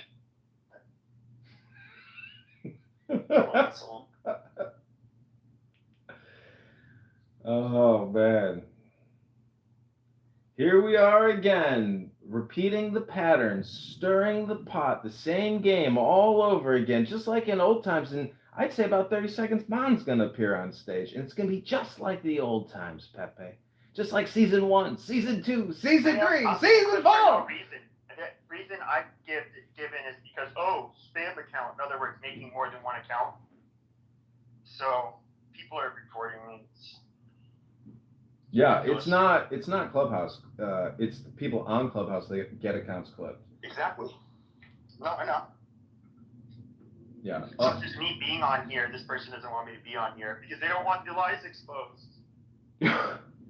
Well, the only accounts I've ever reported are some of the heinous Palestinian terrorist promoters and possible terrorists. So maybe I've reported you once. I can't remember. Maybe once. Sometimes I get angry at people just because I feel like they're really wasting all their time. And like the choices that they're making on here, the content that they're consuming or creating is so childish and stupid that like it can make me angry because I'm recording it all. And so, Cool. So what do you think about this AI that's gonna be like a threat assessment and given to law enforcement? I think it's bullshit. Oh yeah, this is coming, and it's a big program. It's going to cost hundreds of billions of dollars. Like this, they are going to literally mine our minds through the cell phones. Everything. This is the craziest thing about Apple and Samsung. Most people don't realize that Samsung is one of the biggest surveillance companies on the planet. Everything you upload, especially Google. So Google and Apple, every photo you have ever taken, every video, everything auto uploads to the cloud, and it constantly asks you over and over. I know, but every single time you access your photos, it asks you again, do you want to mass back it up? And you're like, no, motherfucker, no. So what I'm saying is they are mass surveilling. And that's the only reason they can afford to spend all this money on these data centers. There's no other reason to put all this money in all these data centers. Sorry, Fred. I'm gonna go in listening mode for a bit, so I can't really talk. I'm busy today. But since this is your house and everything, I'm just gonna give you a suggestion. I came up on stage because I know some people have notifications on of whenever I come up on stage to speak. They'll come into the room. So what I suggest for you is pull people up on stage, right? And that they have bells on when people come up on stages to speak, and then have them move down into the audience after a while. So Sam gave a thumbs up for yes, and then I'll share your house. Down here in Blue Eyes, there was a lot of people that got affected by the Holocaust. So for people to still spit that type of rhetoric in this day and age, what do you want to eradicate the earth? You know what I mean? This is crazy how people want you kill it. Like it just doesn't make sense to me. My brain has a hard time computing it. But Jews are starting to feel that. The ones that are aware and their eyes are open and their ears are open and their nose, because you can smell this shit coming from a mile away. And if you see it and you hear it, that's sad. Like anybody that's even expressing their religion says you should be able to say, this is who I am and I'm proud. Yeah. I don't disagree.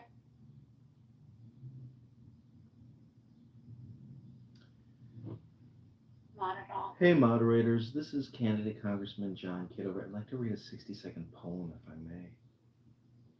Please, go ahead. Can you do it fast, John? Like you know those drug commercials where they rhyme it off so fast? You could do like 3 commercials in 60 seconds. Go for it.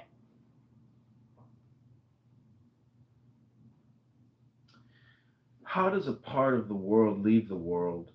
How can wetness leave water? Don't try to put out a fire by throwing on more fire. Don't wash a wound with blood. No matter how fast you run, your shadow more than keeps up. Sometimes it's in front. Only full overhead sun diminishes your shadow. But that shadow has been serving you. What hurts you blesses you. Darkness is your candle. Your boundaries are your quest. I can explain this, but it would break the glass cover on your heart, and there's no fixing that. You must have shadow and light source both. Listen and lay your head under the tree of awe. When from that tree feathers and wings sprout on you, be quieter than a dove. Don't open your mouth for even a coo!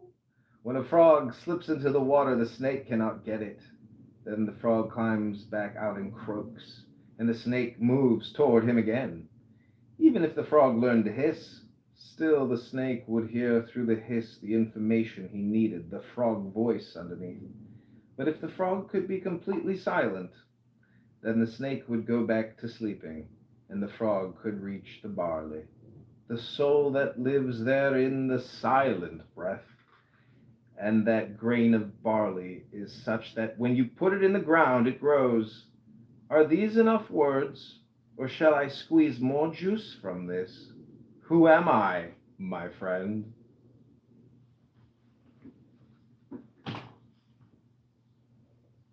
Thank you, Mr. Kitover.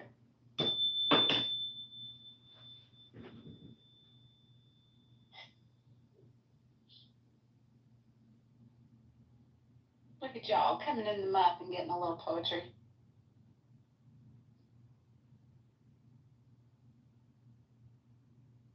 Get everything in this room. We definitely do. I heard a guy came in here yesterday and left with an STI. Just for walking in the room. I don't know about all that. Maybe 1 or 2 that I kicked. Yeah, something. Hey, Jarl, can you give me a quick definition of per capita, please?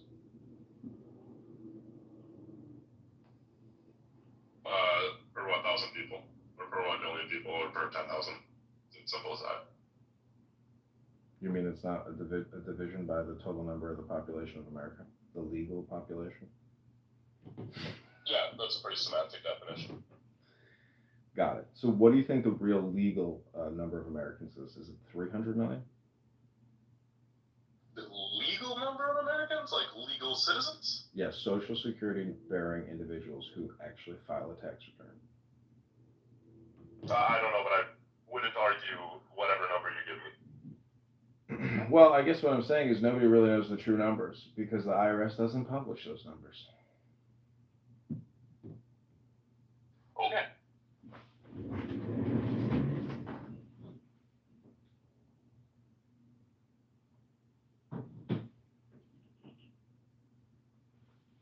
What's the current Muslim population of Canada? I don't know, probably a couple million?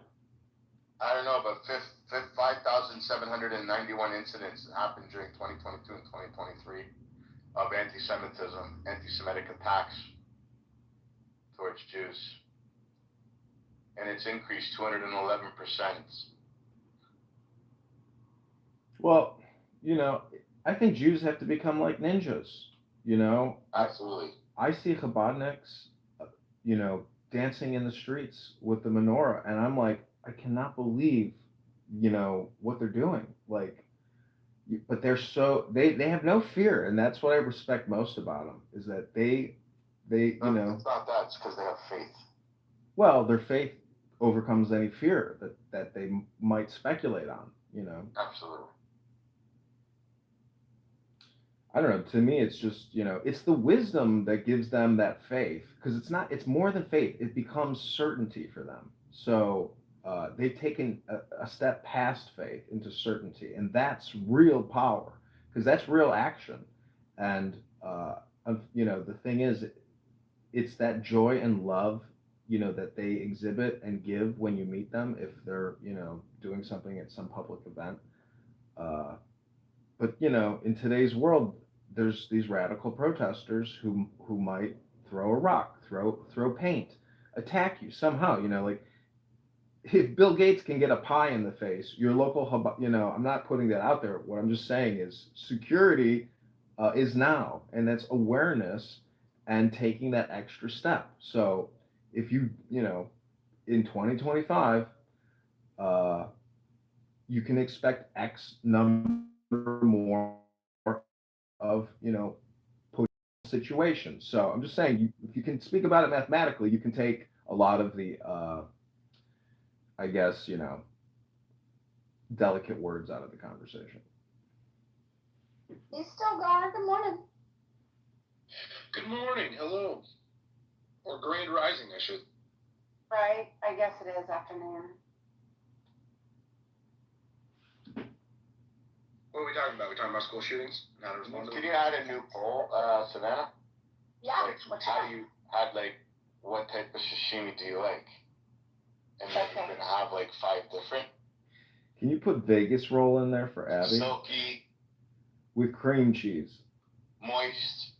Do you like your sashimi dry? Spicy mayo. Yeah. All right, hold on 1 second. Stilgar, real quick, while you're in here.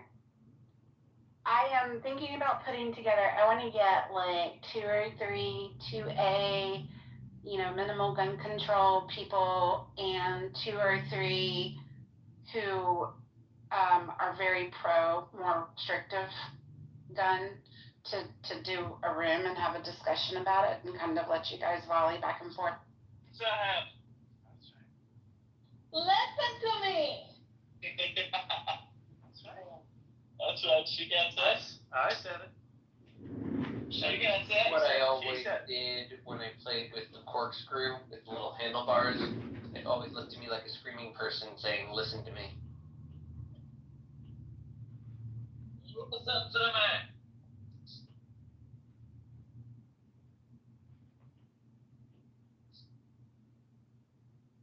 to me. Okay, listen. Do you know that Tim one time threatened me to be dead to him?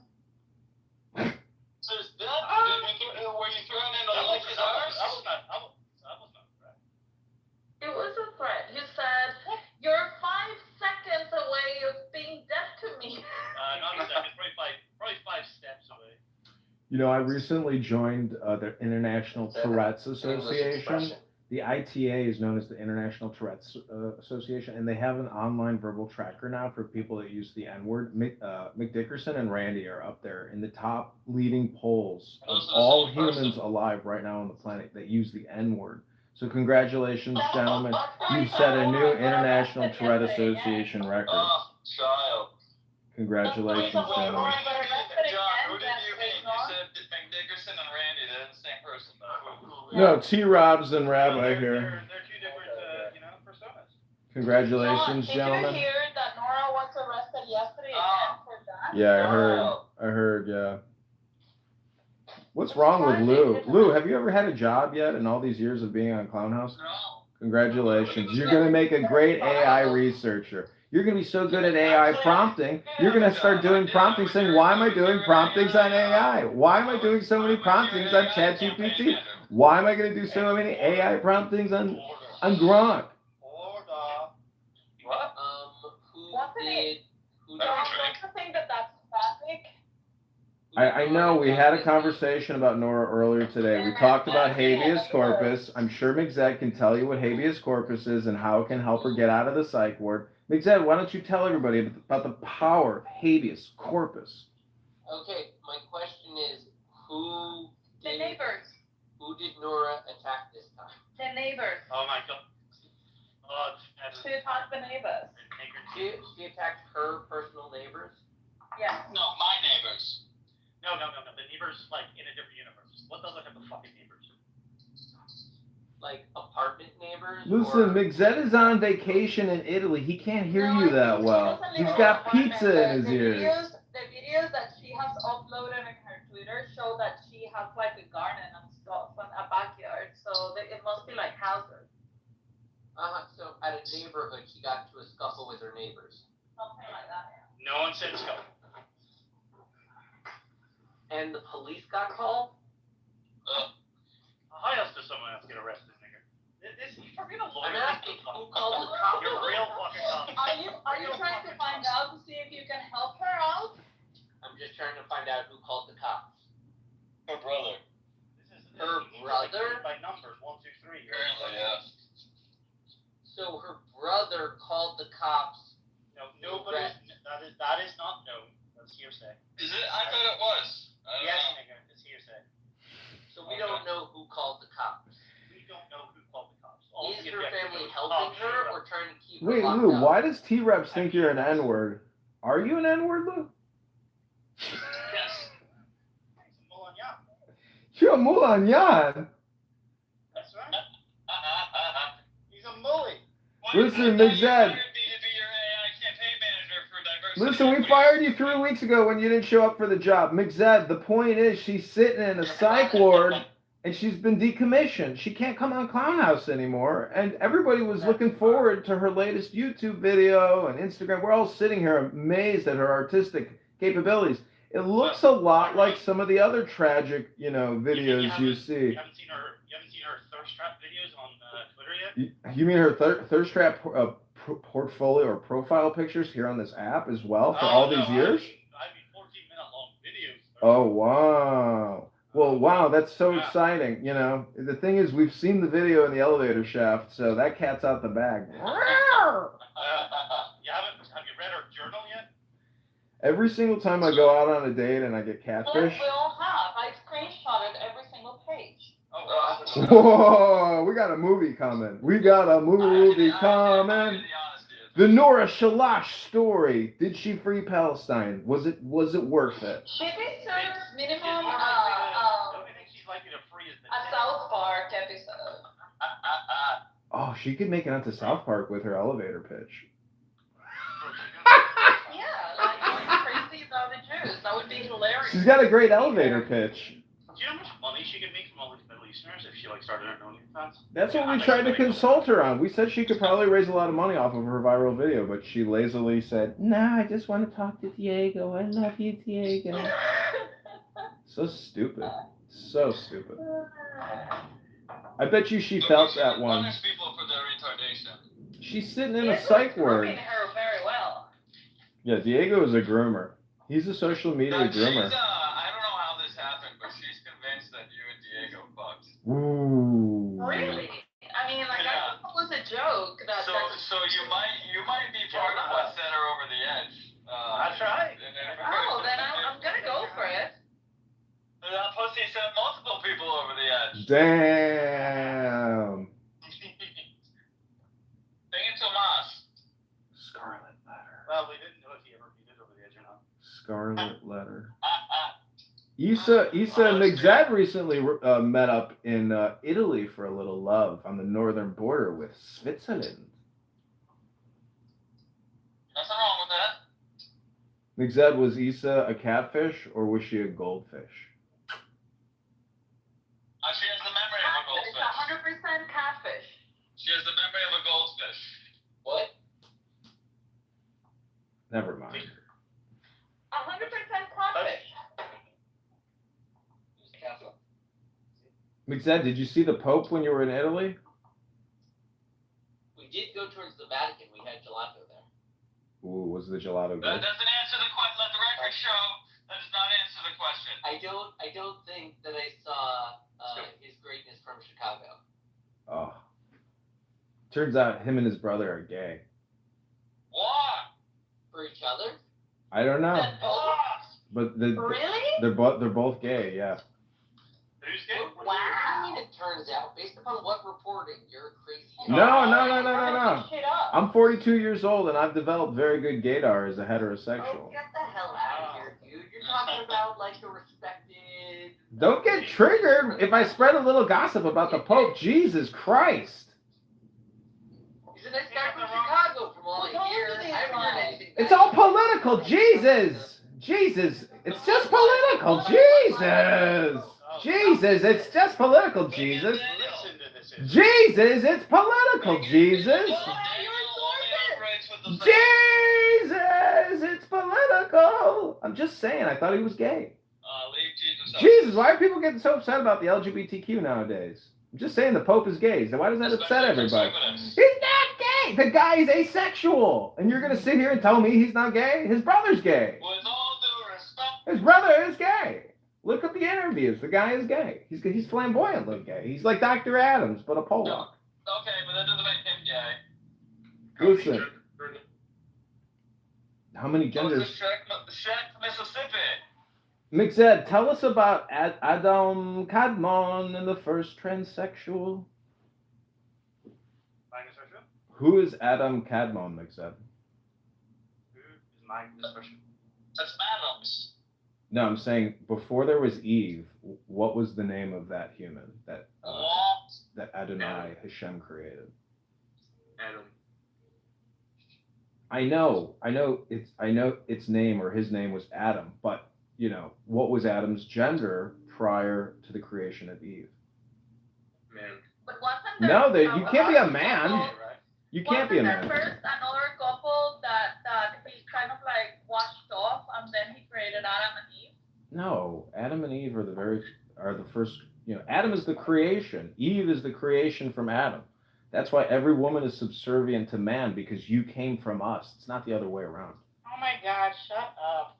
Why is this so triggering? This is Jewish. This is Jewish logic. This has to deal with gender. Don't get upset about the conversation, princess. Jesus.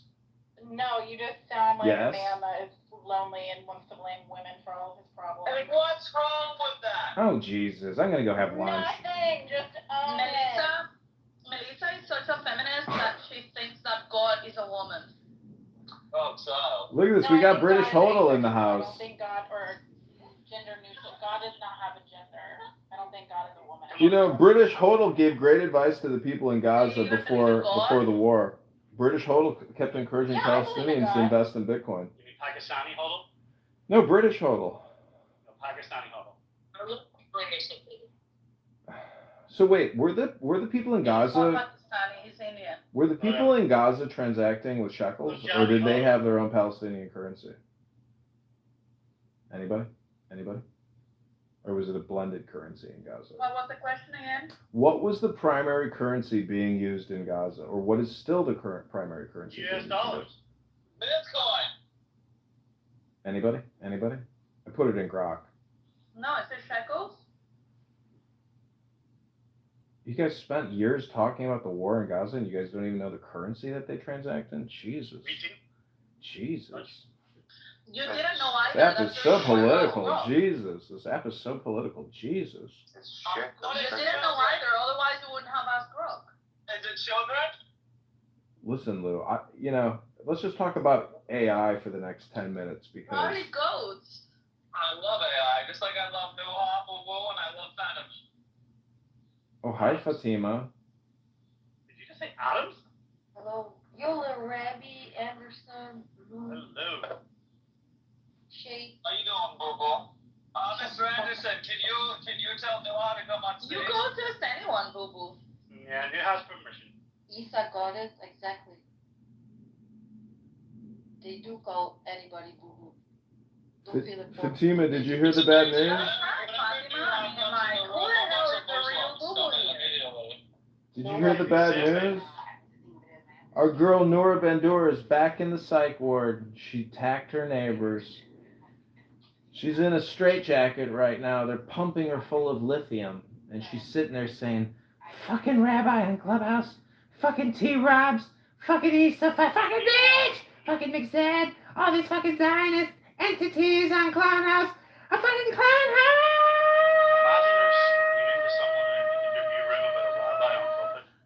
I gotta talk to my fucking rabbi on Clownhouse. Now I got a fucking rabbi on my head.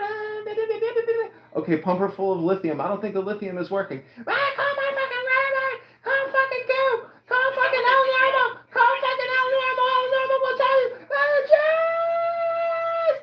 Are you Jewish? Are you Jewish? Are you Jewish?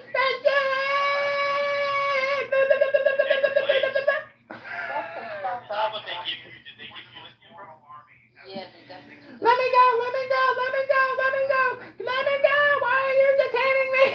Why am I being detained? Are you detaining me? Why am I being detained? Okay, stop. Enough, dude. What is he being detained for? So, I don't know if you guys know Mike Moon. October 7th. And what's that number going to be? I mean, when it gets to 200,000? Are people bothered by 1,700 or 200,000? I mean, it's some, the number's the number. I mean, the number's the number. And the number's not going to make people feel... Why the hell didn't you record that room when they arrested Nora? No, I wasn't in that Where were room. you? I was probably on Clubhouse. You could have been a youth. This whole fucking time you've been working your whole fucking Clubhouse life. Always recording the boring niggers. shit. The niggers. Well, the point is, this is the makeup video, so I can label this. But the point is, nobody cares about this. You guys are all living in your own little deranged, conditioned bubble. Do you know how many followings you could have gotten on X if you made reference to that? Congress people are fucking... People from Congress are like Nancy Mace was fucking tweeting about this shit before, right? This got tens of millions of views on multiple different uploads. Well, you know, don't compliment yourself. Listen, I hate to tell you this. Do you know how much you would have become viral? I hate to tell you this, but I've studied a little Torah, and it says that in Lashon Hara, it's worse to listen to it than it is to say it. So I got to tell you, if you're making fun of a loser who got put in a psych ward, that makes you a loser too. So to talk about this poor girl's, medical crisis as if it's some type of victory for you is pathetic. So shut the fuck up, losers. Says on you. Really? Because you are not enjoying it?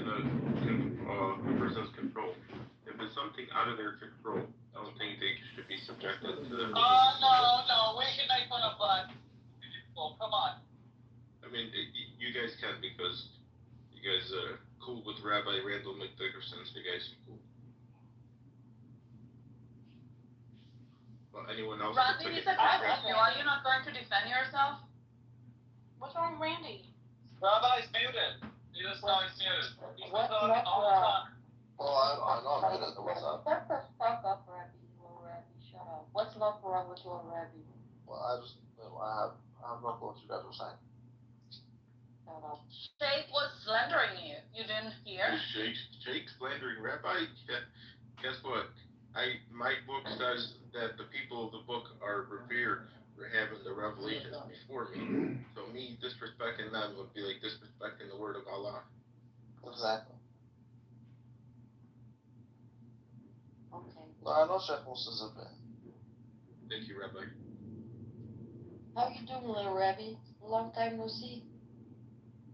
I'm working. How are you guys wasting your time? I'm wasting my time with you. No, I'll go back to work. Go ahead, waste your time, man. I'll go back to work. Yeah. You're Rico. That was cute, Fatima. That was very cute. Yes, Rabbi. How are you doing, you? Rico came in and he left. I told you. He knows. What does he know? That's so gay that you do that to him. What happened? Like 3 years ago. Yep, happened. What happened? What's No, it's 2 years ago. That's true. And he earned it very, very, Child. very decidedly. You need to overcome your daddy and come back to Oh, the father. Fatima, you are not part of this, but Rico is my ex, and he did a few things that were very bad, and now he knows what trouble will he get if he enters a room where I am. Oh, Child. They have a border dispute. She essentially ran a Zionist protocol on him, and he rejected it, and now they have a border war.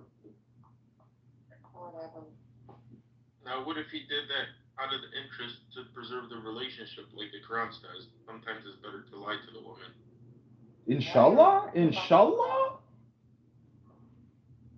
Sometimes it's better to lie to the woman. What kind of logic is that? I know What's that. wrong with that? What's wrong with that? Well, what kind of lie exactly are we talking? Are we talking about a white lie? What kind of lie, Sheikh? No, don't be racist. Guys, please respect Sheikh Moses and the Quran. Inshallah. Bismillah. Ar-Rahman Ar-Rahim. What does the Quran have to do with Alhamdulillah. Who the fuck is making fun of the Baruch Quran? Who was that? Allahu Akbar. Allahu Akbar. Takbir. Takbir. bitches? Allahu Akbar. Bismillah. Alhamdulillah. I've had it up to here. Very beautiful. Very beautiful. Inshallah. You know, learn to pipe down. Bismillah. Yeah, come on, put it now. Ar-Rahim. Alhamdulillah. So what are you getting? I'm proud of you, John. شكرا حبيبي. وين محطة الهجان؟ Love John. وين محطة الهجان؟ كيف حالك حبيبتي؟ I'm proud of you, John. شكرا حبيبي. I would have a Negroni with John. Who are these niggers? See, if I have to take my phone off, Is that I'm France? in trouble. I'm going to create a new nonprofit called N-Word Tourette's Research Association, and we're going to find out exactly what kind of medication can help N-Word Tourette sufferers stop themselves from the scourge of saying the N-word all the time. On that list predominantly. That's racist, so we can't have that. Hello, my name is Tim. I'm a clubhouse troll. Nice to meet you, Sally. I unfortunately have taken medication for an N-word syndrome that I have when I've got a Tourette's. When I say the N-word all the time. But now I don't have to say the N-word anymore because I'm on medication. I love niggers. Oh, it's such a pleasure to meet you, Timothy. Oh, when was the last time you've been out on a date? Well, once I got diagnosed with the N-word Tourette syndrome, and I've taken this medication now for the N-word Tourette's. This is the first day I've been on without an N-word. I didn't mean to say the N-word, Sally. I'm so sorry. Can you forgive me? Fuck you! Nah!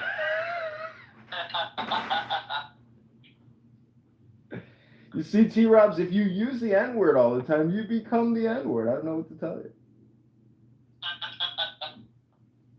I've been warning you.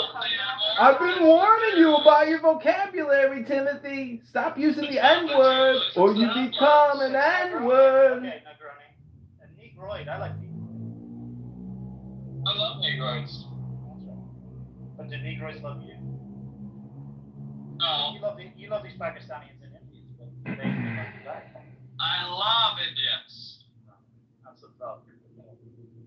Do I learn yesterday? What did you learn? The British created one of the biggest genocides in history. Over 40 years, they killed 165 million natives. We love genocides. Now we love genocides. Fuck your Holocaust. Oh, this nigga. Wow. 165 million. Can you believe it? We've reached the point of genocidal one-upmanship. These people are all crazy. That's why I like to say it's called wasting your time talking to trash. You're just wasting your time talking to trash. What a waste of time talking to trash. Yeah, you are a nigger for being proud of that. Like, that's a weird thing to be proud of. That's right. We gotta. He uses the N-word 100 times a day. Of course he's an N-word. It's like called wasting your time and talking to trash. Hey, Zach.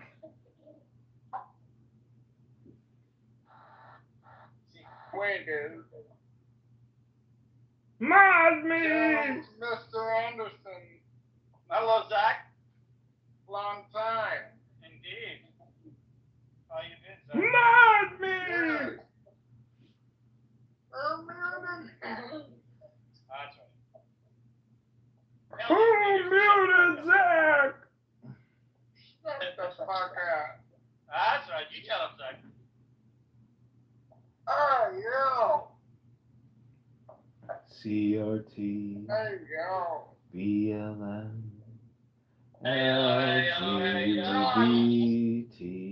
John!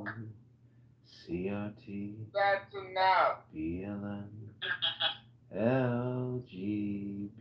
Zach, you tell him. That's why I got you clipped, John. Oh, shit, it all comes back. CRT, BLM. You know I got you clipped.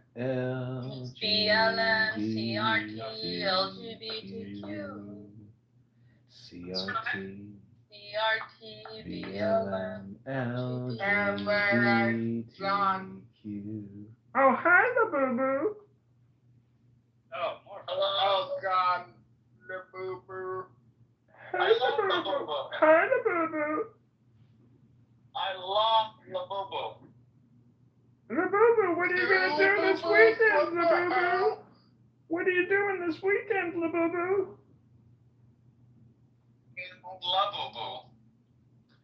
Labubu hates me. He's in one of the hater categories of the campaign to elect candidate Congressman John Kitover. Isn't that true, Labubu? Why have you always hated John, Labubu? Mr. Anderson, two Labubu's.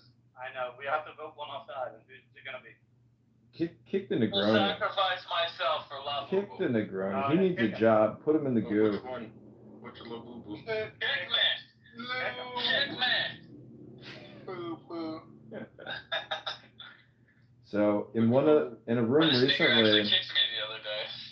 In a room recently. I kicked Randy too. I wanted. I was gonna end the room. What's up, S5? Like a slogan, I'm not using the right word. It bothers me that I have to claim Zionism and not just be, I support Jews, but I'm not really a Zionist. Why can't Jewish people just live in security? That word. The people who, I'm not the historian on this, but from what I remember and what I read, some of the main people who push for Zionism. And What did you read? What book did you read? Secular. So I don't think it carries that religious and, essentialist dogma inherently. That's good if that's true. No, thanks. 500.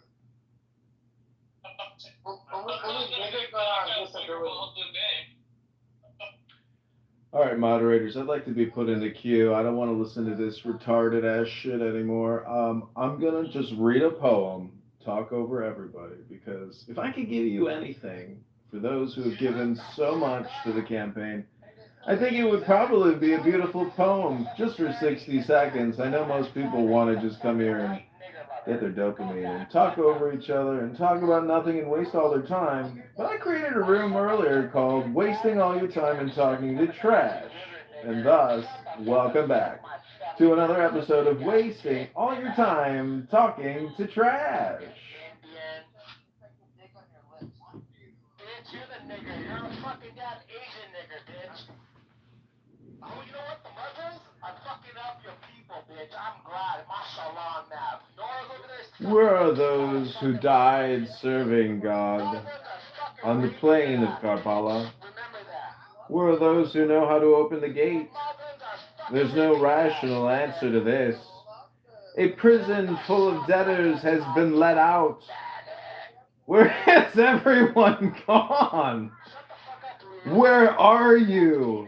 You're in the ocean, of which this world is just the foam thrown up on shore. Something huge inside me surges, and the foam of this poetry takes form. Let foam be. Dive into the burning ocean at the source of light. Shams comes up in the east. Don't unstring the bow. I am your four-feathered arrow that has not been used yet. I am strong knife blade word, not some if or maybe, dissolving in air. I am sunlight slicing the dark. Who made this night? A forge deep in the earth mud. What is the body? Endurance. What is love? Gratitude. What is hidden in our chests? Laughter. What else? Compassion. Let the beloved be a hat pulled down firmly on my head, or drawstrings pulled and tied round my chest. Someone asks, how does love have hands and feet? Love is the sprouting bed for hands and feet. Your father and mother were playing love games. They came together and you appeared. Don't ask what love can make or do. Look at the colors of the world. The river water moving in all the rivers at once. The truth that lives in Sham's face. I wish I knew what you wanted. You block the road and won't give me rest. You pull my lead rope one way, then the other. You act cold, my darling. Do you hear what I say? Will this night of talking ever end? Why am I still embarrassed and timid about you? You are thousands. You are one. Quiet, but most articulate. Your name is spring. Your name is wine. Your name is the nausea that comes with wine. You are my doubting and the light points in my eyes. You are every image, and yet I'm homesick for you. Can I get there? Where the deer pounces on the lion, where the one I'm after's after me. This drum and these words keep pounding. Let them both smash through their coverings into silence. If my words are not saying what you would say, slap my face. Discipline me as a loving mother does a babbling child caught up in nonsense. A thirsty man runs into the sea, and the sea holds a sword to his throat. A lily looks at a bank of roses and wilts and says nothing. I am a tambourine. Don't put me aside till the fast dancing starts. Play me some all along. Help me with these little sounds. Joseph is most beautiful when he's completely naked, but his shirt gives you an idea, as the body lets you glimpse the glitter on the water of the soul. Even if the corpse washer binds my jaw shut here on Clown House, you'll still hear this song, coming out of my dead silence.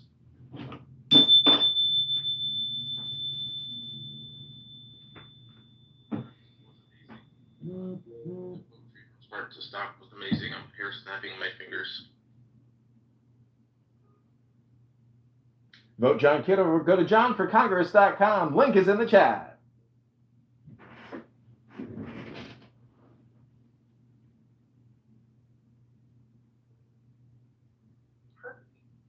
In the physical.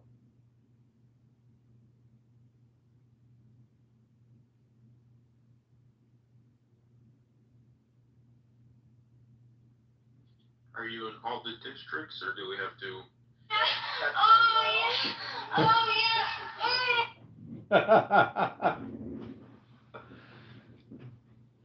Chris, we're not doing that. If that's the case, then you are a religious country in some respects. Because America doesn't have a counter keeping track of how many Christians we have versus other religions. Well, I mean, right? I guess you could say they're based around a religious/ethnic identity. Yeah. So, yeah, that makes sense. But I don't think they're like. I think people assume that because they're Lucy, I wanna just let you know I have a crush on you. It actually is Lucy. Ever since I saw your real picture, I fell in love, and like I hope you could see me as like I'm thinking of they were, but they know better. They use their funding for infrastructure, and like look where they've gone in the last 50 years. That's true. Are you living in Afghanistan? I'm back and forth. Okay. How is it for So grateful for everyone in the room. traveling? Hello, beautiful people. It's actually very good.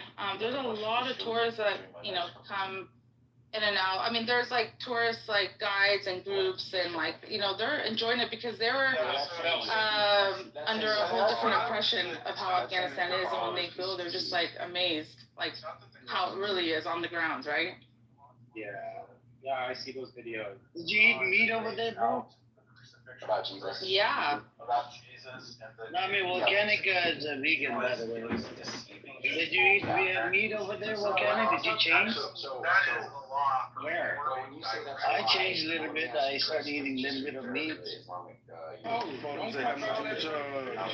ain't a free fucker like your mama, okay? Nah, bitch, you a free fucker, guy. She fucked the hottest nigga on the block, that's all you...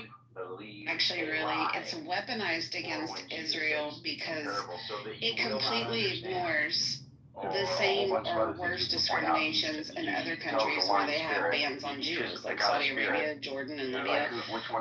Nobody ever refers to those countries as apartheid, but Israel in the situation with Gaza is very commonly referred to as an apartheid state, which, if by definition you want to say that's what it is, that's fine, but they're not the only ones that do it. And many countries do it against Israel. Yeah, it's because your libertarianism is showing through. You're willing to defend people. Yeah, that's a good one. Libertarianism. To defend your God. This has nothing to do with libertarianism. Of course it does. But So it says God will send you strong delusion. Hey mods, this is John. I would just like to request 60 seconds to read Bible flashcards. Thank you mods for the consideration. This is John speaking.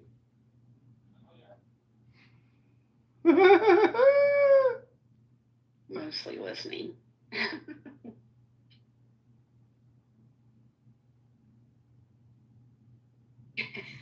She's at her service at work. But yeah. Oh gosh. No. I know, this is always I'm tired of the woman. I tend to steer clear of these conversations on Clubhouse because they don't generally go very well. Well, so far it's been pretty mild. Right? It has. It has. Of course, we don't have Norman here. If we had Norman here, that's still quite a... For all the references, I would like to point out that I said in a racist way, quote unquote, earlier, and I actively try to avoid racism as a general broadity. It has to be individually based. Hence my bringing up of the kindest family I have met being Jewish. Yeah, I understand. It's a fair point. And we all have different experiences. We come to approach the country. We have more or less exposure to Jewish people in general, depending where we're from, where we live, where we work, things like that. So everybody's going to have a testimony based on their... You told them for the first time that you're Jewish and you gave your big hug. I never said that I was afraid to. I said I didn't want to start anything with the guy. You thought it would start something for if he knew you were Jewish, and then you told him, and then he gave you a hug. My perspective He was is... scared needlessly. I think people... Hold on, you're an antagonist, but it's okay, and I'll say the story what happened.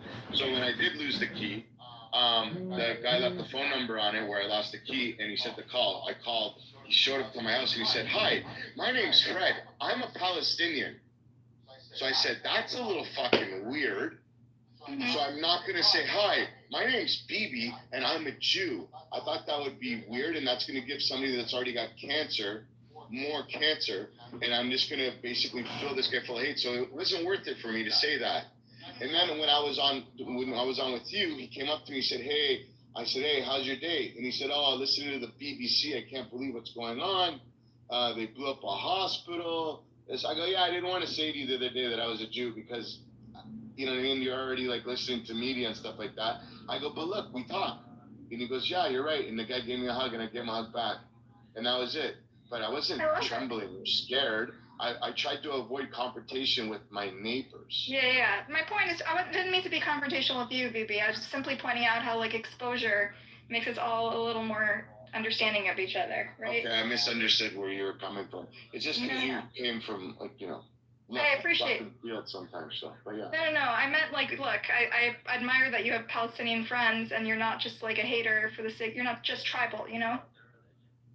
I think that's really respectable, BB, that some of your neighbors that you are close with are Palestinian, even though you're in, you know. No, I know, but when I asked them if they would go back and live there, they say hell no. Hell no.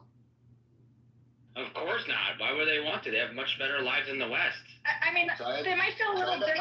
I ended up having coffee with the guy the next day. Oh, you did? Listen, I go into Arab. There'll be something in the milk and the cheese that bothers her, right? Take off today. We haven't really needed it, though. We tend to whip that out when we need it. Just to make everybody take a breath. Okay, this is your 60-second poem of love. When I press my hand to my chest, it is your chest, and now you're scratching my head. Sometimes you put me in the herd with your other camels. Sometimes you place me at the front of the troops as the commander. Sometimes you wet me with your mouth like you do your seal ring just before you plant your power. Sometimes you round me into a simple door knocker. You take blood and make sperm. You take sperm and create an animal. You use the animal to evolve intelligence. Life keeps leading to more life. You drive me away gently as a flute song does a dove from the eaves. With the same song you call me back. You push me out on many journeys. Then you anchor me with no motion at all. I am water. I am the thorn that catches someone's clothing. I don't care about marvelous sights. I only want to be in your presence. There's nothing to believe. Only when I quit believing in myself did I come into this beauty. I saw your blade and burned my shield. I flew on 600 pairs of wings like Gabriel. But now that I'm here, what do I need wings for? Day and night I guarded the pearl of my soul. Did you go into the poem number 2? No, I think this is the back end of the poem. Oh. Yeah, 60 seconds is way over. Well, these are the. You want to hear the last 12 lines? I was listening. You've made it this far. I saw your blade and burned my shield. I flew on 600 pairs of wings like Gabriel. But now that I'm here, what do I need wings for? Day and night I guarded the pearl of my soul. Now in this ocean of purling currents, I've lost track of which was mine. There is no way to describe you. Say the end of this so strongly that I will ride up over my own commotion.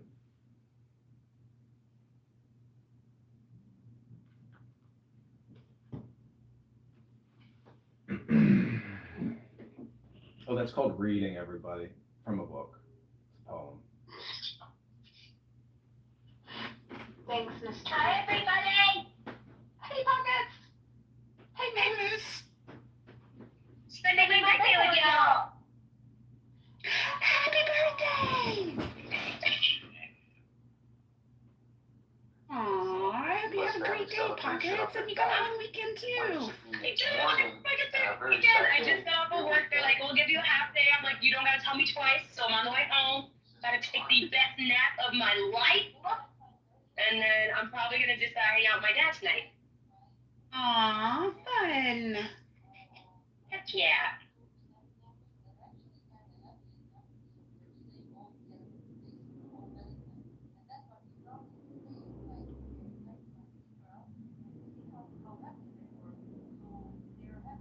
But yeah, I'm 29. Holy shit.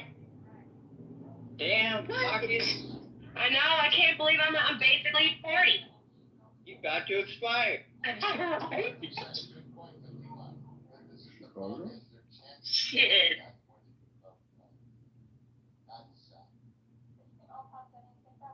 Could put you in the freezer. Alright, cry on me. So did I miss anything new, Surrender? Anything new happening? Surrender.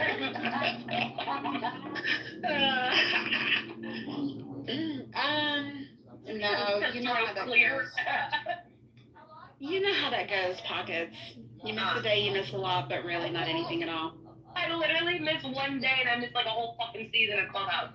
Right. I'm just and I come the next day and I'm lost. And it sucks. Pockets, you were still pooping in your diapers when I got married. No way. I was married in 97. Wow, yeah, I was definitely shitting in my born in 96? Yes, I was. Well, that's why I don't feel old. Like, I feel like I'm your age, but then I hear somebody say what you said, and I'm like, oh, fuck. Like, right. Yeah, you guys don't even, I thought you all were in like your 30s with me. I don't sound like, I don't sound or look like my age, but. You don't at all, Mike, and neither do you, Serendipity. You guys look like you're in your 30s. I have a child your age, so he's actually a little bit older than you. Right? Oh my God, Surrender, you get me my mother. Come to mama, baby. Real big mama. That is so funny, dude. That's awesome. Damn. That's crazy. So what, you had your child when you were like 14? I wish, no. Oh my God, serendipity, that's crazy. Right? I mean, there's a reason. Mind-blowing. I literally thought you guys were so young. This is crazy. My oldest granddaughter is 12. Oh my God.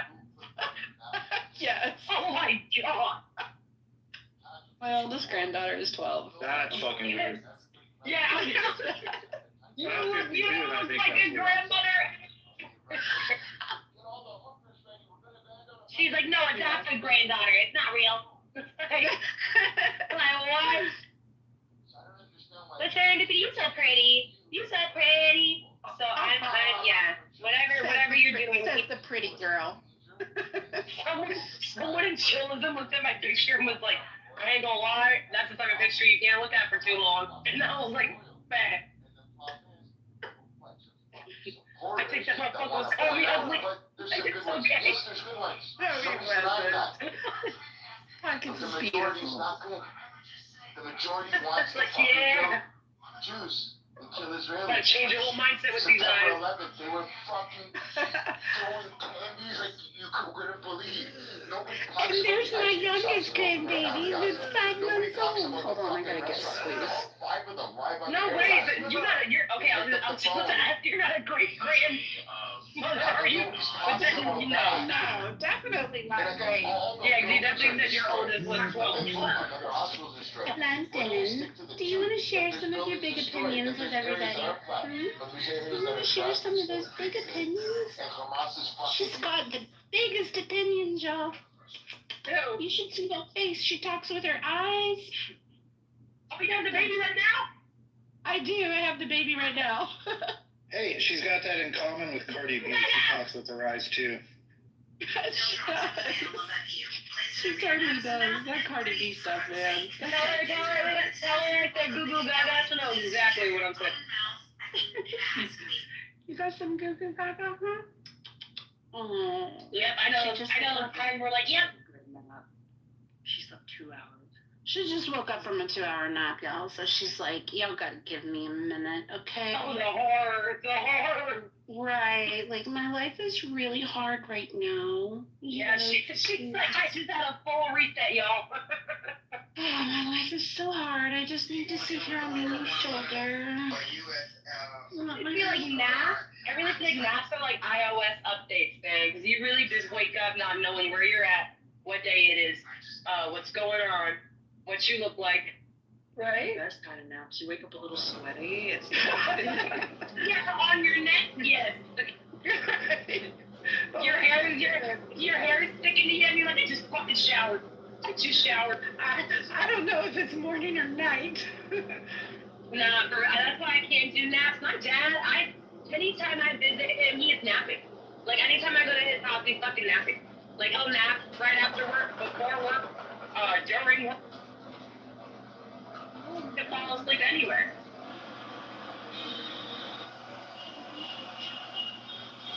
That happens at about age 50.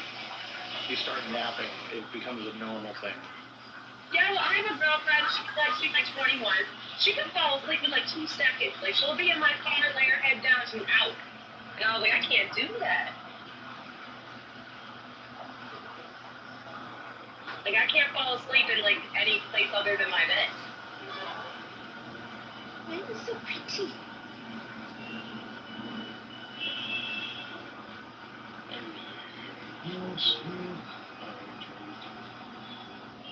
Really, Necro? I would have taken you for a day sleeper. No, I believe that. I believe he doesn't love her today. You know, when I wake up, when I wake up after sleeping every day, it's like, it's so dry, it's like, Yeah. Then you're up for the next 12 hours. It's ridiculous. Yeah, I tried napping after work one time and I slept through the whole next morning, so I can't really nap.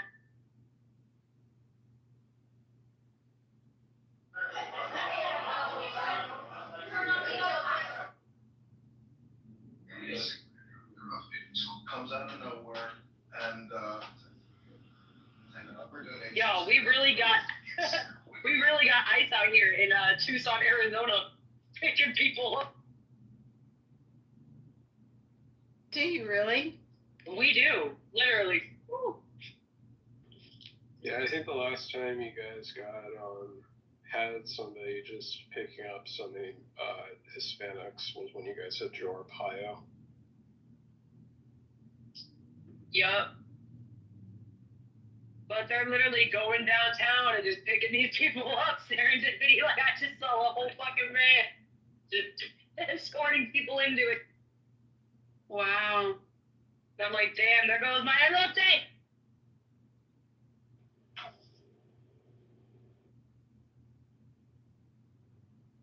Yeah, the Home Depots that I have to go to sometimes, they don't have any day laborers out front anymore. None. Wow. Our food trucks are now just disappearing. We have no more food trucks. We have to be careful what we ask for, man. Yeah, Get used to this shit. That kind of reminds me of like the Family Guy episode where basically had Abraham Lincoln who came out and he asked him, why is your lawn getting so high? He says that, I used to have a lawnmower.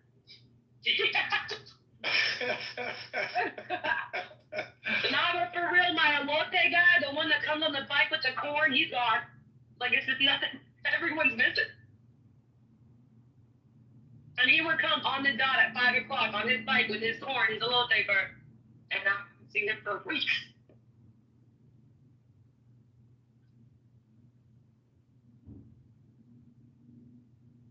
So they're really taking like the best people that we need. The food trucks and the elote guy. They're taking the people we need.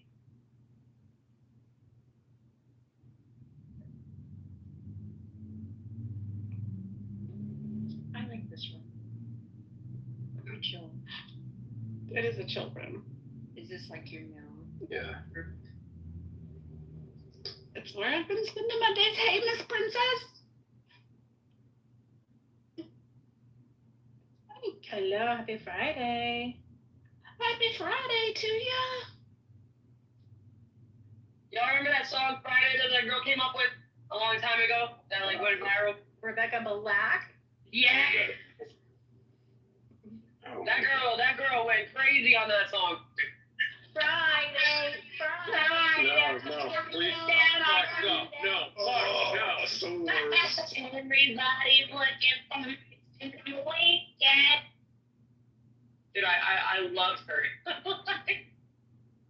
You know, she got like really popular on YouTube after that, and like had a pretty decent career, like just as like a early content creator, influencer.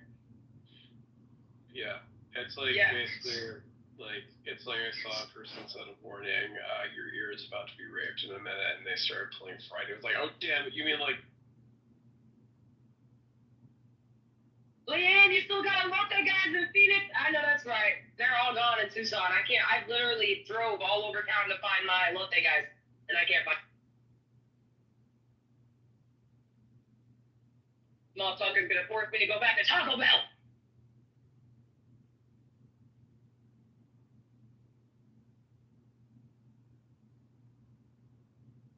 William Wallace, there are no boomers in this room, to my knowledge. Well, maybe Joe B. Damn, Mike, why'd you gotta tell her like that? What the fuck? It's not a diss. I just saw her picture while I was saying it. You were so quick. Baby Joe B, she all the fuck. It was, but no one else. Well, I was saying it, and then I literally saw her picture, and then I just had like a verbal diarrhea. I didn't mean to. Yeah, I'm not telling you no secrets, Nick. I'm not telling you nothing. I was trying to do my JD Vance lines with Joe. Where it's like, what are they? It's like JD Vance in a grocery store. He's like, I have a question about trans fats. Why are you lying to people? Trans fats or whatever fats they were when they were made.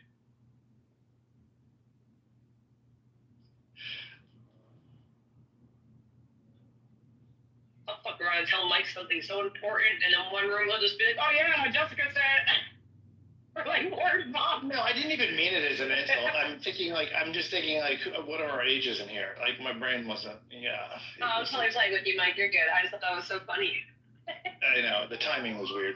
Yeah, the timing was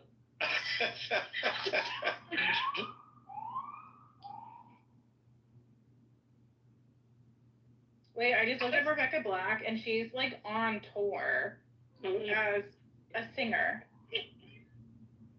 No fucking way! I swear! I didn't even know she had other music. That is so fucking funny, dude. She was like, bet. Yeah, we're taking this all the way. Oh my god. You know, it'd be so funny, Princess, if it was just the song Friday. She's just on tour singing that shit. She did a song called Saturday that was like kind of like a dig at Friday.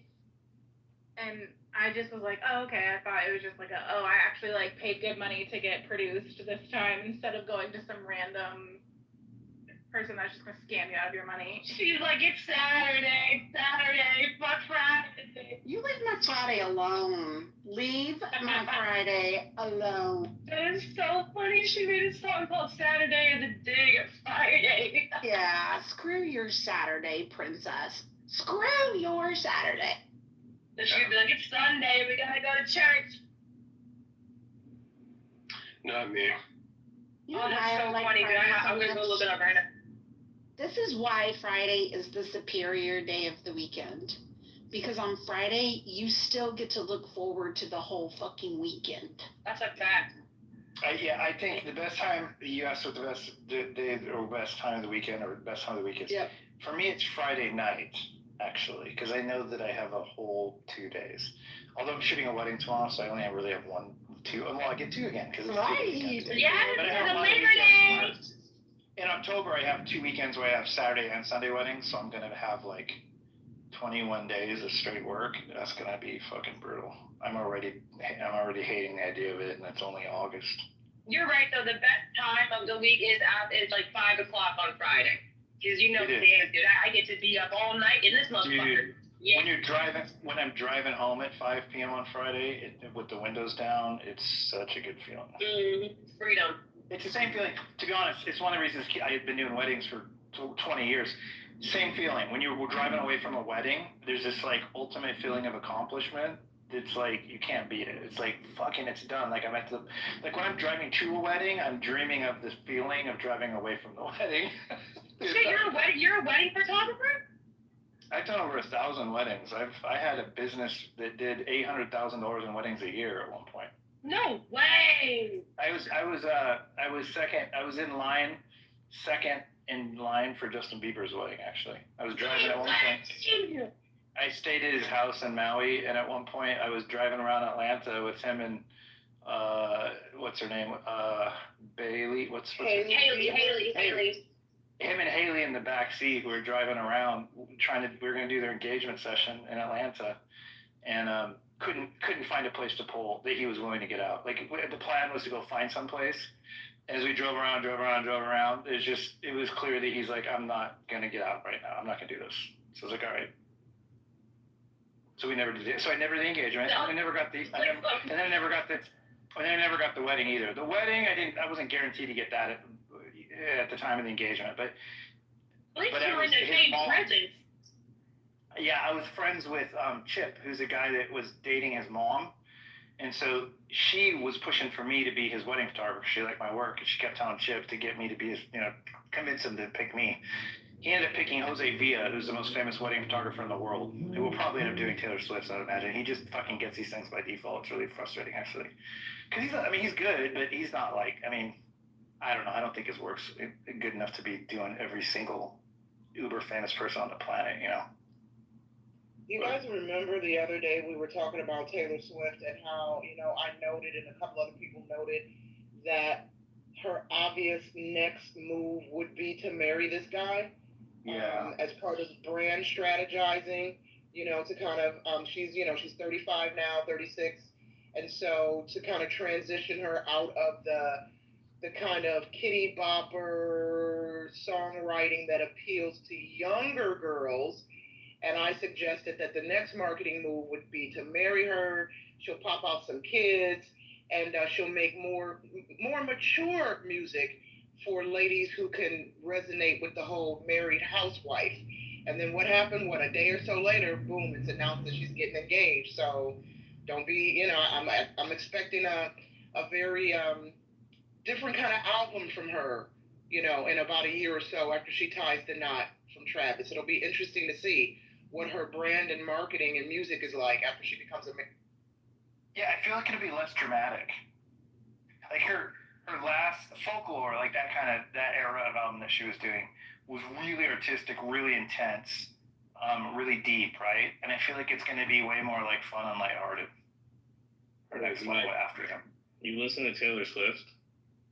I do listen to Taylor Swift. Me too. I am a Swiftie. Tread lightly. I know. I am a Swiftie. I've listened to all her albums. I thought you said you have a wife, not a husband. I got both. I'm bi. Oh Lord. Well, we're gonna have to make interview. I always like chick music. My wife had this. We had this Amazon Echo in the house, and my playlist was just kind of by default attached to it. And my wife was like, her radio at work broke, and she's like, "I'm taking the Echo into work." I'm like, "Okay." So she took it into work, and then her friend who works with her, who we're friends with, she's hysterical, but she's like, "Hey, Mike," yeah, and she goes, "Your wife brought the Echo into our work," and I'm like, "Yeah," and she goes, "Yeah," she goes, I think that your playlist was stimulating my ovaries. I'm capable of having kids again." I was like, fuck. It was funny. It has I don't know. It has it's an old playlist. I don't even listen to it much anymore, but I mentioned it. It had 10,000 Maniacs on it. I know that. I don't know. Girly stuff, I guess.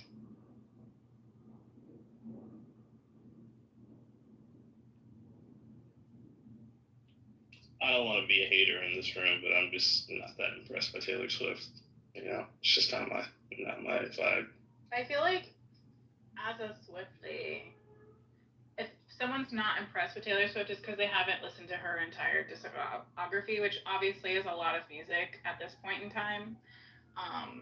But I think that if you have just heard the pop singles on the radio that eventually end up to be annoying, like all pop singles on the radio, it's easy to be like, meh. Right, I agree. Not my thing.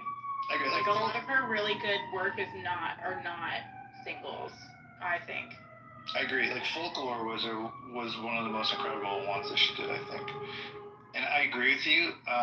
The thing about Taylor Swift is she's a fucking genius. I mean, an actual genius. She was the youngest songwriter hired by Sony in history of their company at the age of 13. She writes all her own songs. She plays all her own songs. She's obviously a billionaire. These are not things that happen just because you're popular. These are things that happen when you're unique to, you're unique among the history of the world. I mean, she's her staying power, but also the fact that she does it all. I mean, there's people that are big and famous that don't write their own songs and they don't do any of that. She does all that shit. If you watch her writing Folklore during COVID, she had Was it Ben Iver or Ben? What's his name? Is that what his name is? Bon Iver. Yeah, it always throws me off because it's spelled like Ben. Yeah. Bon Iver. She had him come over during COVID, and there's a video where they're writing all their songs together and stuff. I just don't know how people do it. I mean, I'm watching her do it, and I'm like, she's fucking talented. She's been doing it since she was fucking like 5 years old. That girl is I don't care what anyone says. That girl is. Oh, I'm talking about Taylor Swift. No, I said that's what I'm talking about. Yeah, since she was 5. No. So anyway, I have a big heart for all the people that served. My grandfather retired as a lieutenant colonel in the U.S. Air Force, and all my family served. And anyway, appreciate people like you and all this that you serve. If you don't mind me asking, did you or your significant that passed, you guys served during the time of when you guys were illegally invading countries? Yes, I did. Who are you talking to? Like Afghanistan and Iraq. Wait, Resistance, are you American? Yeah, I'm American. Do you like America or do you hate America? You can answer my question first. Boys. I want to answer to my question. Were you veterans? He's diverting. Were you guys serving when the American government was illegally occupying and destroying other countries? Yeah. So what? What do you mean? So you were part. Feet under. So you went. What do you want? Which one you went to? Which one did you go to? Afghanistan, Iraq, which one? Does it matter? We can have peace over Yeah, it does. I just want to know for I clarity. appreciate everybody going over there. Man. Shut up. Oh, you were in both. You was in both. Oh, so you're a piece of shit scumbag terrorist. You deserve to die when you're over there. Just probably like her husband. Deserve to get murdered. Where the terrorist resistance? I mean, where the terrorist? Oh, the Americans are the terrorists. They're the ones. Wait a minute. What the fuck is you want to sit here? Just change your name to resist. Are you fucking resistance? I hate un-American pieces of shits that live in America and they're against America. The life you live is because they went out there and did what they did so you could have freedom of peace. And her husband paid ultimate sacrifice for your punk ass to be here on this goddamn soil. You better watch him out right now. Facts. See, here's my thing. Yeah, we went and we did a whole lot of shit. You think Afghanistan and Iraq was bad? You have no fucking idea. If that's just what you play with. Like, we've done worse. I mean, I have literally made moms cry at the disfigurement I have done to their men and boys. I have fucking erased entire villages, fucking states. I toppled governments. I have rescinded people. And I'll do it again for every American in the room. You know why? Because I love my Americans. And if there's an enemy that exists against the United States of America, well, then your days are numbered, because there's a lot of devil dogs, there's a lot of sailors, and there's a lot of Air Force guys, particularly 18-year-olds with drone skills that got it from playing Call of Duty, that will fuck your day up faster than you can blink. And here's the best part. We just went down to Venezuela, and they're like, I'm going to call 4.5 million militia to deal with 4,000 Marines, 3 destroyers. They don't realize the power that a destroyer can do, such as terraform an entire fucking country in a few minutes. So I'm just going to tell you that, yeah, I don't care. And if somebody out there in the world touches an American head, I don't give a shit if they're black, Hispanic, Asian, white, purple, pink, whatever it is. If you touch one American, I want your spines. I want to have your head hanging on the fucking Statues of Liberty's crown. I want to mount it up there as like a jewel, just to make sure that nobody ever touches another American's head again. Do you support America going out and killing people for fun then? If we need to, yeah. Yeah, of course. If we need to. Okay, fair enough. Right. Consistent in your fascism. I like it. Go ahead. Are you? I told you you're American too. Like, I'm guessing. What you mean? You live in America? Yeah, I do. Okay, you're another one that if you don't like it here, or like the things we do, why don't you leave? I don't. That's a weird concept because y'all do the same thing as well too, right? Like who does the same thing? Well, like whenever like the opposite party is in office and you're like. No, we're not talking about parties. We're talking about Americans versus un-Americans. Well, I mean, I'm also another Nigerian as well too. Like that means nothing to me. Yeah. I get that, but I'm saying, you're saying if I don't like it here, then leave. Like I would love to leave and go back to my country, But I would like America to stop trying to steal from my country. That way I can go and have my country prosper. Well, how would you prevent that business? No, I probably can't. I mean, America. Nobody can. It's America. It's the biggest power in the world. That's why we're the greatest country. What do you propose? If you could, what would you propose?